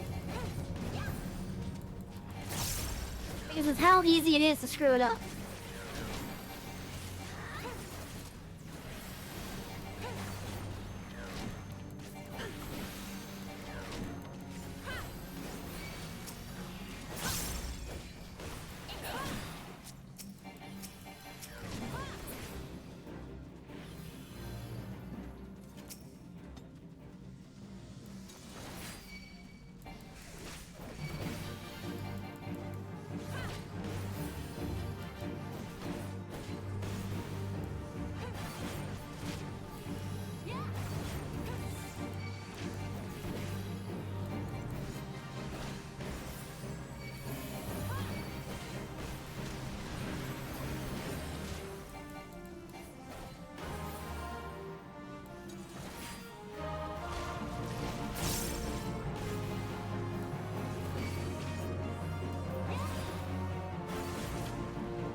You know, I actually have incentive to try to get all my job up and running as fast as possible for my playthrough rules.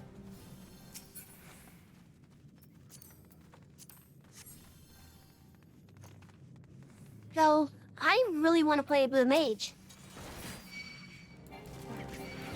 But I can't until I complete both the tanking and ranged DPS.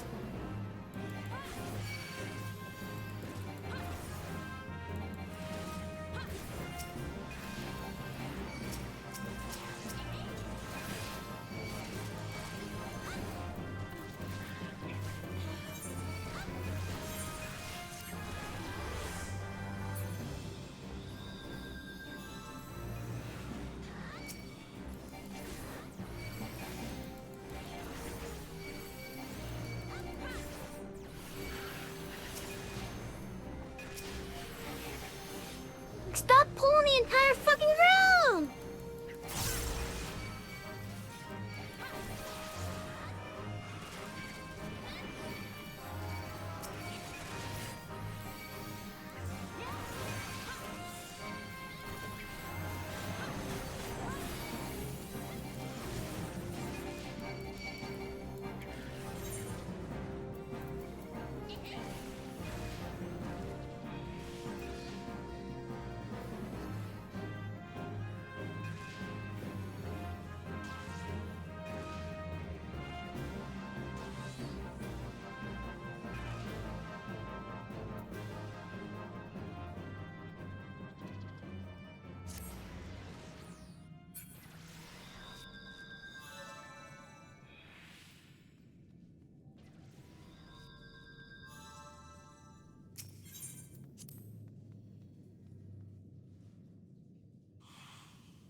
For that room, you don't even have to pull the entire room. There's only like at most 2 packs that you have to deal with. The ones that are on the side, you don't even have to worry about them.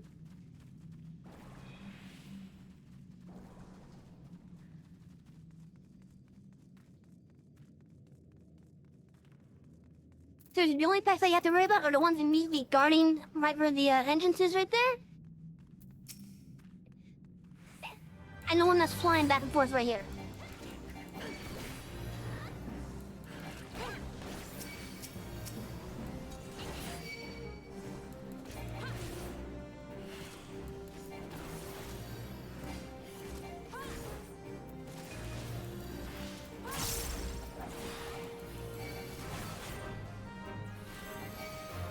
So like, why deal with the whole room of mods when you can just deal with 5 at most?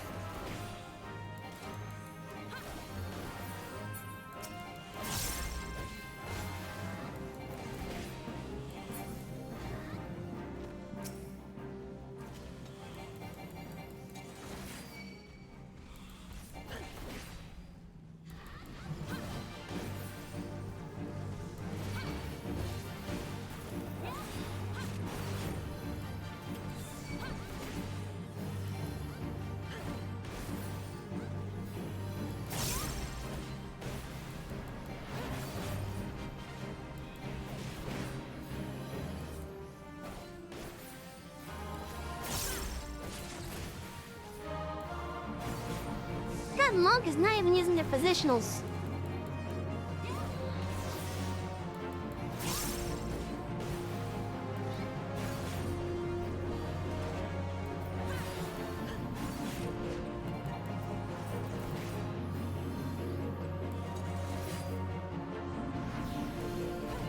Yes, I hate him.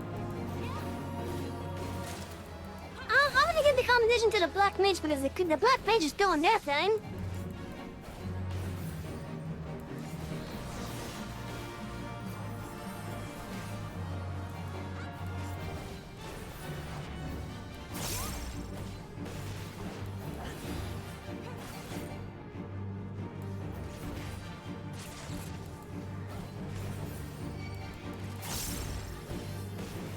But that monk is just making it harder for the healer to do their job.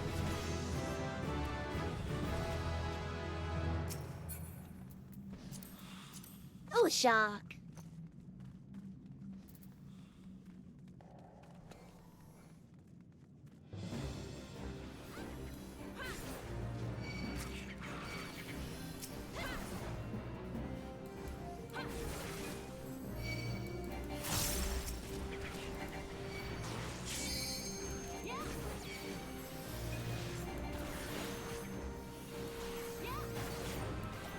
This room is honestly hit or miss.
Hey! You two should kiss! Was it the one that you thought it was?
If I'm gonna kiss anyone in this dungeon, it's going to be the Black Mage or the Scholar.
Tomorrow, I'm going to try to get some farm simulator in.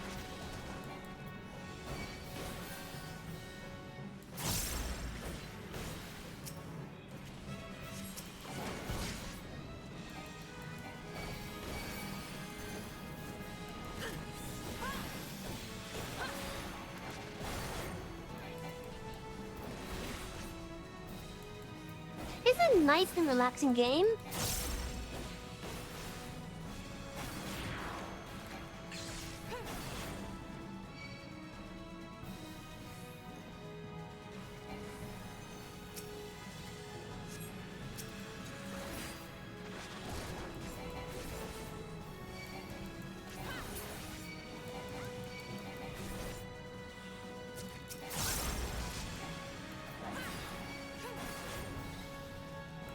Like, it's honestly one of those games where when you first see it, it's one of those where you're thinking, like, how do people find it enjoyable?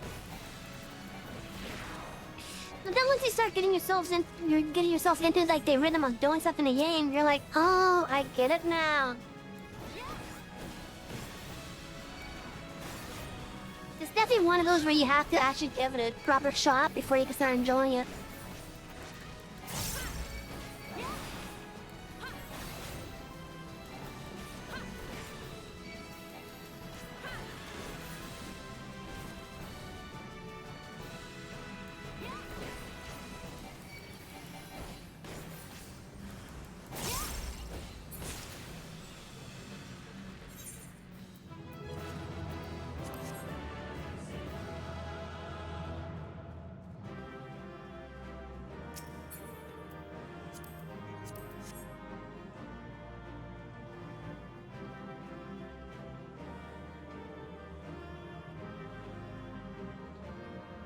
I believe it's appeal also after playing things like Power Wash Sim, Death Stranding, and Factora. There's just a joy of getting a job done and getting it done efficiently. Yeah!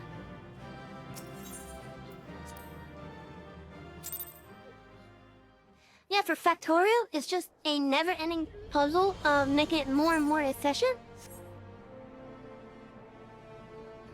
I've never played Power Wash Simulator, but I would like to give it a try. Death Stranding just doesn't interest me because I'm not really much for walking simulators. Like, there's only like one walking simulator I've actually played that I do like.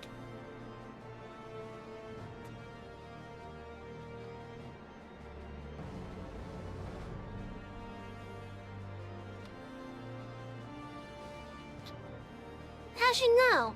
There's 2 of them. Or maybe 3. There are 3 walking simulators that I actually do like. One of them has a really interesting gimmick. The other one is just plain old funny.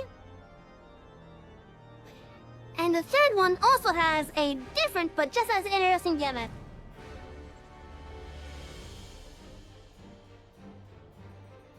But the rest of the walking sims, they just don't interest me.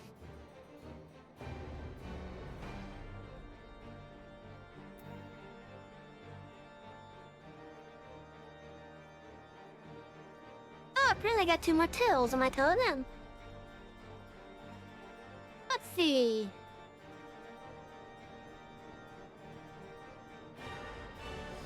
Do I have a shredding emote?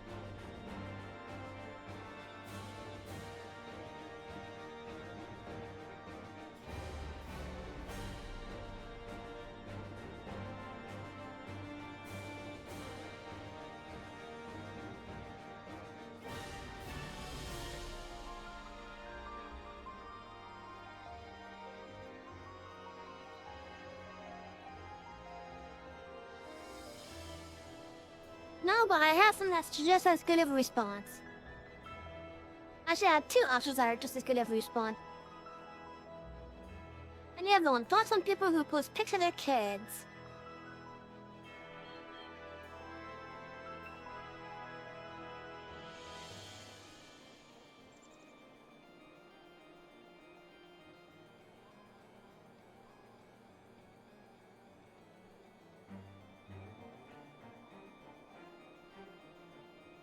Okay, so one of them is just a, I don't really care. And the other one deserves a emote response.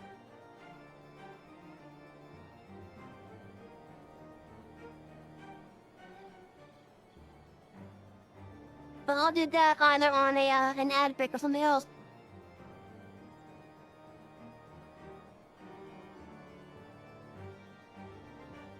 Okay, so you won't be able to do the red carbuncle until you get to the point where the job quests allow you to do EG glamours. I do have a macro set for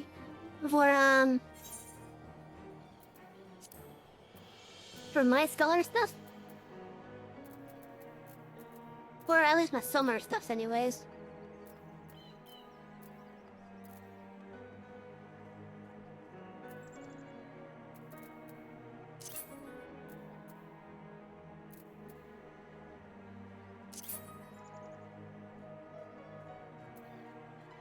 Did I not have one? Oh.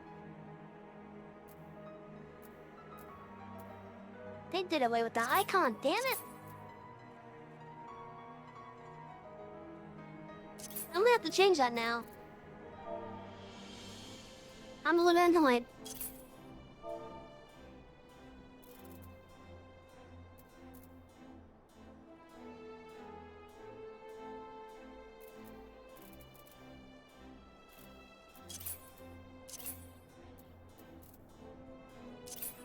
But anyways, so for my for my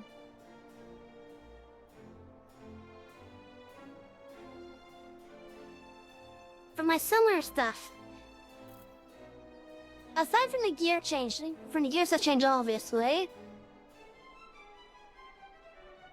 I have my macro set up to do slash HE glamour carbuncle, or in the case of the ruby one that you want. Once you have access to the EG Glamour command,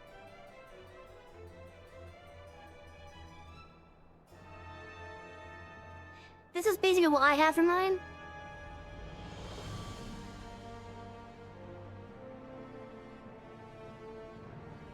I don't know if you can see it that well, but for the parts that's important for you anyways, you can use the /EG Glamour. Make sure you put carbuncle without quotation. And then you put ruby carbuncle with quotation.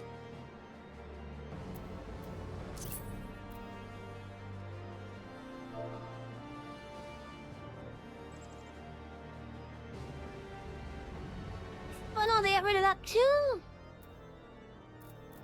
They got rid of those icons too! Oh. Anyways, so a while back they changed it so that when you summon Carbuncle, it's just Carbuncle.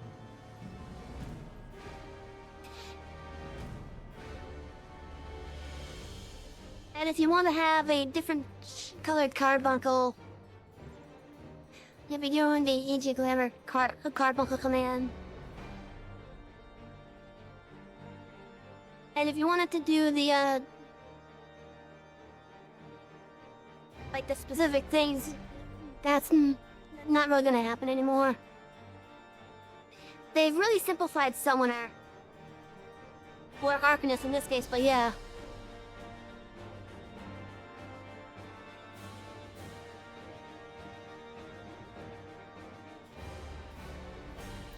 Basically, you have Jump Shine as soon as you have your Carbuncle out. Yeah, I just don't know why they gave me the 2 spells. Yeah, you need to get your Carbuncle out first. You need to use the Summon Carbuncle spell. I can swap over to Arcanist right now, actually, and see where it would be.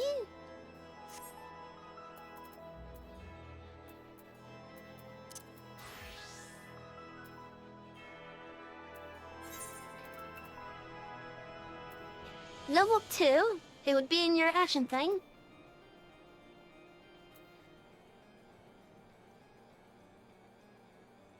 Gem Shine should be available when,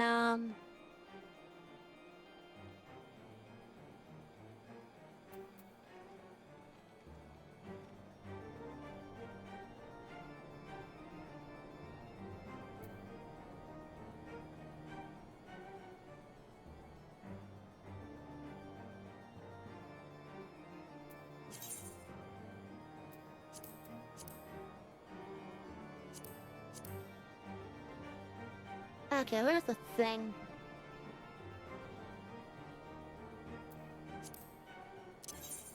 Let me go to the trading dummy at the house.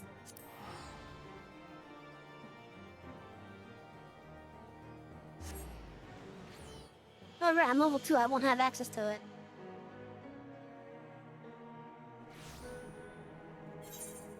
But yeah, basically, you tell your Cardinal how to do one of your things and it gives you a little gem thing.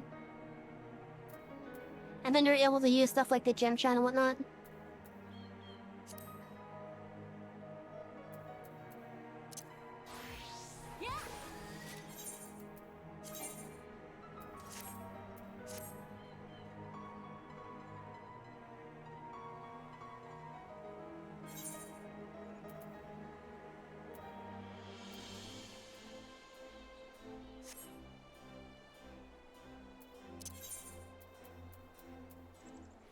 Okay, let's see, Oh, hey, there you are. Hi.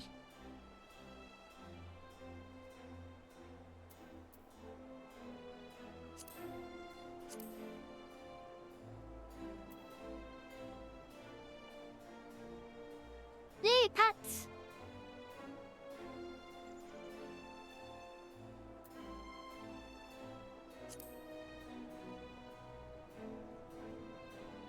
I kind of hope this will give me one of the dungeons I need for level 60. See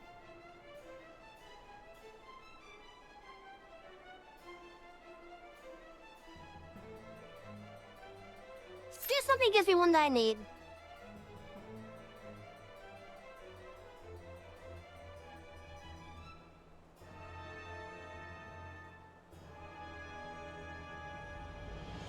You know, if it helps, the easier way to get up on top of the house is to actually go up the stairs.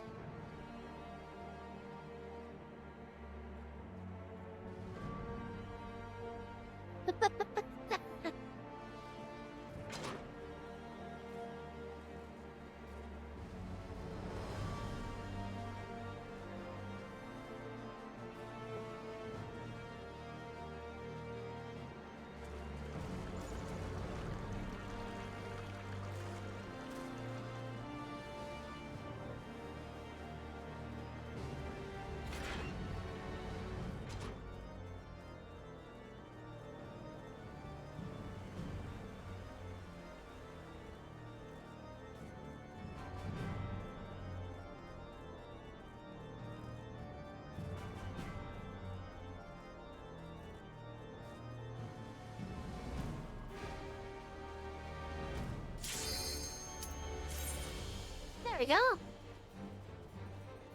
Now here's something's one of the ones I need.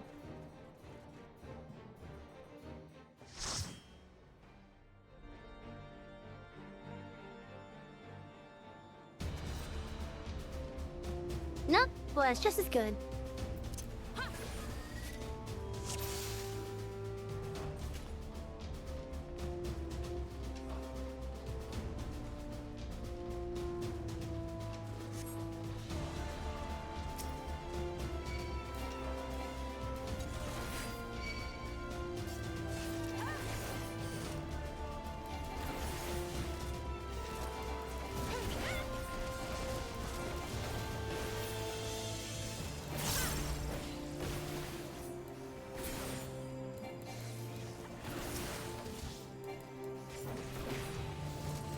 If you're gonna do your bubble beam, do it at me.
You know, I kind of want to say that this game probably does have a, an interesting issue that kind of pops up when you are much further in. And it's not even a bad issue at that. Basically, all that issue is I think there might be too many dungeons. Like, how are you supposed to remember all of them?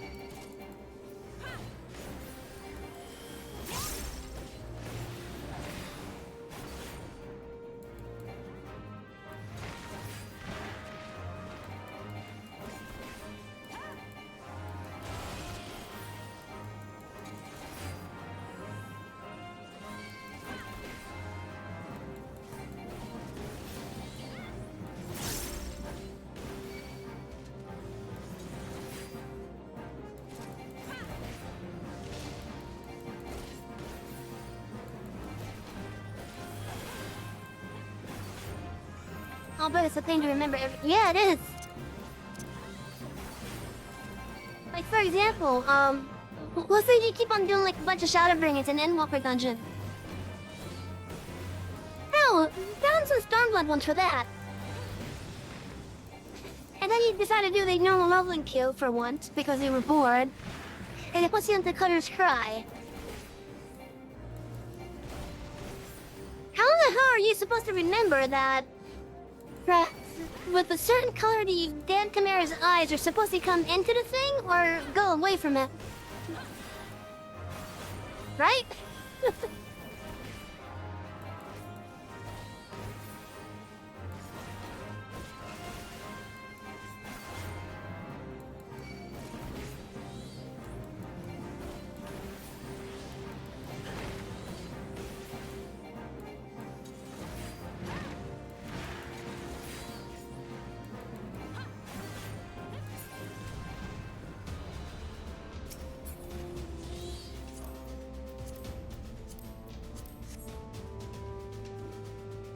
Thank goodness people in this game are pretty nice. I'm sure if you ask it could be... Yeah, definitely.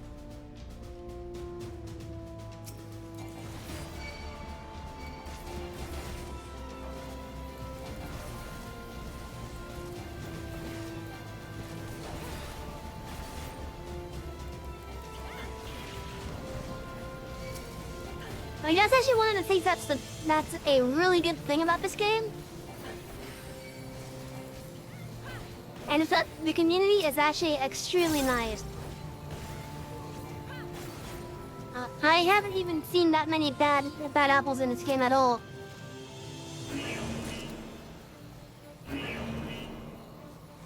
Like, the majority of the people I've seen are pretty nice. You either have parties that just don't talk. Sometimes you have parties just sticking around, but they're still doing what they need to do.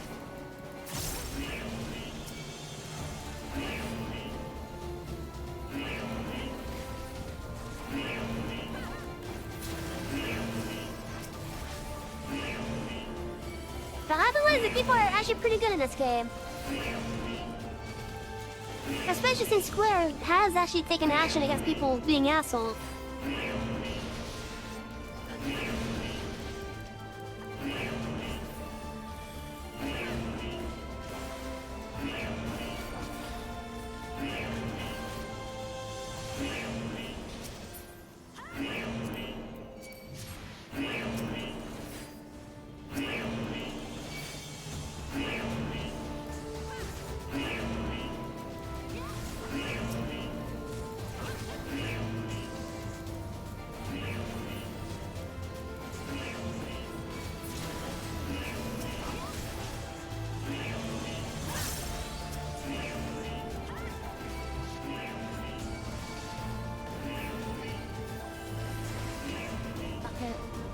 That sure have scared me.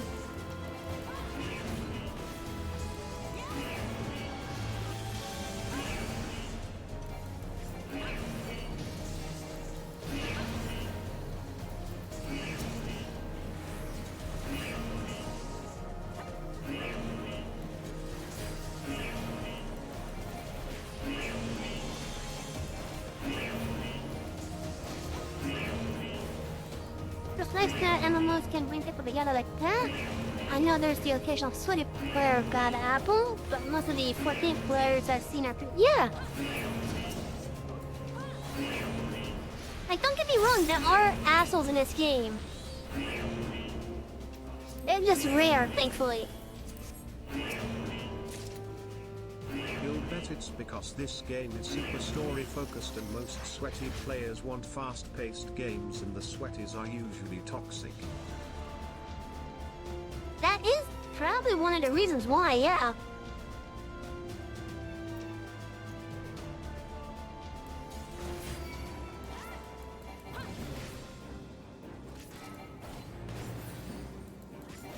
Yeah, it's one of the most common reasons for sure. I always forget that is a channel thing.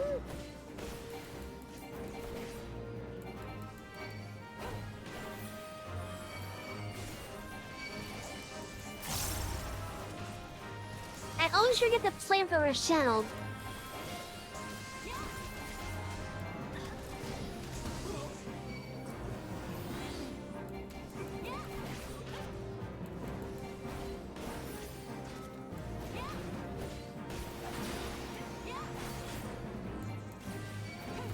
What? They're using it, look.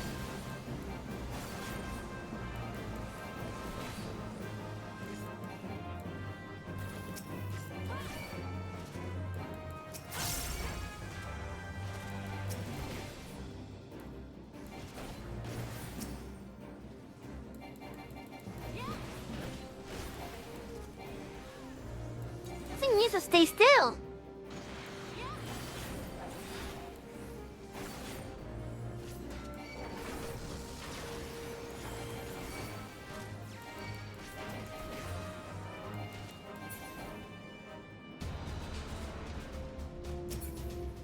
Oh yeah, abusing what?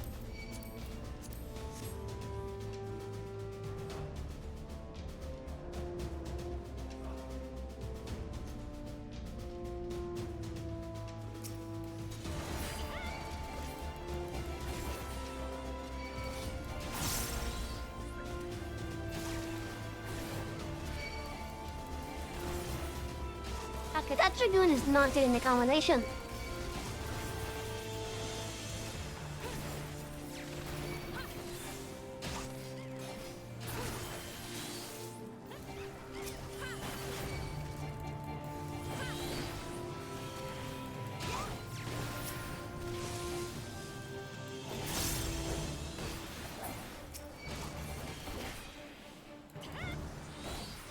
Yeah, you probably misheard me or something.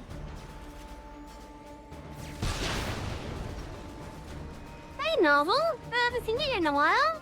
How you doing?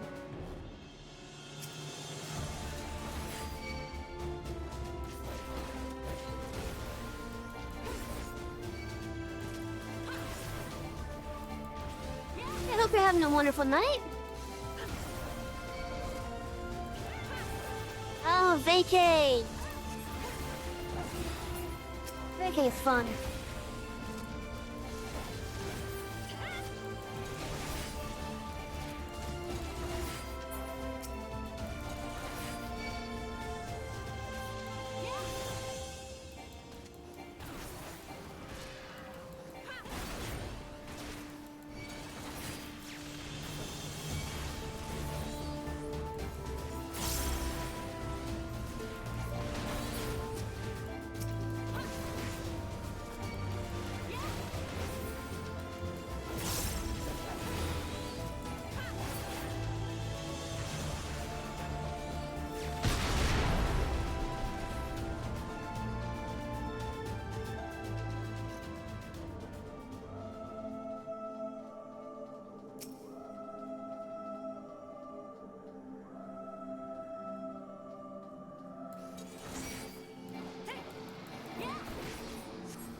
A little bit of a wasted liver break. Ooh, I got out of that just in time.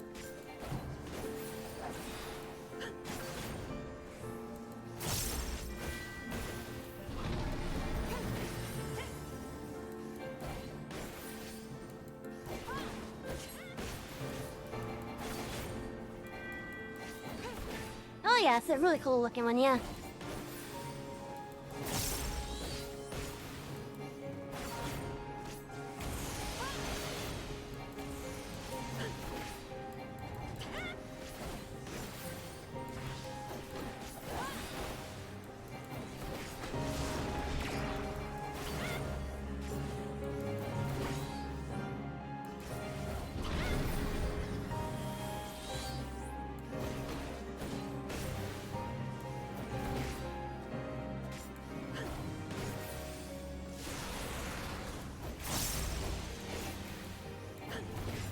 Oh, I think that one. I missed how big it was.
There's a serious fight, I promise you.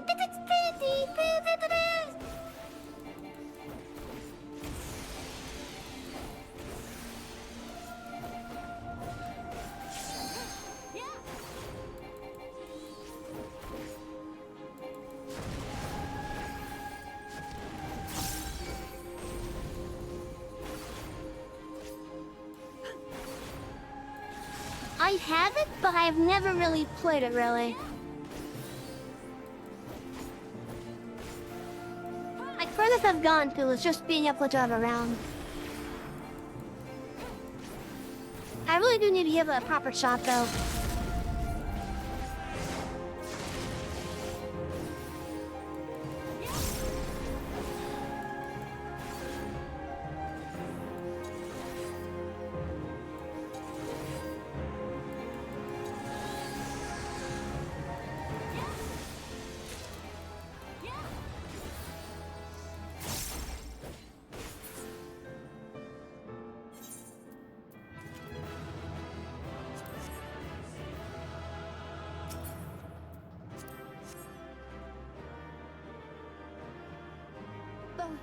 I'll say this, I was 21 when I played it back when it came out. I turned up... Ah, so you're recommending it then?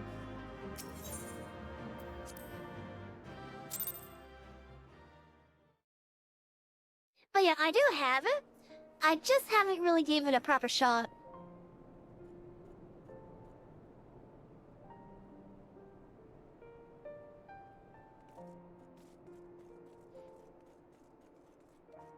I'm not exactly sure what the reason was that I didn't give it a shot.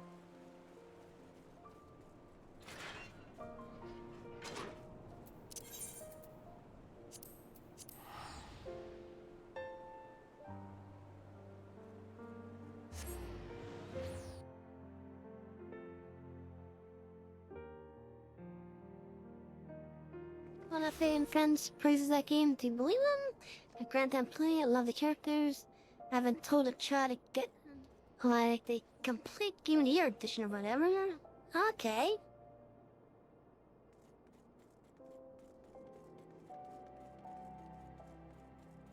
It will eventually be played on the channel. I don't know if my setup will actually allow me to do it at the moment. Maybe with my new PC once I get it.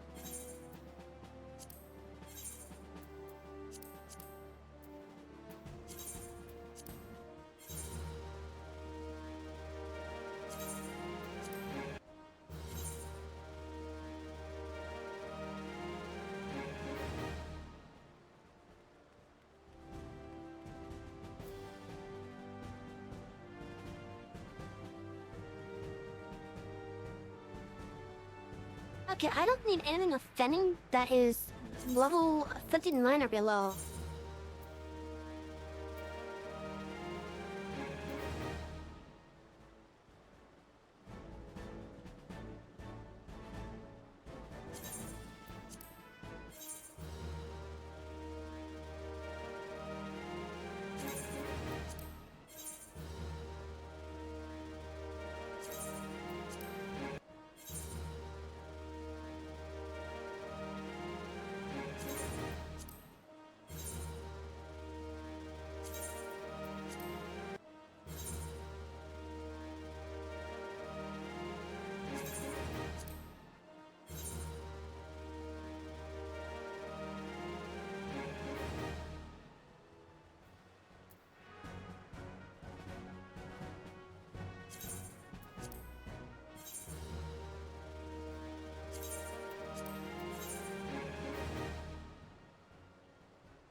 Okay, I should be good gear-wise, I think. Well, you know what? Let me check to see how the squadron fares at that mission.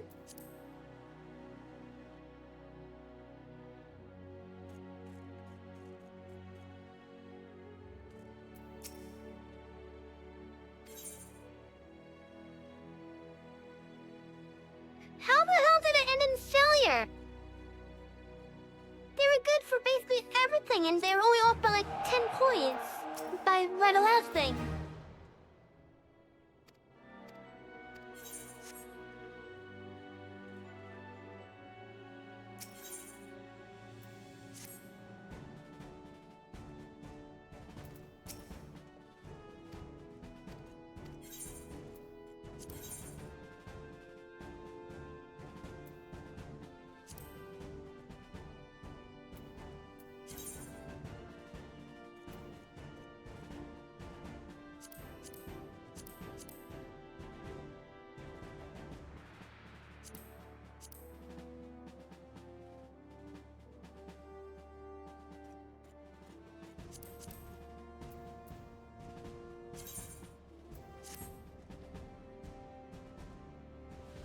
That is chatty. They're all off by like 10 points.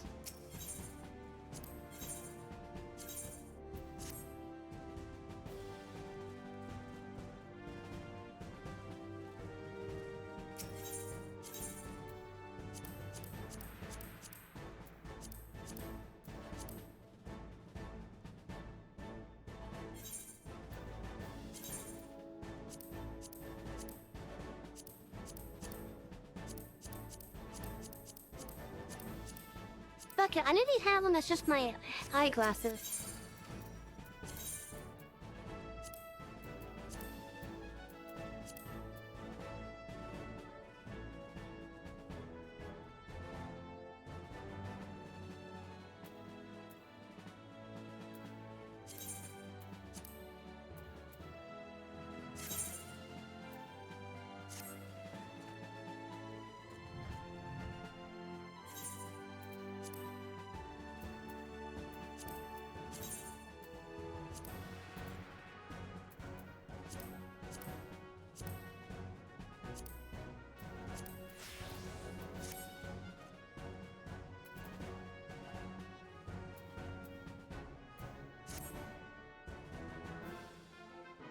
Level 10, that's good.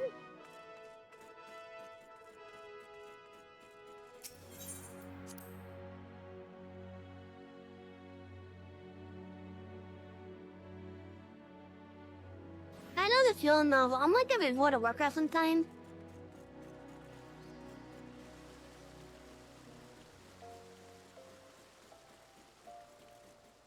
But yeah, I do know the feeling.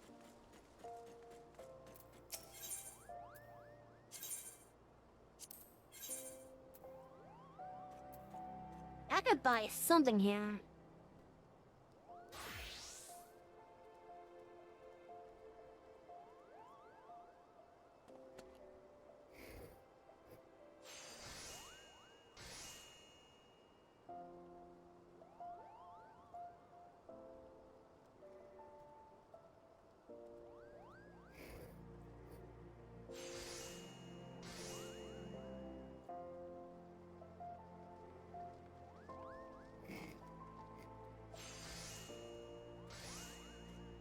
I'm thinking of going for the Kume Faith there.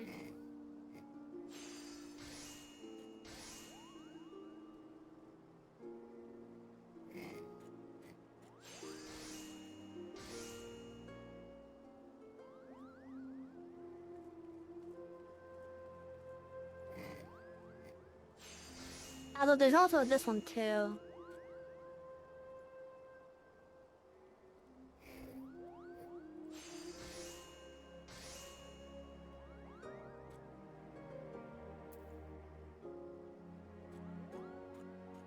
I'm gonna go with the mail.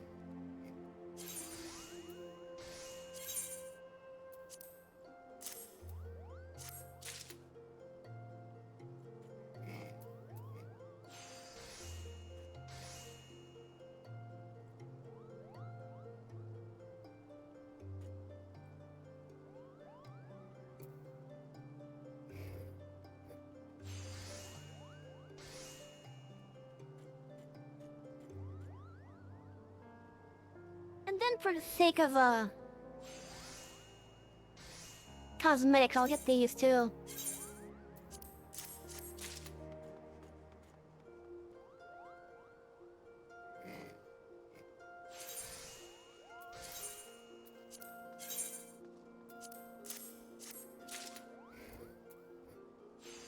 sometimes yes.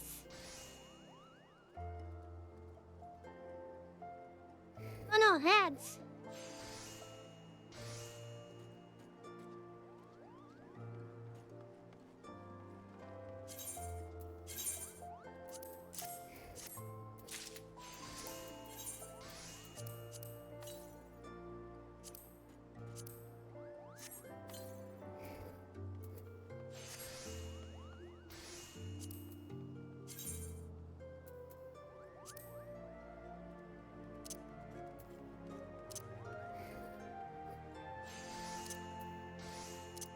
We now have 3 of the dogs, and we didn't even do the extremes yet.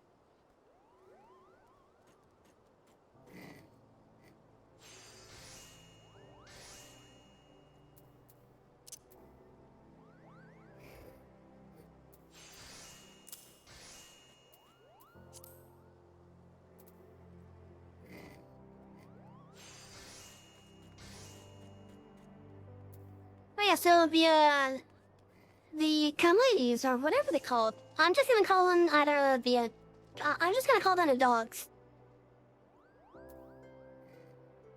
So these dogs are actually obtained through the Stormblood Extreme Trials.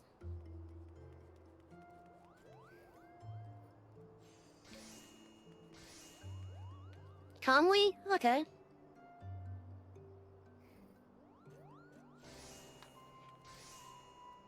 But yeah, so the combies are obtained through the Stormblood Extreme Trials. And we have 3 of them now. And we haven't even done Stormblood yet.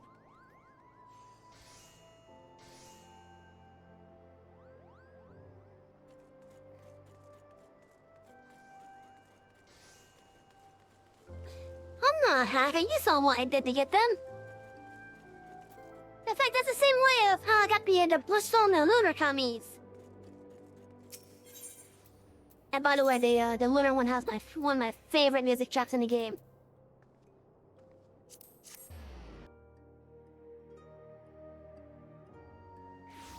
But yeah, let's take a listen to the music for this one that we just got.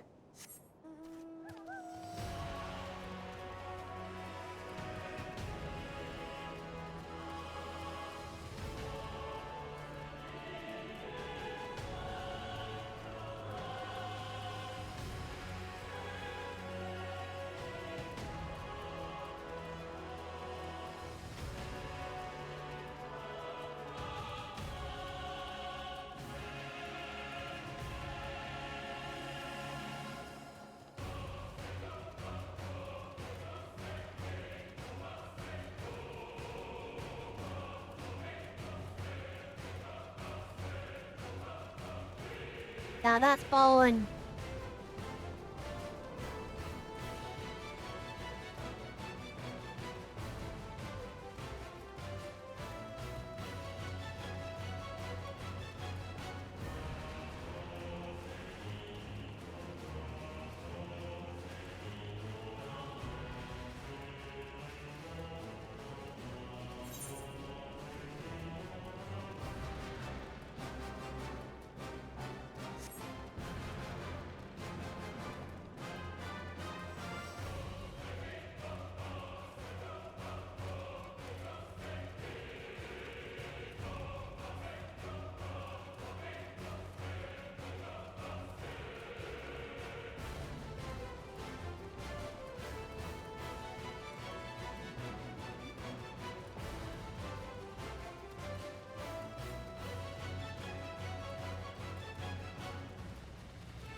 I love how it's doing both the Alan Megan stuff and the Domo stuff with the theme.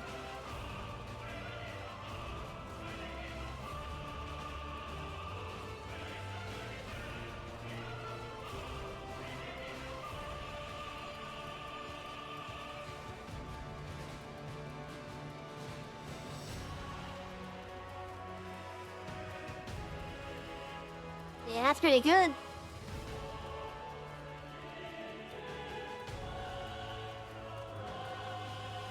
We'll be hearing that soon.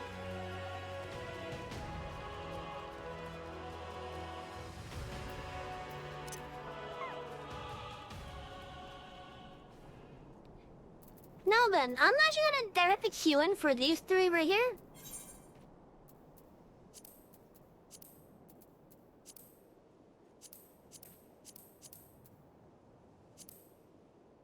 The Dusk Vigil. And the two hearts that we have here. I'm gonna directly queue for those.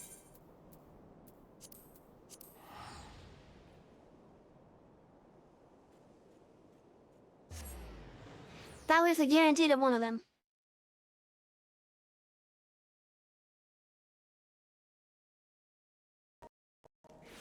What's happened? Oh, never mind about the prediction.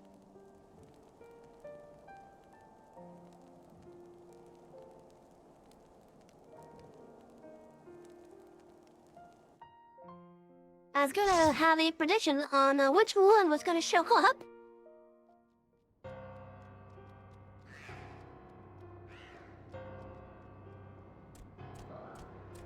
Now I gotta clean up this library again.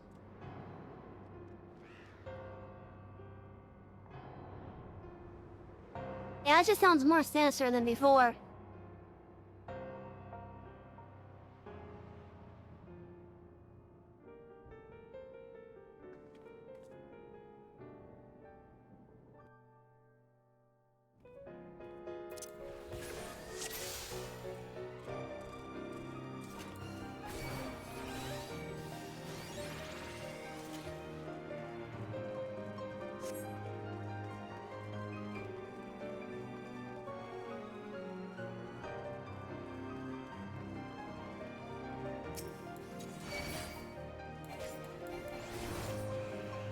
Bibliophobes, oh boy.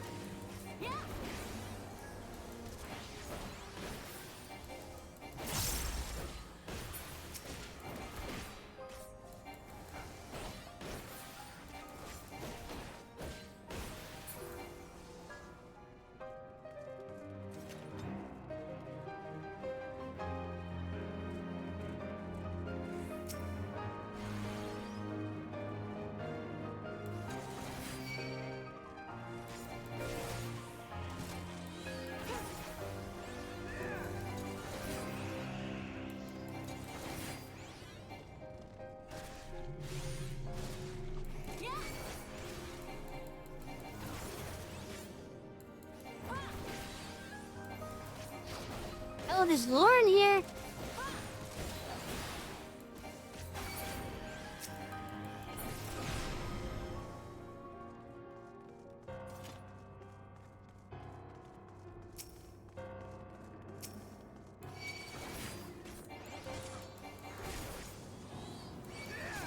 Like it so, if there's nothing that involves any kind of maps and transition, I will actually run back and check out all the lore that's here.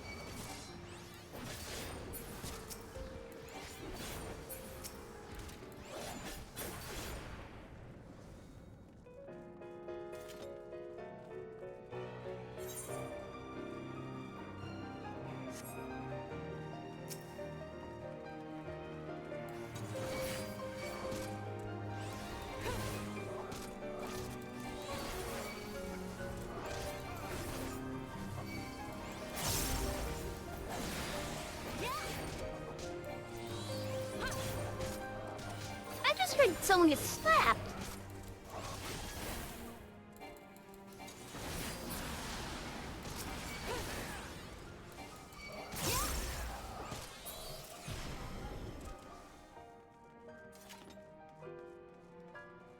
Oh, say demon come.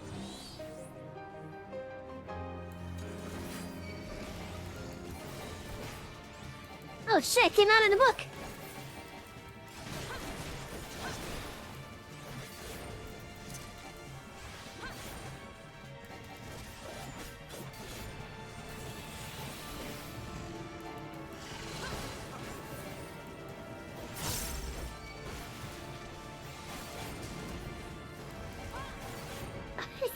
Me.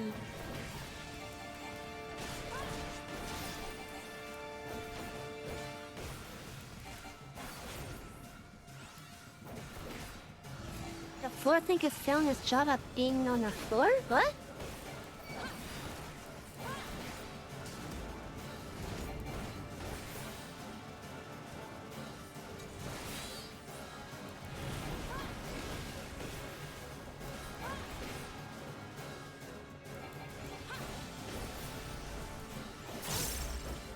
I don't think I understand. Floating is nickname for dragoons. Oh, okay.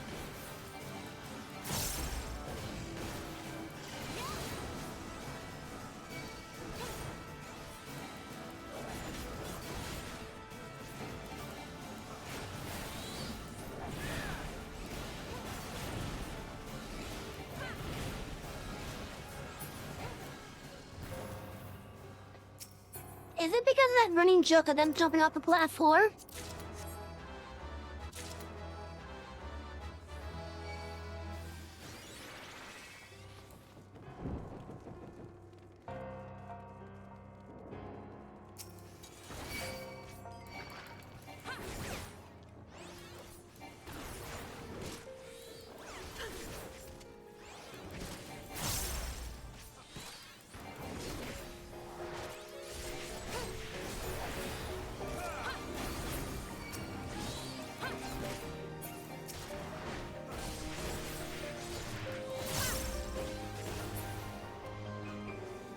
You know, I like this version of this dungeon's music better than the other one.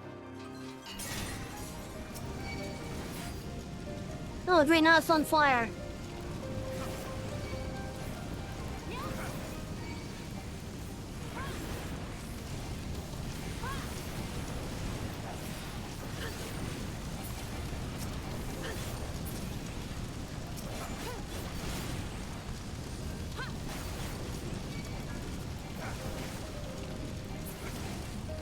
That person wasn't trying to get their rocks off.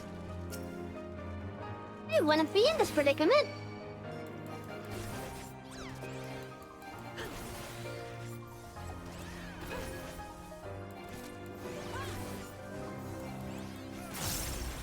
Yeah, so, when I went through the normal version of this, of course I went through with NPCs. There are lore books in like this section basically that were pretty much a journal. And what it was some guy or someone basically wanting to summon a succubus to have their way with them. They ended up something else with tentacles. And I think this is the result of that.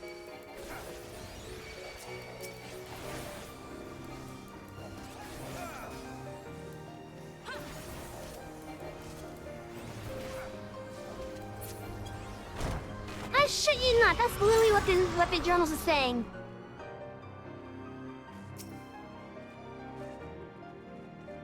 Oh, liquid flame, okay. Oh, it probably did have the Italy with them. And now spreading throughout the rest of the library.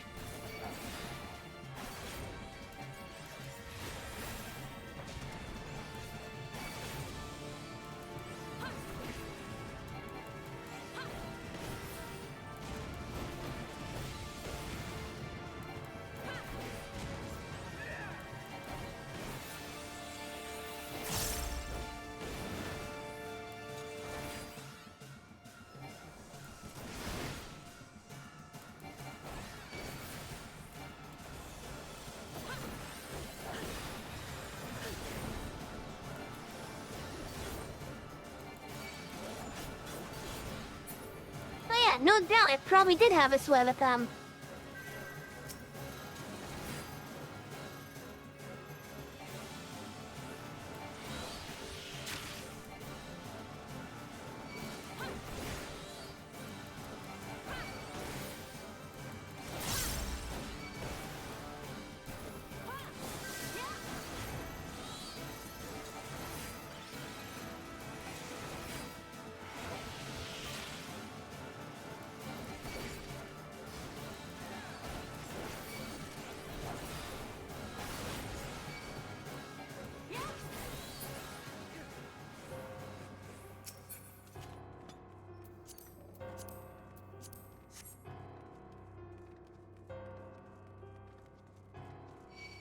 Oh, there's a map condition. I hope I could go back then.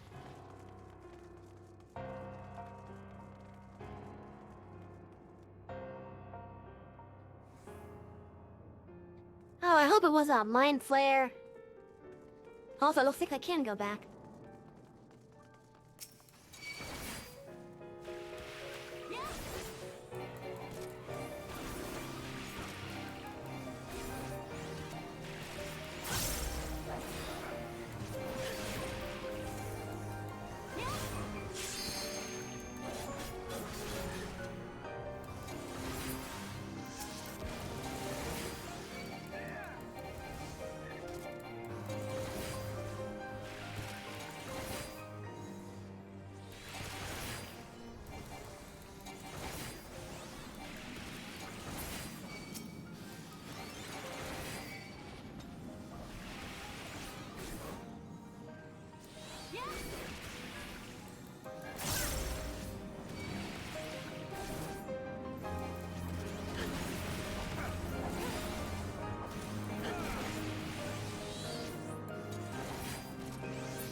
Look, we now have a fictional behemoth!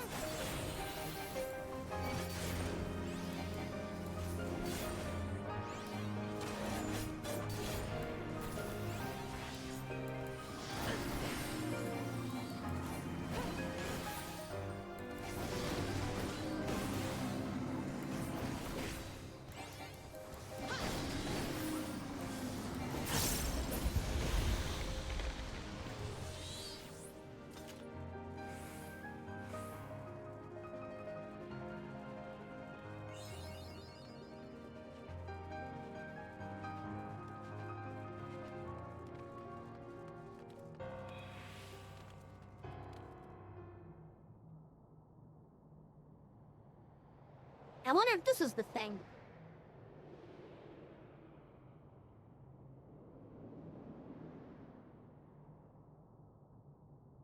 Time to get hydrated!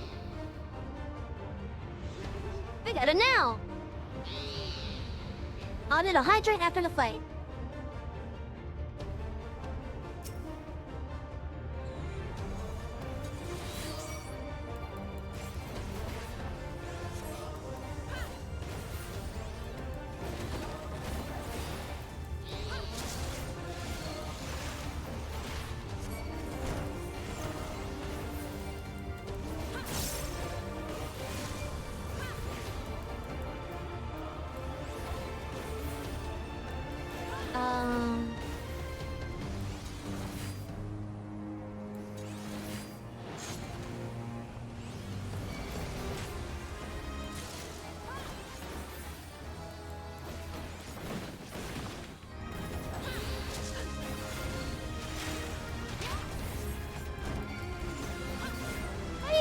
are the shelves now?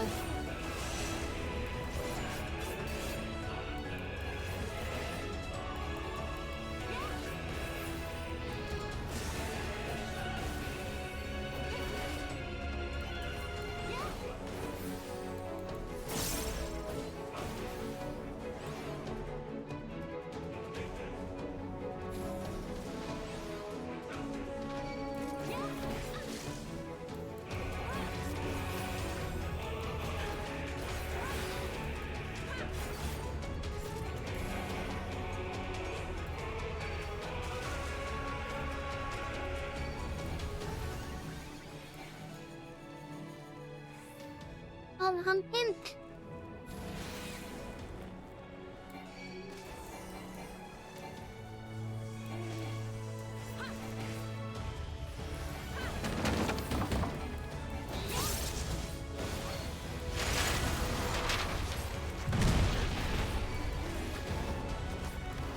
That is a massive toe.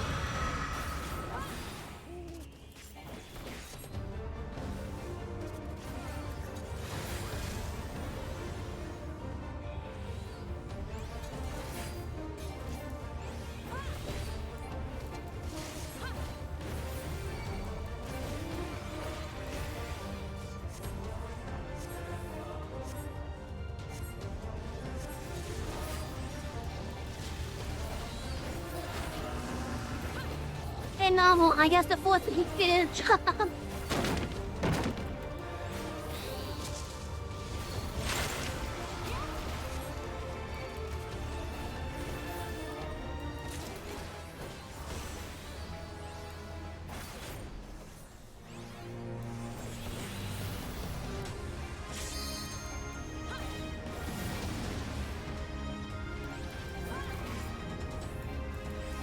Okay, so tornadoes the purple floor, got it.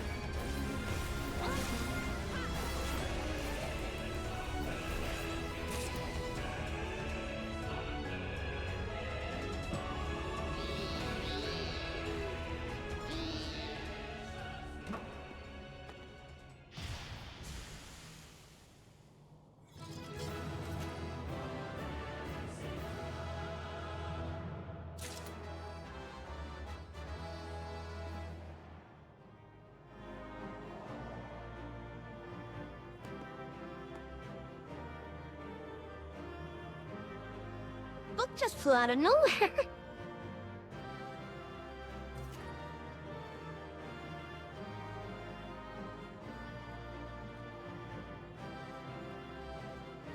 Alright then, so now that we completed this, let's go read all the more books out here.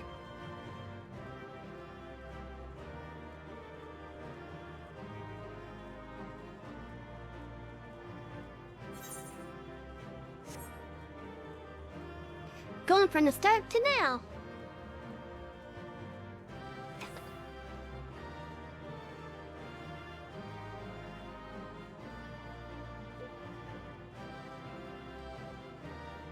Oh, look at that, I'm getting closer to level 63.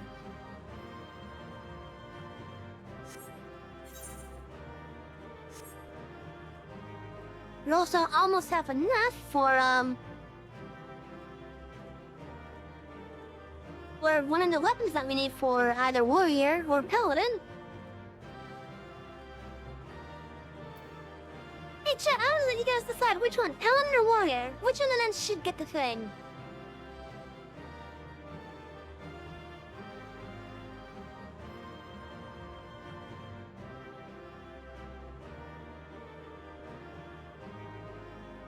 I'm gonna give you guys 5 minutes to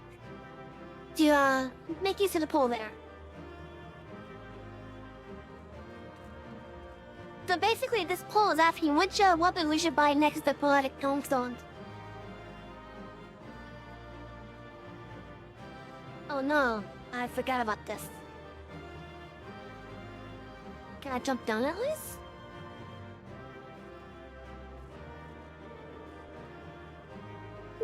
Oh.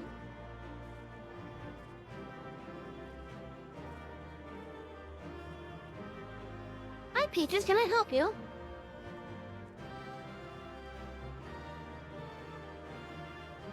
Is this have an exploration mode then at least.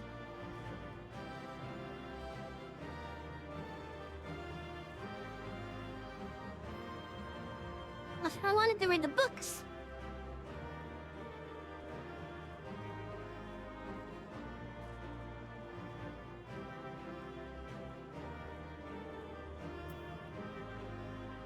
Oh, wait. What if I use return?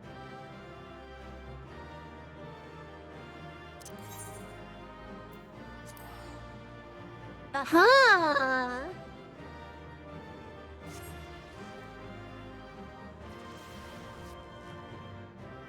Aha! I'm so glad I remembered that little trick from Hawk Manor.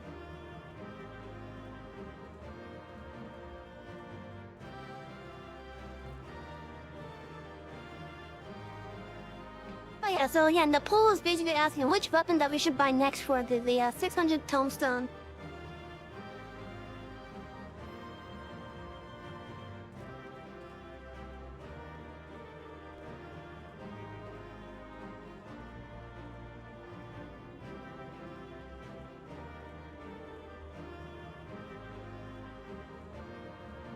Okay, the boy in the dragon gate. Once upon a time, there lived a free-spirited boy who loved to play in the forest with his pet chocobo. But the forests were fraught with peril, and one day, a band of brigades ambushed the boy, spiriting him away to the harsh mountains of the north. Yet, there be dragons there, and as they rode up the mountain path, one of those majestic beasts came swooping down from the heavens. The boy's chocobo reared in fright, sending the boy tumbling down the mountainside to his nigh certain demise. And yet, the gods saw fit to spare his life, if only meagerly so. As he lay there, battered and broken, all manner of foul beasts drew near, threatening to rip him limb from limb. Just as the boy was making his peace at the 12, another dragon appeared. A smaller creature, yes, but even a small dragon is a fearsome opponent indeed. It was then that the strangest thing happened. With a mighty roar, the dragon turned upon the circling beast and spit forth a burst of flames that reduced them to so much ash, saving the poor boy's life. With what half seemed a smile, the dragon approached the wounded child and gently raised him up to sit upon his back, and the two flew off to the gods nowhere. How's that for a bedtime story?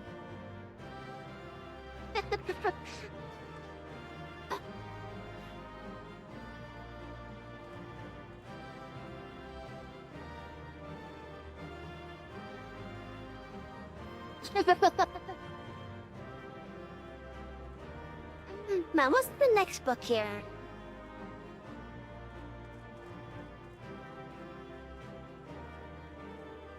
Of Loves Unrequited.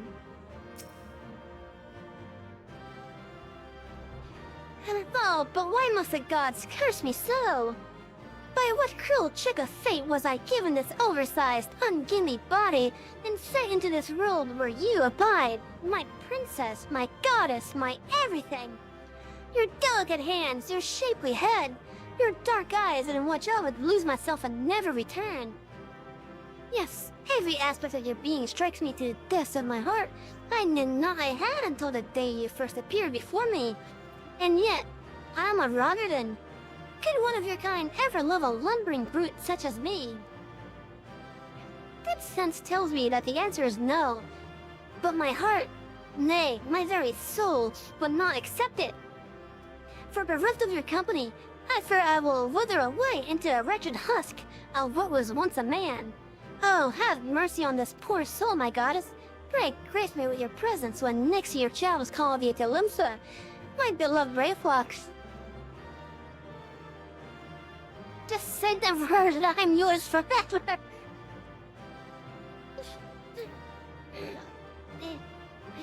It's a love letter from a Rotterdam, one of the big hulking brooks, to a goblin. Peaches! And also I see that we're gonna be choosing Paladin. Peaches. You little shit. How dare you try to throw in my unopened cereal? I have a plastic bag here that has those... that has those little pre-made cereal bowls, basically. And she knocked the entire bag into the garbage can.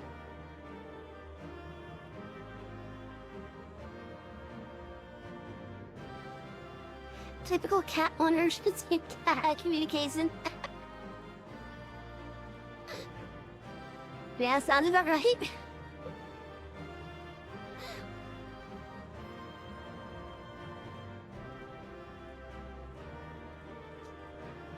Anyways, let's go find the next book.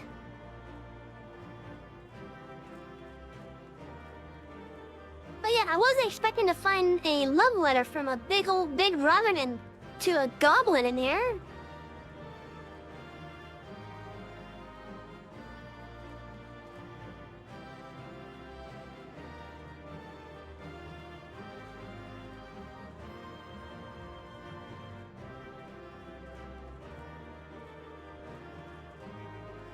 Okay, there's a treasure chest in here that we completely skipped.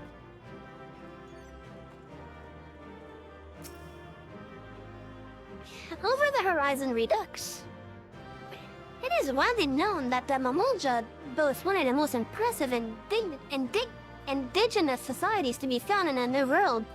It would be a mistake, however, to view the Mamulja as a single uniform people. A careful analysis of documents brought back by explorers reveals that the Mamulja are more accurately described as a federation or alliance of numerous distinctly related tribes, each with distinguishing physical characteristics. The brown-skilled Habigo, with their distinctively long combs and large-eyed blue-skilled Bonua, and the mottled Doppero. It is further said that although Mamulja rarely marry outside their own tribes, such unions still occur on the occasion of certain religious observances, and are known to produce two-headed offspring that are hailed as blessed siblings, and groomed to be warlords from a young age. Indeed, the Optarch, ruler of the Mamulja kind, is known to be one of them. Interesting, we got a little national AOR geographic here.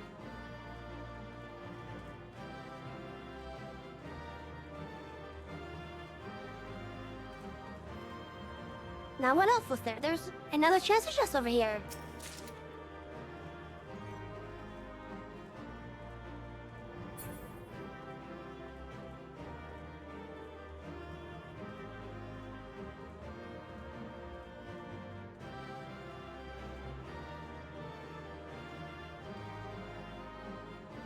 On the culinary applications of goblins.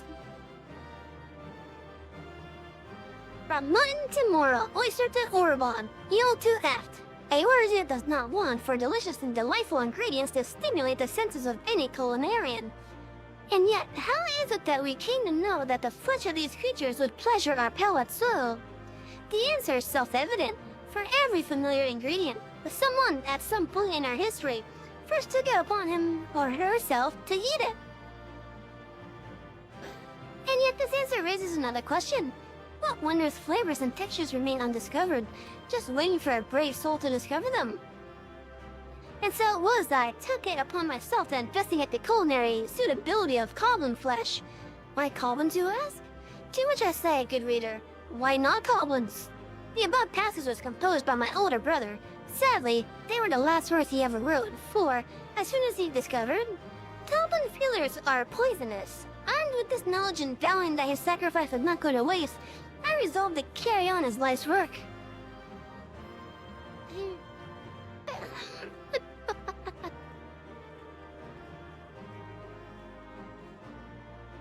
Oh, that's a cool effect.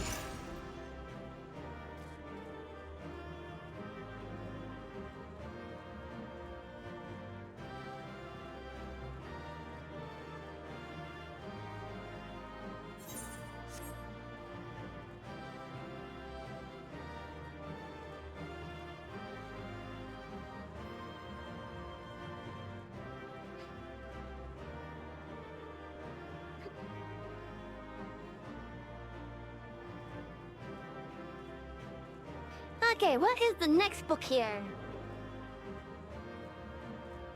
Proceedings of the Council of Magi.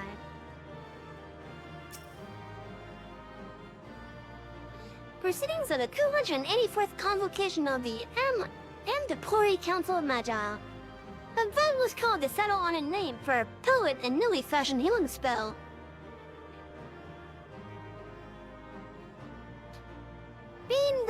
Being that said healing spell was an augmentation of Kiraga, first the most potent healing spell, the following names were proposed by the council: Kirago, Kiraza, Kiraja, Kiragura.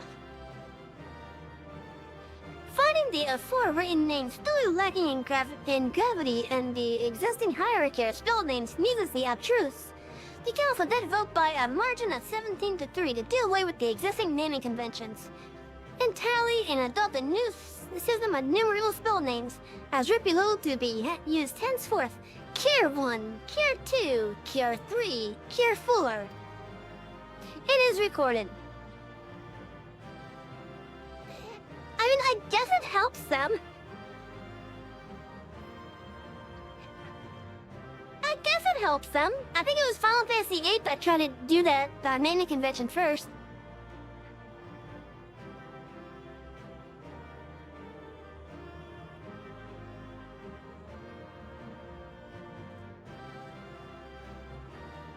But yeah, they basically simplified it. Nothing wrong with that.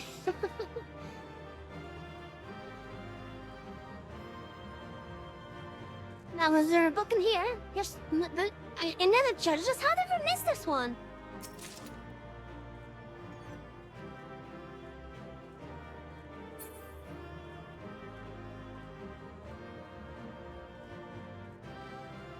But yeah, like in Final Fantasy VIII, you have Cure, then you have Kira, then you have Kiraga.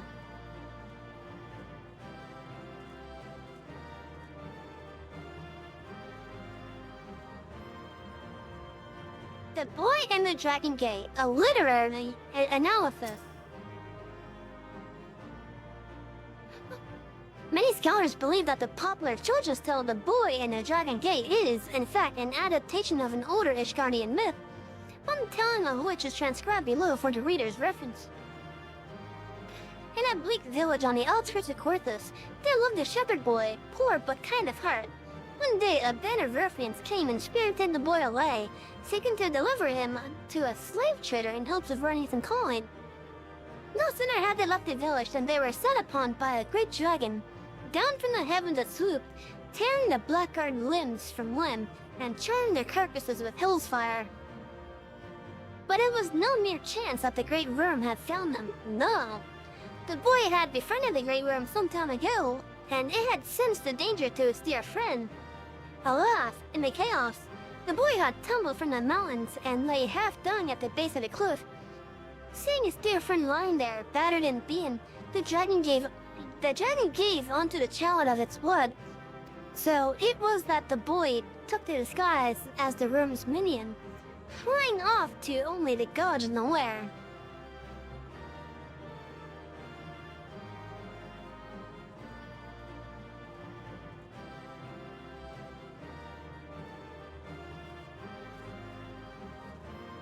Okay, that's a bit interesting.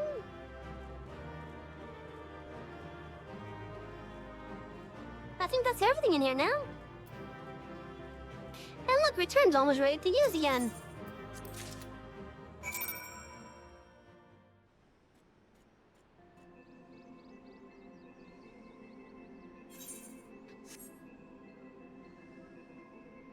Alright, so now that we got that one done,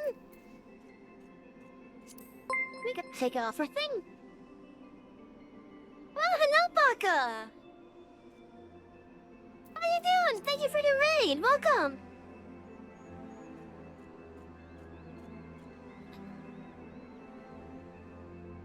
I know it's getting late, you know.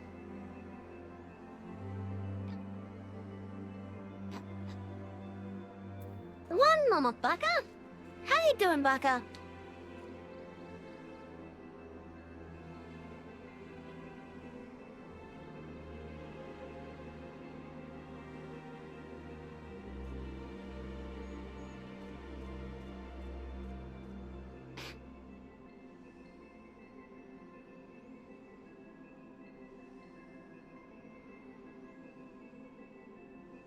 It's almost 6 hours, yeah.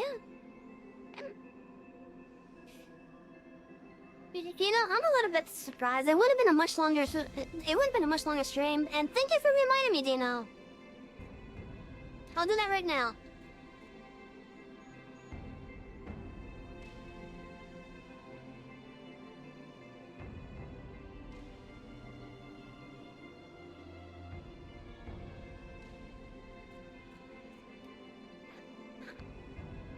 But yeah, the stream itself actually would have been like maybe 2 or 3 hours longer had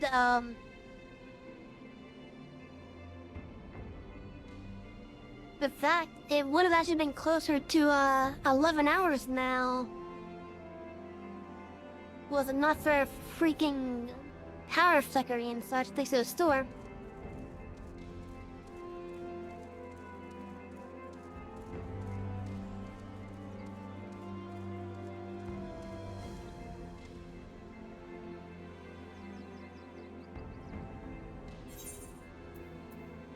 Okay, so now that we have that done, I can now directly queue for one of those.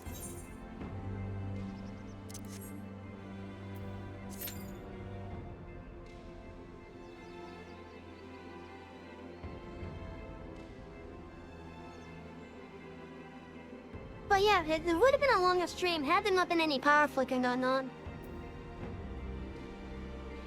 Anyways, so Baka, I hope you're doing it right. How was Resident Evil? Were you playing a remake or the original?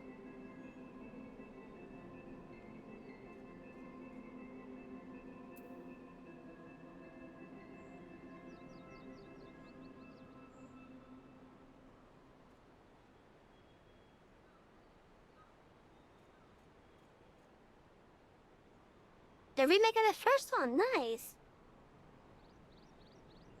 Oh, that's even better. So would that be a game that you would recommend? It's not really the type of game I would play, sadly, but still. Wing sauce, what the fuck? Why did he feel the need to jump down just to teleport back?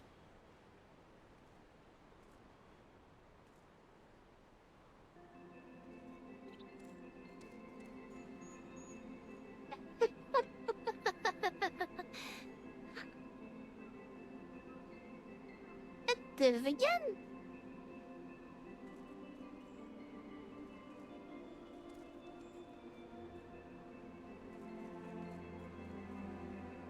Why is Alexander able to follow me on this, but you can't?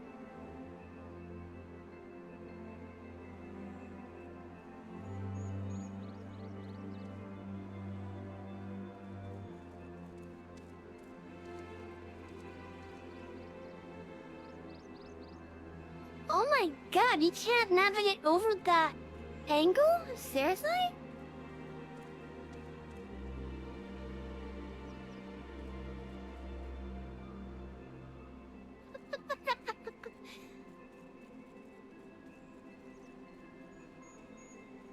What about this angle? Can you navigate up here? Yeah, you can navigate up here, looks like. But you can't navigate above that angle right there. But I think that's clip-worthy for how amused I am with that.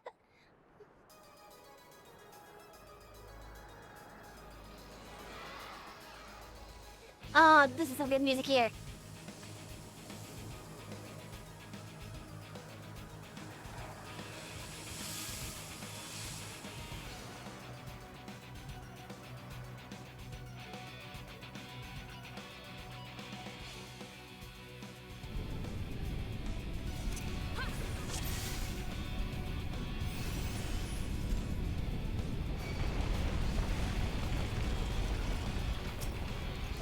Oh, shit's going down.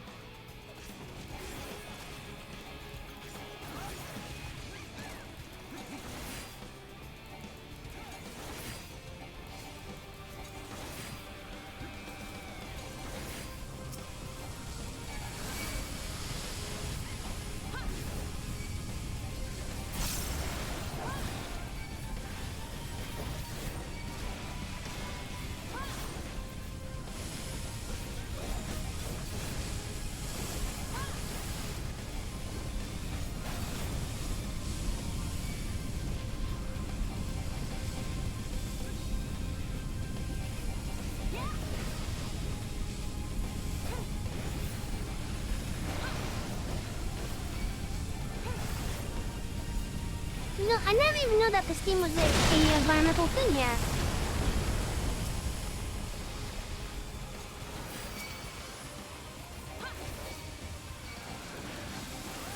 I honestly didn't know that it was a environmental weapon that can be used.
Oh, that's a big one.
Unless it clipped the player instead of the creature itself.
Look, we got worms!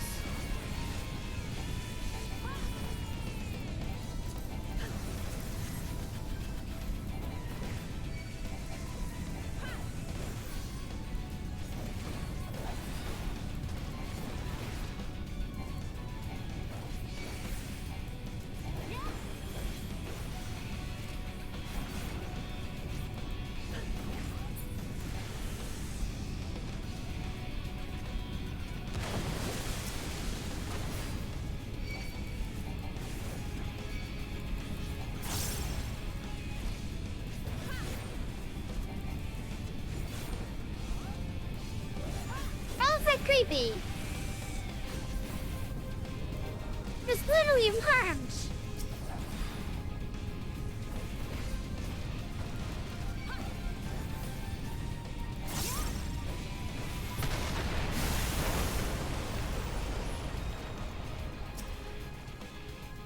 Alligator.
Ew.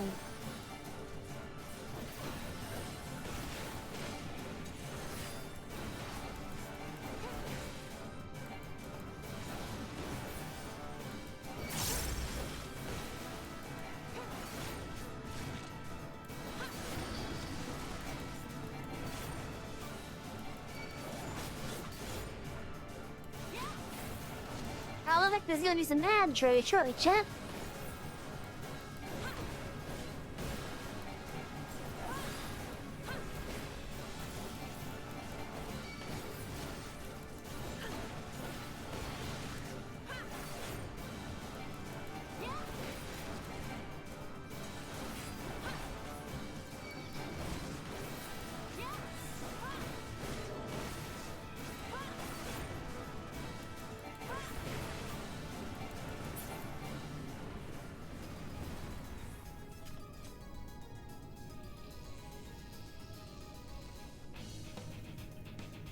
Oh my god, it's a Godzilla wannabe.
work at level 13.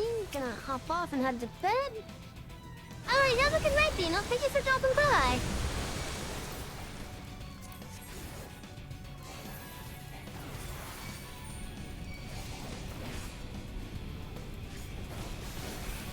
Yeah, have a wonderful night.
Oh no, that's not good.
Is the healer alright?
So, something happened with their healer, and it looks like they're able to control themselves again.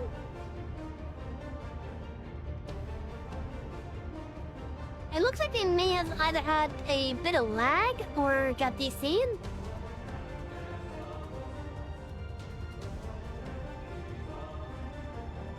But they're moving again now.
Hey, Myra.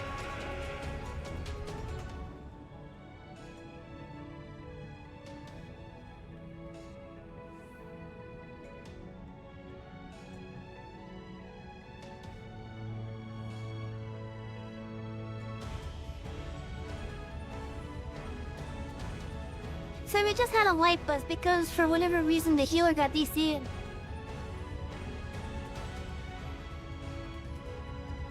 But the healer is back now.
We always end up late. Yeah, that happens. That happens.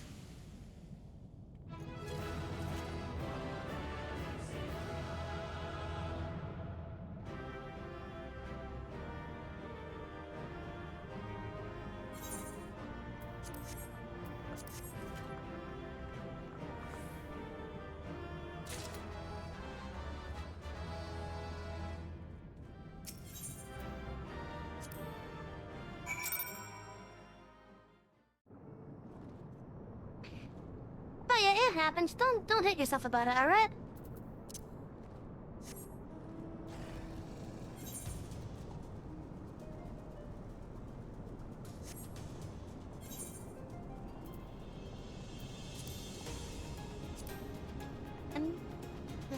Oh, excuse me. And that just leaves the Dusk Vigil.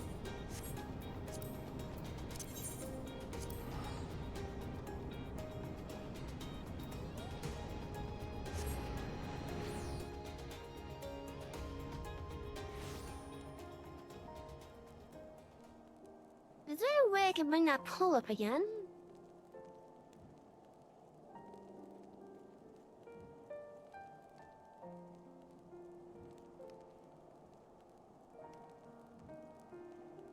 Okay, no, the pool can I just go to a new one? Is it good that I still remember what the result was, though?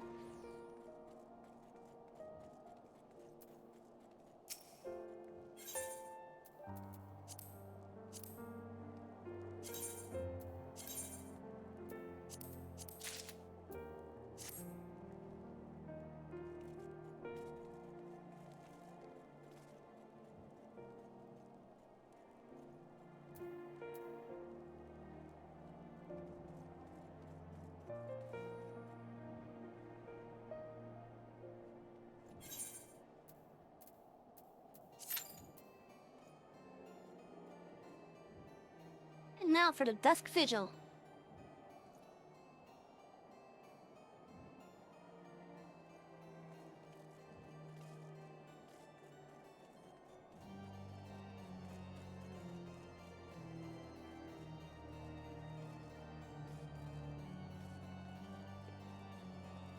I think after this dungeon we will probably be ending for the night because it is fairly late as it is.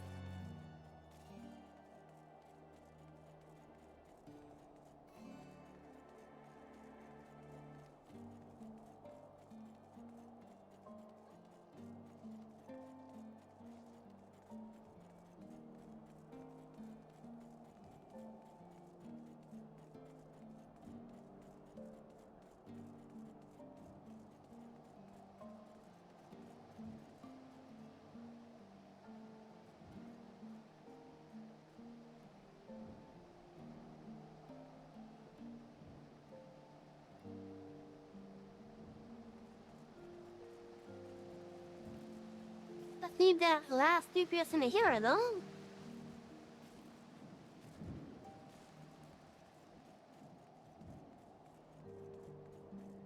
Hello, Smile. I hope that you've been having a wonderful day, at least.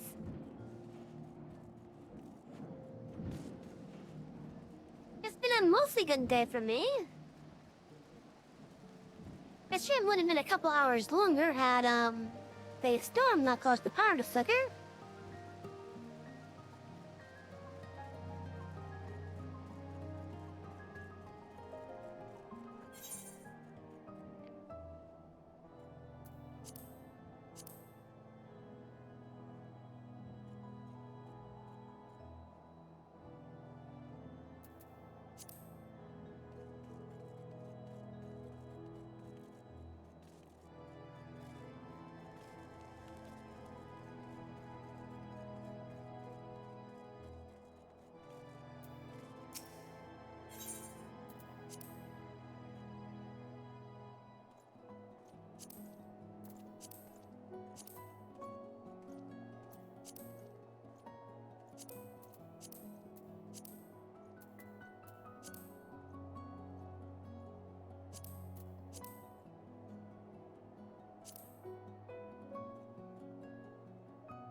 Making a bet for the Dutch Vigil party to form.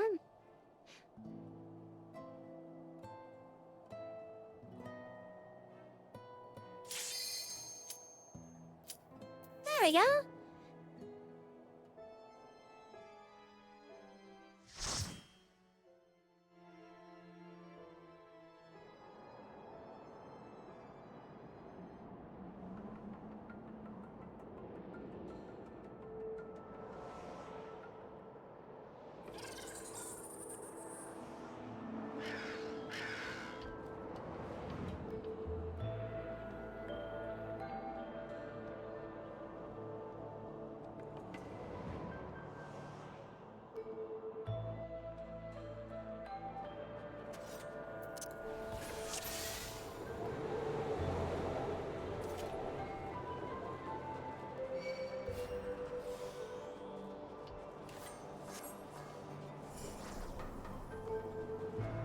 Okay, let's see if I can remember shit now.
I know one of these has the item that we need.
Targeting machine or twice with that cheese.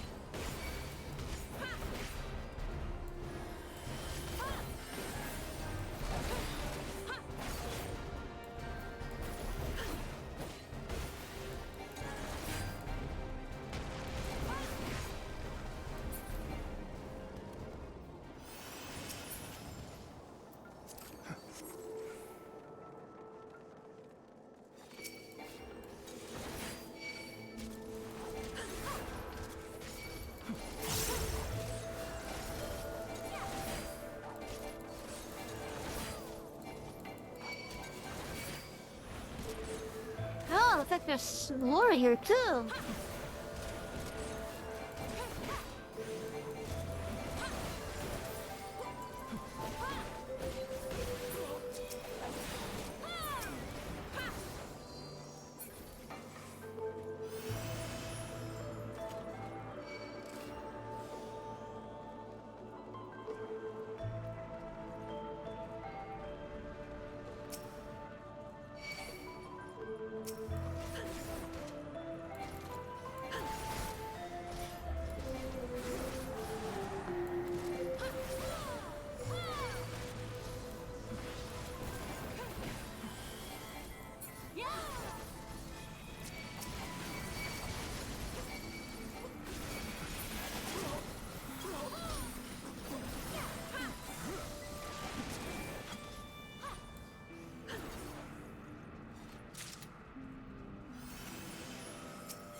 For you, Nick.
Yeah, the least that they could have done with stuff like that is make it look like either a doorway or a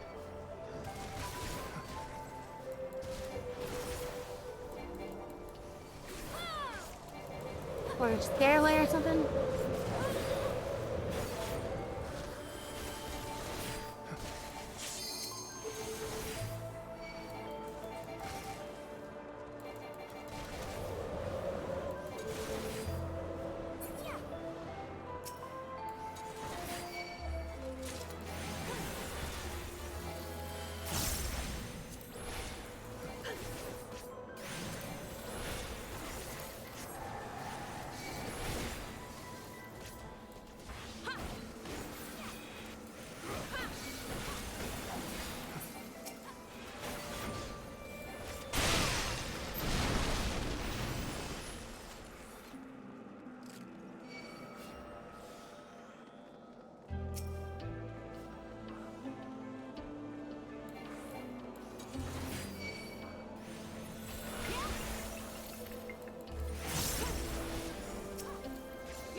Chat, I hope you guys have been having a wonderful night at least. We are pushing the final boss for this dungeon.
Anyways, tomorrow, chat, we will be doing some farm simulator.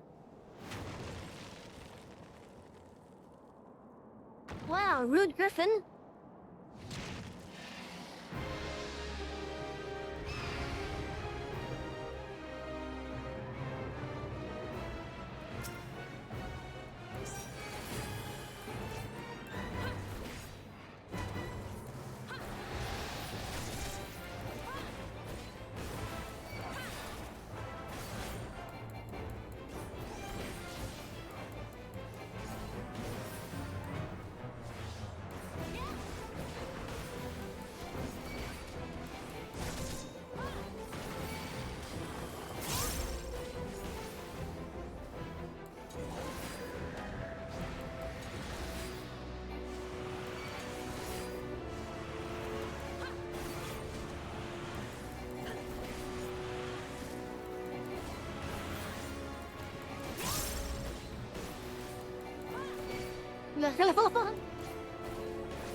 Really big.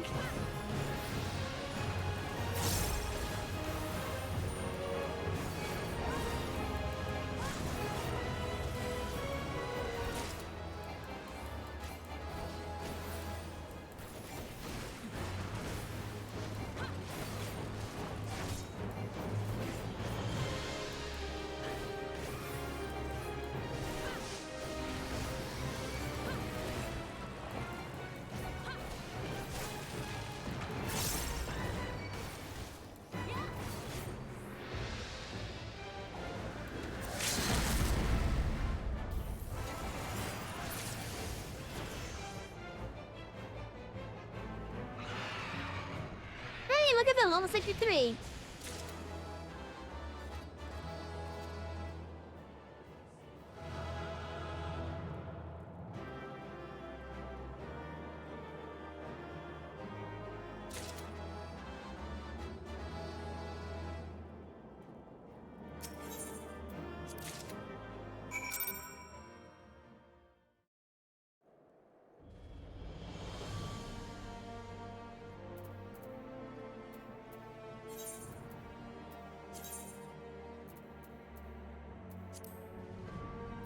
Okay, so we're gonna turn in some of these now.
Okay, now that I got that though, well, let's go turn the stuff in, and then we're gonna be calling it a night.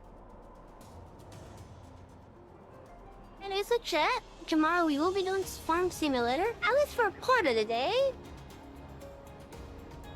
I don't know if I want to do some more Final Fantasy tomorrow or not. But I think with the amount of Final Fantasy we've done this week, I think a nice break is in order for tomorrow, right?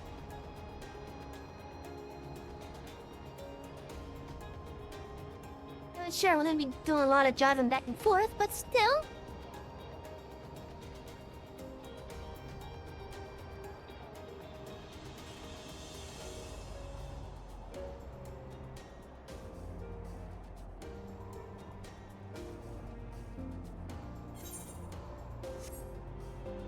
Oh yeah, look at that level 63 chat.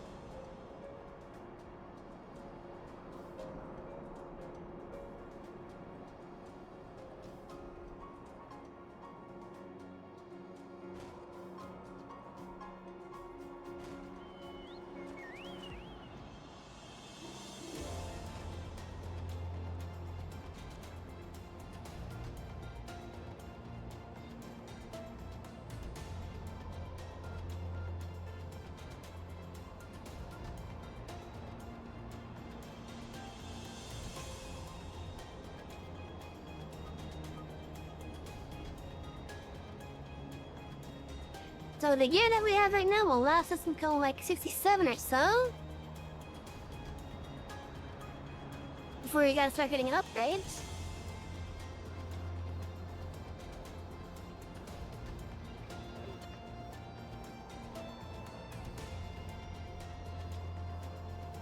And it's actually going to annoy me because we're gonna have all of our good gear before 70. And then we won't even be able to get to 70 again until we complete the Stormblood MSQ. Do you have it, Mr. Savvy? The Ice Rondelle, a large round sapphire named after the ice blue sheen and the Fury's armor. Yes, there's no mistaking it. At least it is ours once more. My parents presented the sapphire to me on my wedding day, as my wife and I presented it to Yomaric on his. One day, they would do the same for their son. But for that disgrace of an Inquisitor, suspicion of heresy, what rot. He knew what he wanted from the start. By the time I secured her release, they had interrogated her for days. She was a shadow of her former self. But the final insult, the final twisting of the knife, was when my son took command at the Dusty Vigil and found the Ice Rondelle to be the centerpiece of the newly commissioned sculpture of the Fury. He couldn't prove it was the self-same one, which had vanished, but oh, he knew. But no more. He is back with the family where it belonged. It is admittedly hollow comfort, yet in my winning years, I must accept what little that can be had.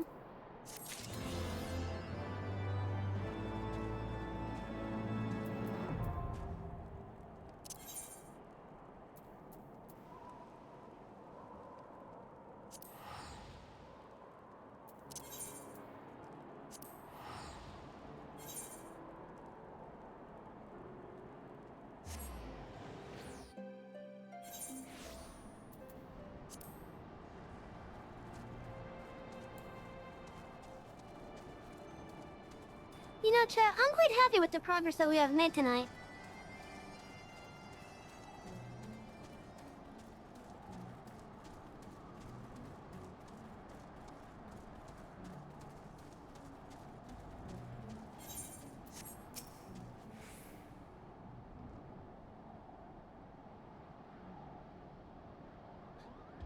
Thou hast accomplished all I asked of thee, warriors. Through thine exploits, the ancient thing that did skitter in the mountain's core hath been exercised, and the fires of Samal seethe angrily no more. This holy place belongeth not only to the brood of Farislogar, but to all the dragons who roost within Javania. It shall not be defiled while I yet draw breath. The dragon-sung war doth take too many from us, Even those misguided kin who yet revel in Nidhogg's vengeance deserve to find peace in their release of death. No matter the choices that set broodbrother against broodbrother, in the end we are all children of the Father of Dragons. I wish only that the souls of the fallen be spared the turmoil they suffered in life.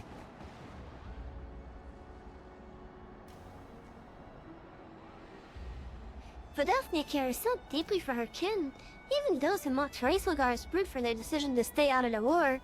I only wish that I could be so tolerant of my brothers and sisters when they disagree with my brilliant suggestions, Kubo.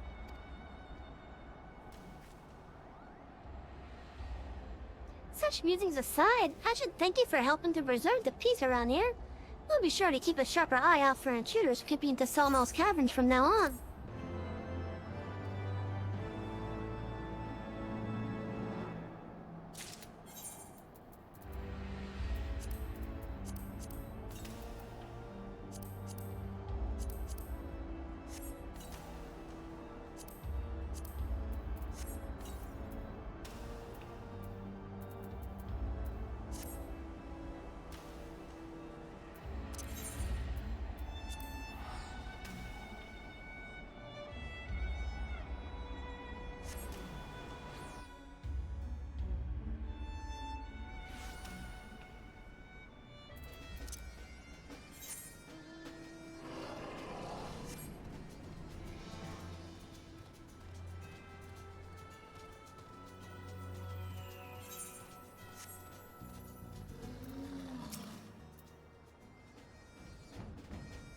Look is back and looking none the worse for wear, I might add.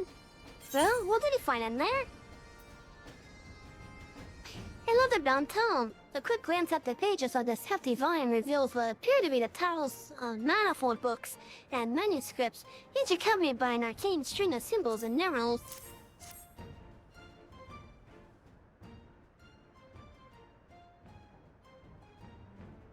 And there it is, or at least I think it is. To tell you the truth, those old dusty tomes are all the same to me. Still, it certainly looks impressive, which I reckon should count for something. Anyhow, I'd best get to one person who can tell us one way or another. Don't go wandering off, I'll be right back.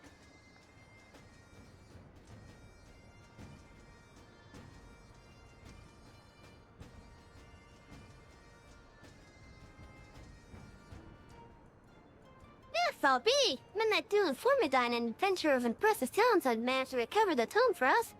But it is with some surprise that I find you here, Savvy. Truth be told, a part of me feared the task might prove too daunting. Had I known that one of our own initiates is on the job, I would have done much to put my mind at ease.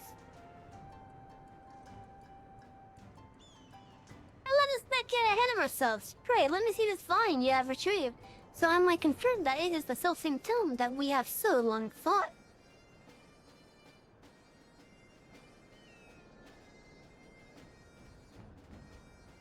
Of Fiends and Fairies, 1001 Immaculation Incantations, How to Avoid, a catalog of extra-dimensional visitors and preferred methods for their extermination.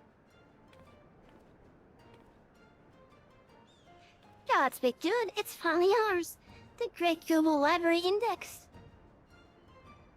Index? You mean this book you've been searching so hard for is just some oversized list of other books? Just a list of books? Why, this is a comprehensive catalog of each and every tome and episode housed within the single greatest repository in knowledge this realm has ever known. The Charlians built this bastion of erudition and scholarly inquiry that Eorzea might benefit from wisdom compiled through the ages, only to see its treasures scattered dust, their pages seen by none but the monstrosities that now haunt its halls. It would see the library restored to its former glory, and ascertaining the full breadth of the scope of its contents is a modest but most necessary first step. If the library were rebuilt, we'd see aspiring scholars flock in from all corners of Eorzea, which would go a long way to building the Owlshire into a real town. Whatever me and Mun can do to lend a helping hand, you just say the word. That is most heartening indeed. Doubtless the reconstruction process will entail no small amount of manual labor, in addition to the more intellectual duties that will be seen by my colleagues in Maine. Why, to think of the ever-surpassing heights of sheer destructive power that we might one day achieve, has my hands simply shaking in anticipation. The road ahead will be long, but thanks to you, we take our first steps down it. Pray take this as a token of my gratitude.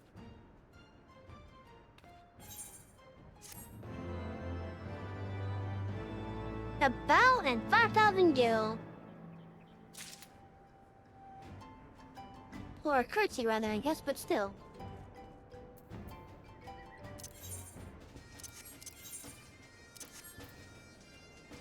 I'm still on the 20th, what is today?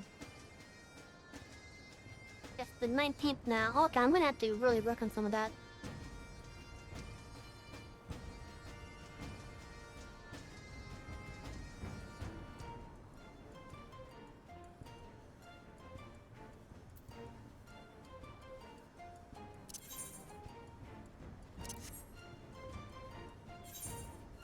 Actually, do I have any other blues here?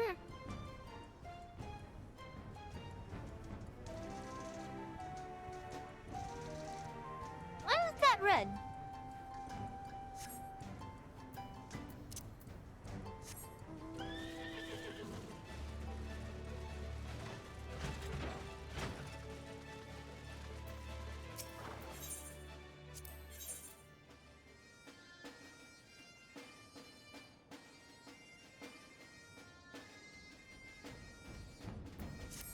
Oh, I see. Okay. That's the Heavensward relic stuff. Okay.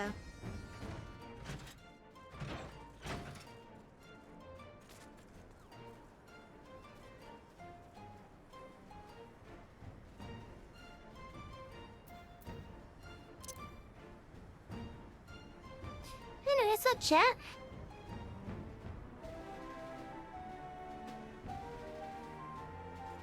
I hope that you have all had a wonderful night tonight.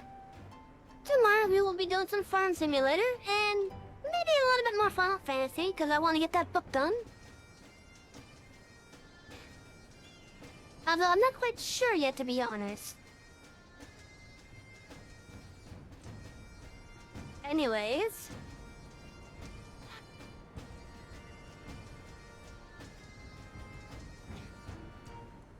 That person on the behemoth distracted me there. Still, I hope that you have all had a wonderful night tonight.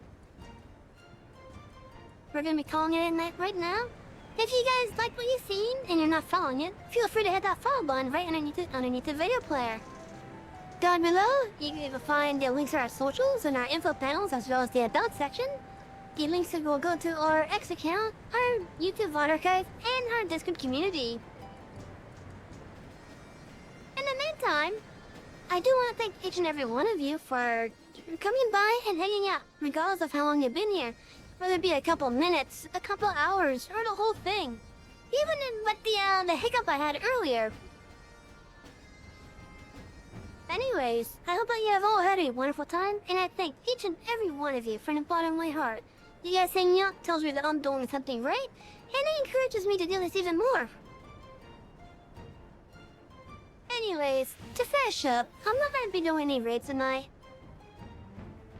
And hopefully we don't get one of those last minute raids like we did, like what happened last night. But yeah, anyways, I'm Savvy. I'm the head librarian here at the Artist Library.